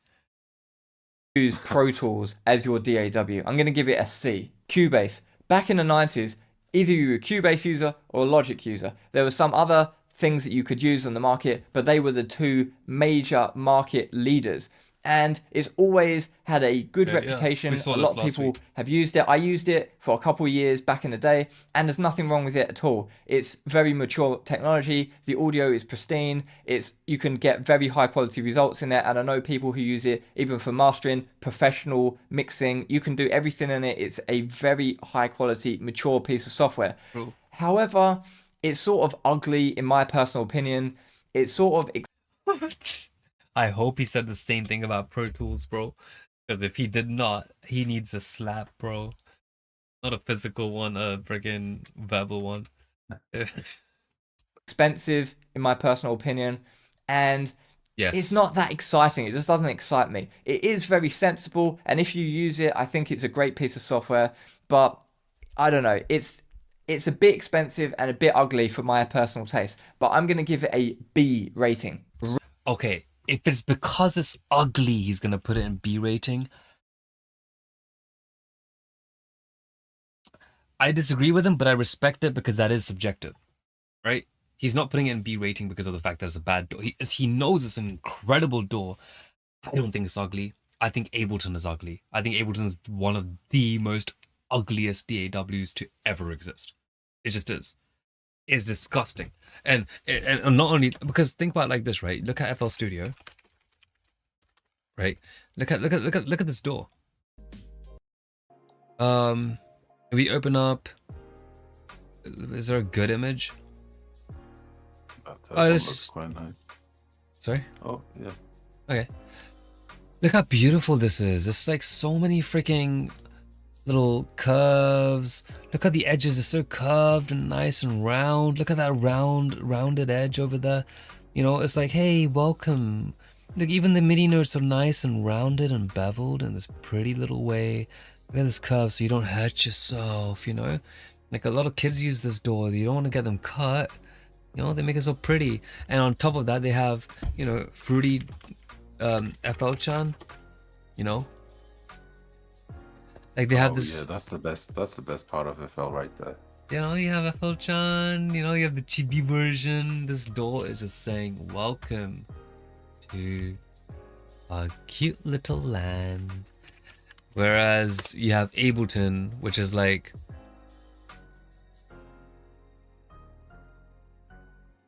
Ableton is literally just like, get the fuck out of here, bro. What are you doing?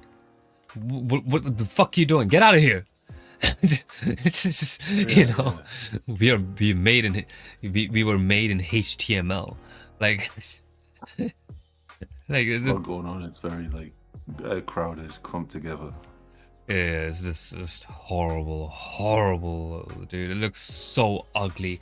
It is the ugliest door ever. I've been using this door for like the last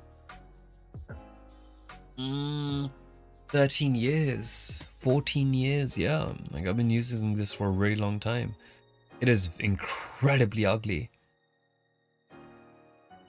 And the reason why I think it's ugly, if I'm being completely honest, is because of the fact that the frame rate is really atrocious when you have a lot of things in there. Whereas with something like Cubase, frame rate on your program, FL Studio frame rate, you move around, panning around, is smooth, you know? Ableton, this is their biggest flaw. And this is why I'm moving away from it. After 13 years of using, I can only use it for jamming out. I can't use it for mixing. That door is not good for mixing. It's no good. No good. If you have large amount of tracks. If it's like a little amount, then it's right. But yeah. So that was reason. So the reason's gonna be a fun one to look at. We'll take a look at that tomorrow. I mean next week or something. He went on for a while about Reaper.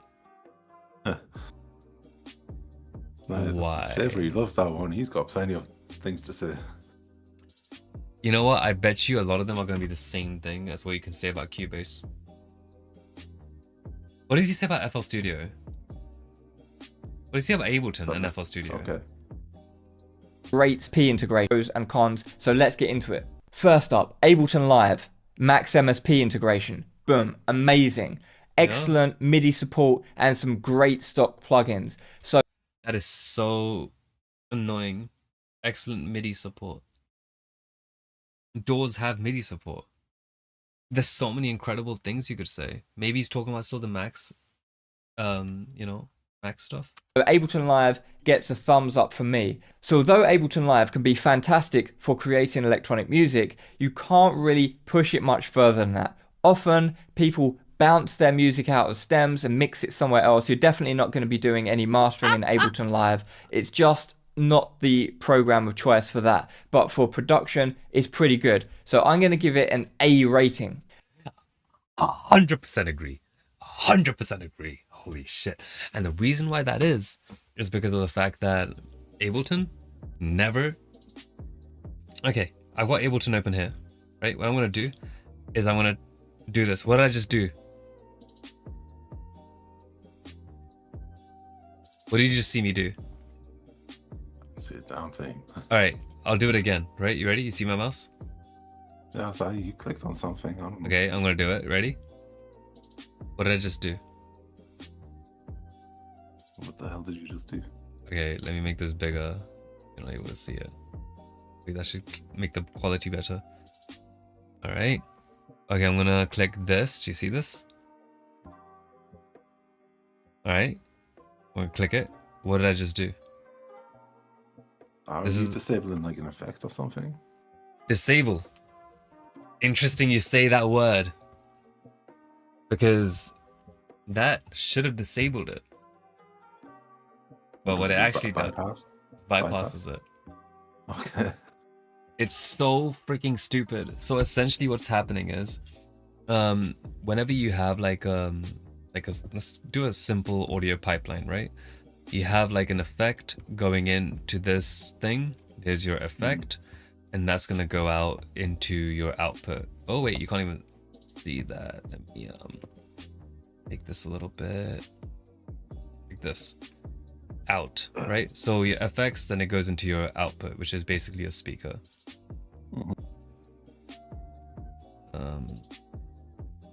There we go. But the thing is, now what would happen is most DAWs, if you turn this off, it would basically just disable it. right? It would just be like, bye, right? And it would just like, remember that there's a placeholder over here and just keep going. Whereas Ableton, what that does is it does this, and then it has like a little bit of a latency compensation, which what that means is it keeps the latency that this was providing in the first place. So if this plugin provides 12 milliseconds latency, this is pure latency, no effects, right? It will go through that and then go over here and then go to your out. So this is just bypassed. It's not disabled. And why? Because if you have pure latency, if you switch to another part of the track, if you turn the effect on and off, guess what? You won't get jumps in your audio. But if you didn't have this pure latency thing, what would happen is, if you did something where it's just like straight up like this and no latency, if you, like move to a different part, or if you turn the effect off, I mean, what would happen is basically like there'd be a 12 millisecond jump in the audio. So Ableton's great for live, but it is absolute and utter trash for like actual. It's good for real time, not good for offline. That's the issue. So he's right. Hard agree, man. Next up, FL Studio. It's come a long way since I started using it on version 3. Back then, you didn't even have audio tracks or a proper mixer or anything. Now you've got a lot of comprehensive tools, so it's come a long way from just a basic beat version 3. Hey, what did you say? It has mixer tracks. You remember, I think it was FL until, I think 7 or 8 was the first one to use tracks. Before that, it was just patterns. It was just literal patterns. Oh, no, they're talking about mixer tracks, like as in... Oh, the mixer tracks. Okay, yeah, that was a lot Right now you earlier. have inserts. Yeah, that was much earlier than that, yeah. Yeah, you don't have mixer tracks yet, I think. Oh, no, you have things we can kind of turn them to look like mixer tracks, because you can associate to an insert. Yeah, but yeah. Next up, FL Studio. It's come a long way since I started using it on version 3. Back then, you didn't even have audio tracks or a proper mixer or anything. Now you've got a lot of comprehensive tools, so it's come a long way from just a basic beat making kind of fun thing. It's really evolved into a bit more of a fully fledged DAW. But saying that, it's still a bit limited. No one's really going to be doing any serious professional mixing and mastering in FL Studio. You're not going to be doing that kind of stuff. You're normally going to be bouncing it out of Fruity Loops and putting it into something more serious to mix it down. And especially for mastering, I don't know any professional mastering engineers using Fruity Loops as their DAW of choice. And saying that, the full version to get all the plugins and stuff is actually a bit on the expensive side. So I think FL Studio's pretty good, especially if you're into making electronic music. A lot of hip hop guys use it, a lot of electronic music people who... Thing is that FL is there for young people. Like, it's not for young people, but it's there to invite young people. They made it cute and pretty so they can like spawn camp. Like, a lot of these young a lot of people do get started. That's why it has a bad rep. I told you this before. I believe the main reason. You can list all of your reasons why FL is bad, and I know you have many that you could list right now, but I think the main reason why FL has a bad reputation is because it's associated with people just getting started.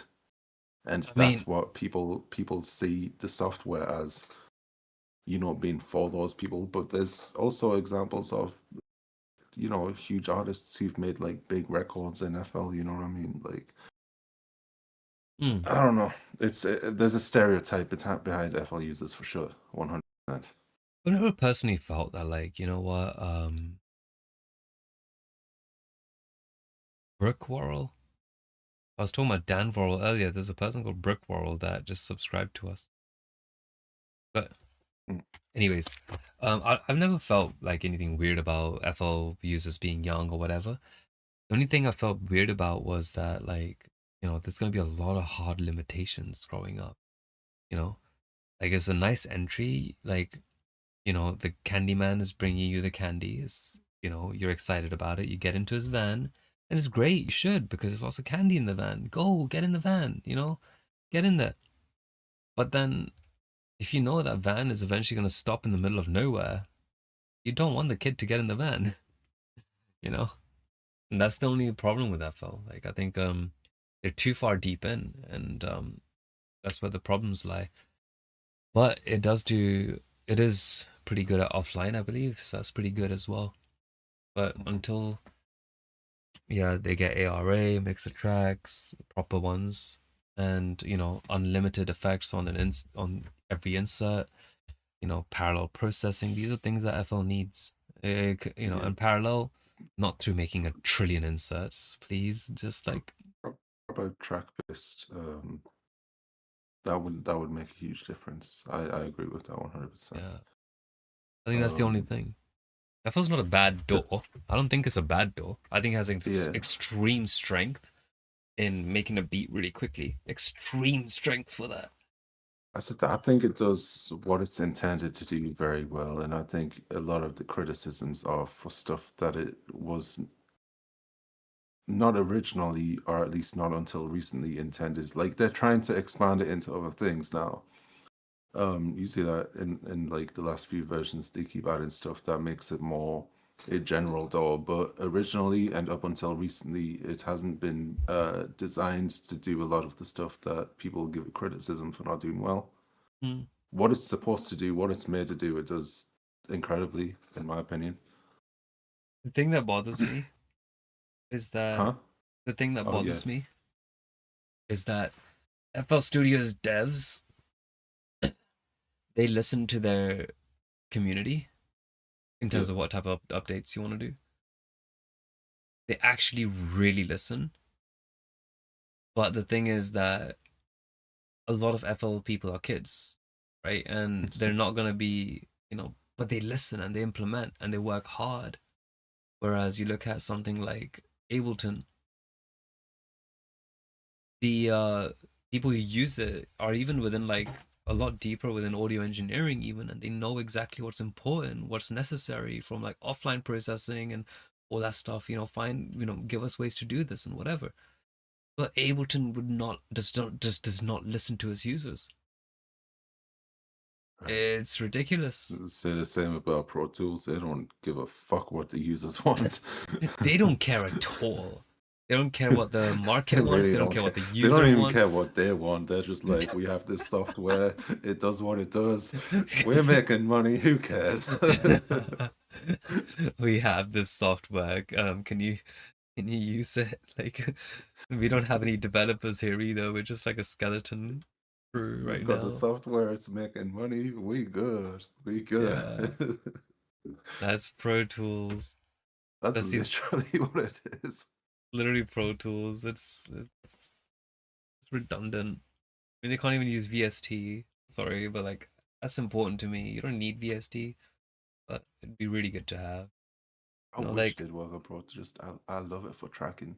FL Studio is not great for tracking, but Pro Tools is really nice. Pro Tools, Cubase, Ableton, any mixer-based DAW is amazing for tracking. You know, I like to I'll bounce my whatever I've made from FL, put it into Pro Tools, do all the tracking there. That is beautiful to me. I just wish they'd make it even better. Perhaps I need to look into something else for that, but I do think that's one of Pro Tools' strengths, 100%. I mean, if you're going into like writing mode, just take your beat, put it on Pro Tools, start tracking. You know, and if you're just making an instrumental, that's fair enough. You can do like recording into FL Studio if you're just getting some lyrics down as temporary voice notes. Yeah. But then you want to do proper tracking, you take it to Pro Tools, I guess, right? Exactly, yeah. With the that's exactly what I do, yeah. Fair enough, Then to me, that's like, I get the best of both worlds, you know what I mean? Yeah. Loop-based, sample-based stuff, it's a really good choice. I'm going to give it a B. Next up, the native Apple DAW, Logic. Yeah.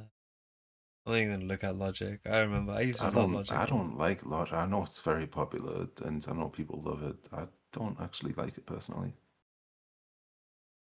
Let's take a look at Reaper. Why you got so excited about it? It's a bit weird. Go for an A rating. Next up, Reaper. This is my DAW of choice, and this is what I use for my job on a daily basis as a professional mastering engineer. There's absolutely nothing that comes close to Reaper in terms of its capabilities. Now, a lot of people knock it because they don't think it looks as pretty. Yeah, no, I don't care about if it's pretty or not. Trust me, Hold on. I use Ableton. Okay, are you going to Hold on. mention that Reaper has something to do with ASIO God? Are you gonna mention that Reaper has something to do with pre-rolling?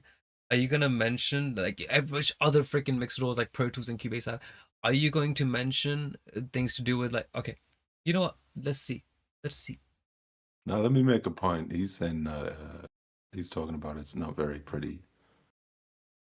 Didn't he lower the grade of another DAW because it wasn't pretty? He did. But now he's saying this isn't pretty and giving it an S rank anyway. Yeah, oh, I find that so ugly. And this one's like, oh, I know other people are gonna say it's this. And oh, come on, it's an ugly ass DAW. Reaper is ugly as shit. It is. I'm sorry. It's amazing. I love using Reaper. I even have it myself, but it is ugly. Come on. Ableton's ugly. It's not he's even admitting that it's ugly, but before he was like, oh, this one's nice. It's just ugly, so we're gonna put it down a grade. We're gonna put it down a grade, yeah. But then this one gets the S rank, even though he admits that it's ugly, it still gets the S rank. I don't know. Okay, well, let's see. Let's see. Maybe it's so amazing that this is the only DAW. Look, if this and Cubase are both ugly, then this needs to be better than Cubase in all functionality. Right. Let's see. Professional mastering engineer. There's absolutely nothing that comes close to Reaper in terms of its capabilities. Now, a lot of people knock it because they don't think it looks as pretty as Logic or something else, or Bitwig. Maybe you like the look of some of these other software. And some in Reaper, you can actually do containers, which is parallel processing, which you cannot do on Cubase, which is such a shame. Such a shame. Cubase needs this, and in about 8 days, Cubase will probably have an update for Cubase 15 Pro, and let's hope they use their brains a little bit, just a little fucking bit, and implemented parallel processing. This is what I mean. Like, a lot of DAWs don't even listen, but Reaper, they have containers, and Reaper also runs offline scripts. I don't know if Cubase does that, so we'll see. Some people think that it's too difficult to get started with, the learning curve is too steep, but in my personal opinion, if you can get into it and you can understand how to use it, it is the most advanced DAW currently out there, and it just blows everything away. If something doesn't exist as a feature in Reaper, you can just literally just start programming. The scripting capabilities are ridiculous. You've got Lua script, you've got all sorts of JSFX scripts. You can write your own plugins in Reaper. You don't even need to use Xcode or something else and compile it as a VST plugin. You can literally just start writing code within Reaper. It's that crazy. And all of the advanced, it's just mind-boggling how many advanced features there are. I can't even get started with this. On every single plugin, you've got a wet dry knob, for example. Other DAWs don't seem to have that. Every single plugin, you've got a wet dry knob baked right into Reaper. And then you can also press one shortcut and then you've got the delta. You can hear the delta. Just natively, like every single plugin, you can hear the delta of what it's doing. How cool is that? Other DAWs just don't seem to have that. Maybe some, but most of them don't have that. What else have I got written down here? It supports a whole bunch of different plugin formats. Delta and the wet and dry stuff. I mean, generally, you want to use Sends, right? Or you want to use, completely drench and do wet and dry within I mean, most plugins come with wet and dry. I'm sorry, I don't know a lot of plugins that don't come with wet and dry. If you want to do, wet and dry, just send it through an aux. Or make a bus for it. It's not that big of a deal to me. Don't have that. What else have I got written down here? It supports a whole bunch of different plugin formats: Clap, VST, AU, JSFX, and on Linux you've got all of the Linux plugins. Now the render matrix. The render matrix is absolutely game changing for anything where you're bouncing out consecutive regions, stems, all sorts of different combinations of stuff. Like it saves so much time in my job as a mastering engineer using the render matrix. Now I know that in Cubase and some other stuff you do have some kind of similar features, and you've got like cycle things that you can place there and do sorts of work around stuff. But the render matrix in Reaper is just bang there, and it works, and it's just fantastic. It's this grid thing that you can select exactly what you want to render, and this is an advanced feature which advanced users require on a daily basis for their jobs. And without this, you're just going to be sitting there twiddling your thumbs, waiting for one thing to render, like in Logic, and then you have to do the time selection and render out something else. It's amateur stuff. This is professional level stuff, and it's right in Reaper. And then you've got the routing matrix, and you can route anything to anywhere with this crazy patch-based stuff. It's just absolutely mind-boggling what you can do there. Now, other DAWs have routing functionality as well, but stuff like Logic, for example, if you want to set up a sidechain thing, you need to like assign it to a bus, and then you've got like a fader over here, and then you've got to select the bus input on the sidechain, all weird stuff like this. In Reaper, you can just send anything anywhere. Now, I mentioned earlier that Bitwig has really cool parameter modulation stuff, but Reaper has had that for years. You can do LFOs, random walks, you can do all sorts of stuff. You can even get audio to trigger parameters in plugins. It's absolutely mind-boggling what you can do with that if you know how to use it. Yeah, it doesn't look as pretty as in Bitwig. It doesn't look as pretty as in some other stuff, but it's there. The functionality is there, and I use the functionality often, and it's advanced stuff which advanced users need, and it's all there in Reaper. Reaper is fast, it's solid, it's lightweight. When you download it, it's saying like 50 megabytes. Okay, I'm gonna stop him here. We'll have to look at the rest of this tomorrow, because I'm not gonna lie to you, bro. Like, there's so much bias. There's so much bias, because what he's doing, he's looking at like, oh yeah, you know what? I think that Reaper is the best one because, you know, yes, it's ugly, but, you know, and the same reason I ducked everything else down, but there's a button that, you know, Logic doesn't have. Oh, and then, you know, Logic has 10 other buttons instead of this though, but Reaper has this button, which, you know, Cubase doesn't have. But, you know, like, it's just like, but Cubase has these different things. So yeah, like, I mean, it's called it being a different door, and you're just more informed about this one, and that's great. Like, it's a lovely door. Reaper is one of the best doors, like, to ever exist. Like, if someone gave me $150, I'd go for Reaper. If someone gave me $1,000 to make music, I'd make music in Reaper. And buy a guitar, a couple of instruments, maybe even just like some plugins, whatever. You know, Reaper's the best one. But with that being said, it is getting late. I am getting sleepy, but I am extremely hungry as well, bro. I'm so hungry. Hungry as hell. Oh god. Make some chicken. Dude, sounds lovely. Gonna have some fucking instant noodles, dude. Like, make some noodles and just down the shit out of that. So tired. But yeah. I think with that being said, I think it's a good time to end it. I'm gonna close a couple of things. This was a really cool song. Oh, game. Hey, it grew a second plant. And how much can I carry? 3 at a time. Okay, that was fun. Yeah, this one. Okay. Sweet. Bill Gates climate change. I would restream. Alright, great. Now, the thing is, I don't even know how to end these streams, right? It's always one of those situations where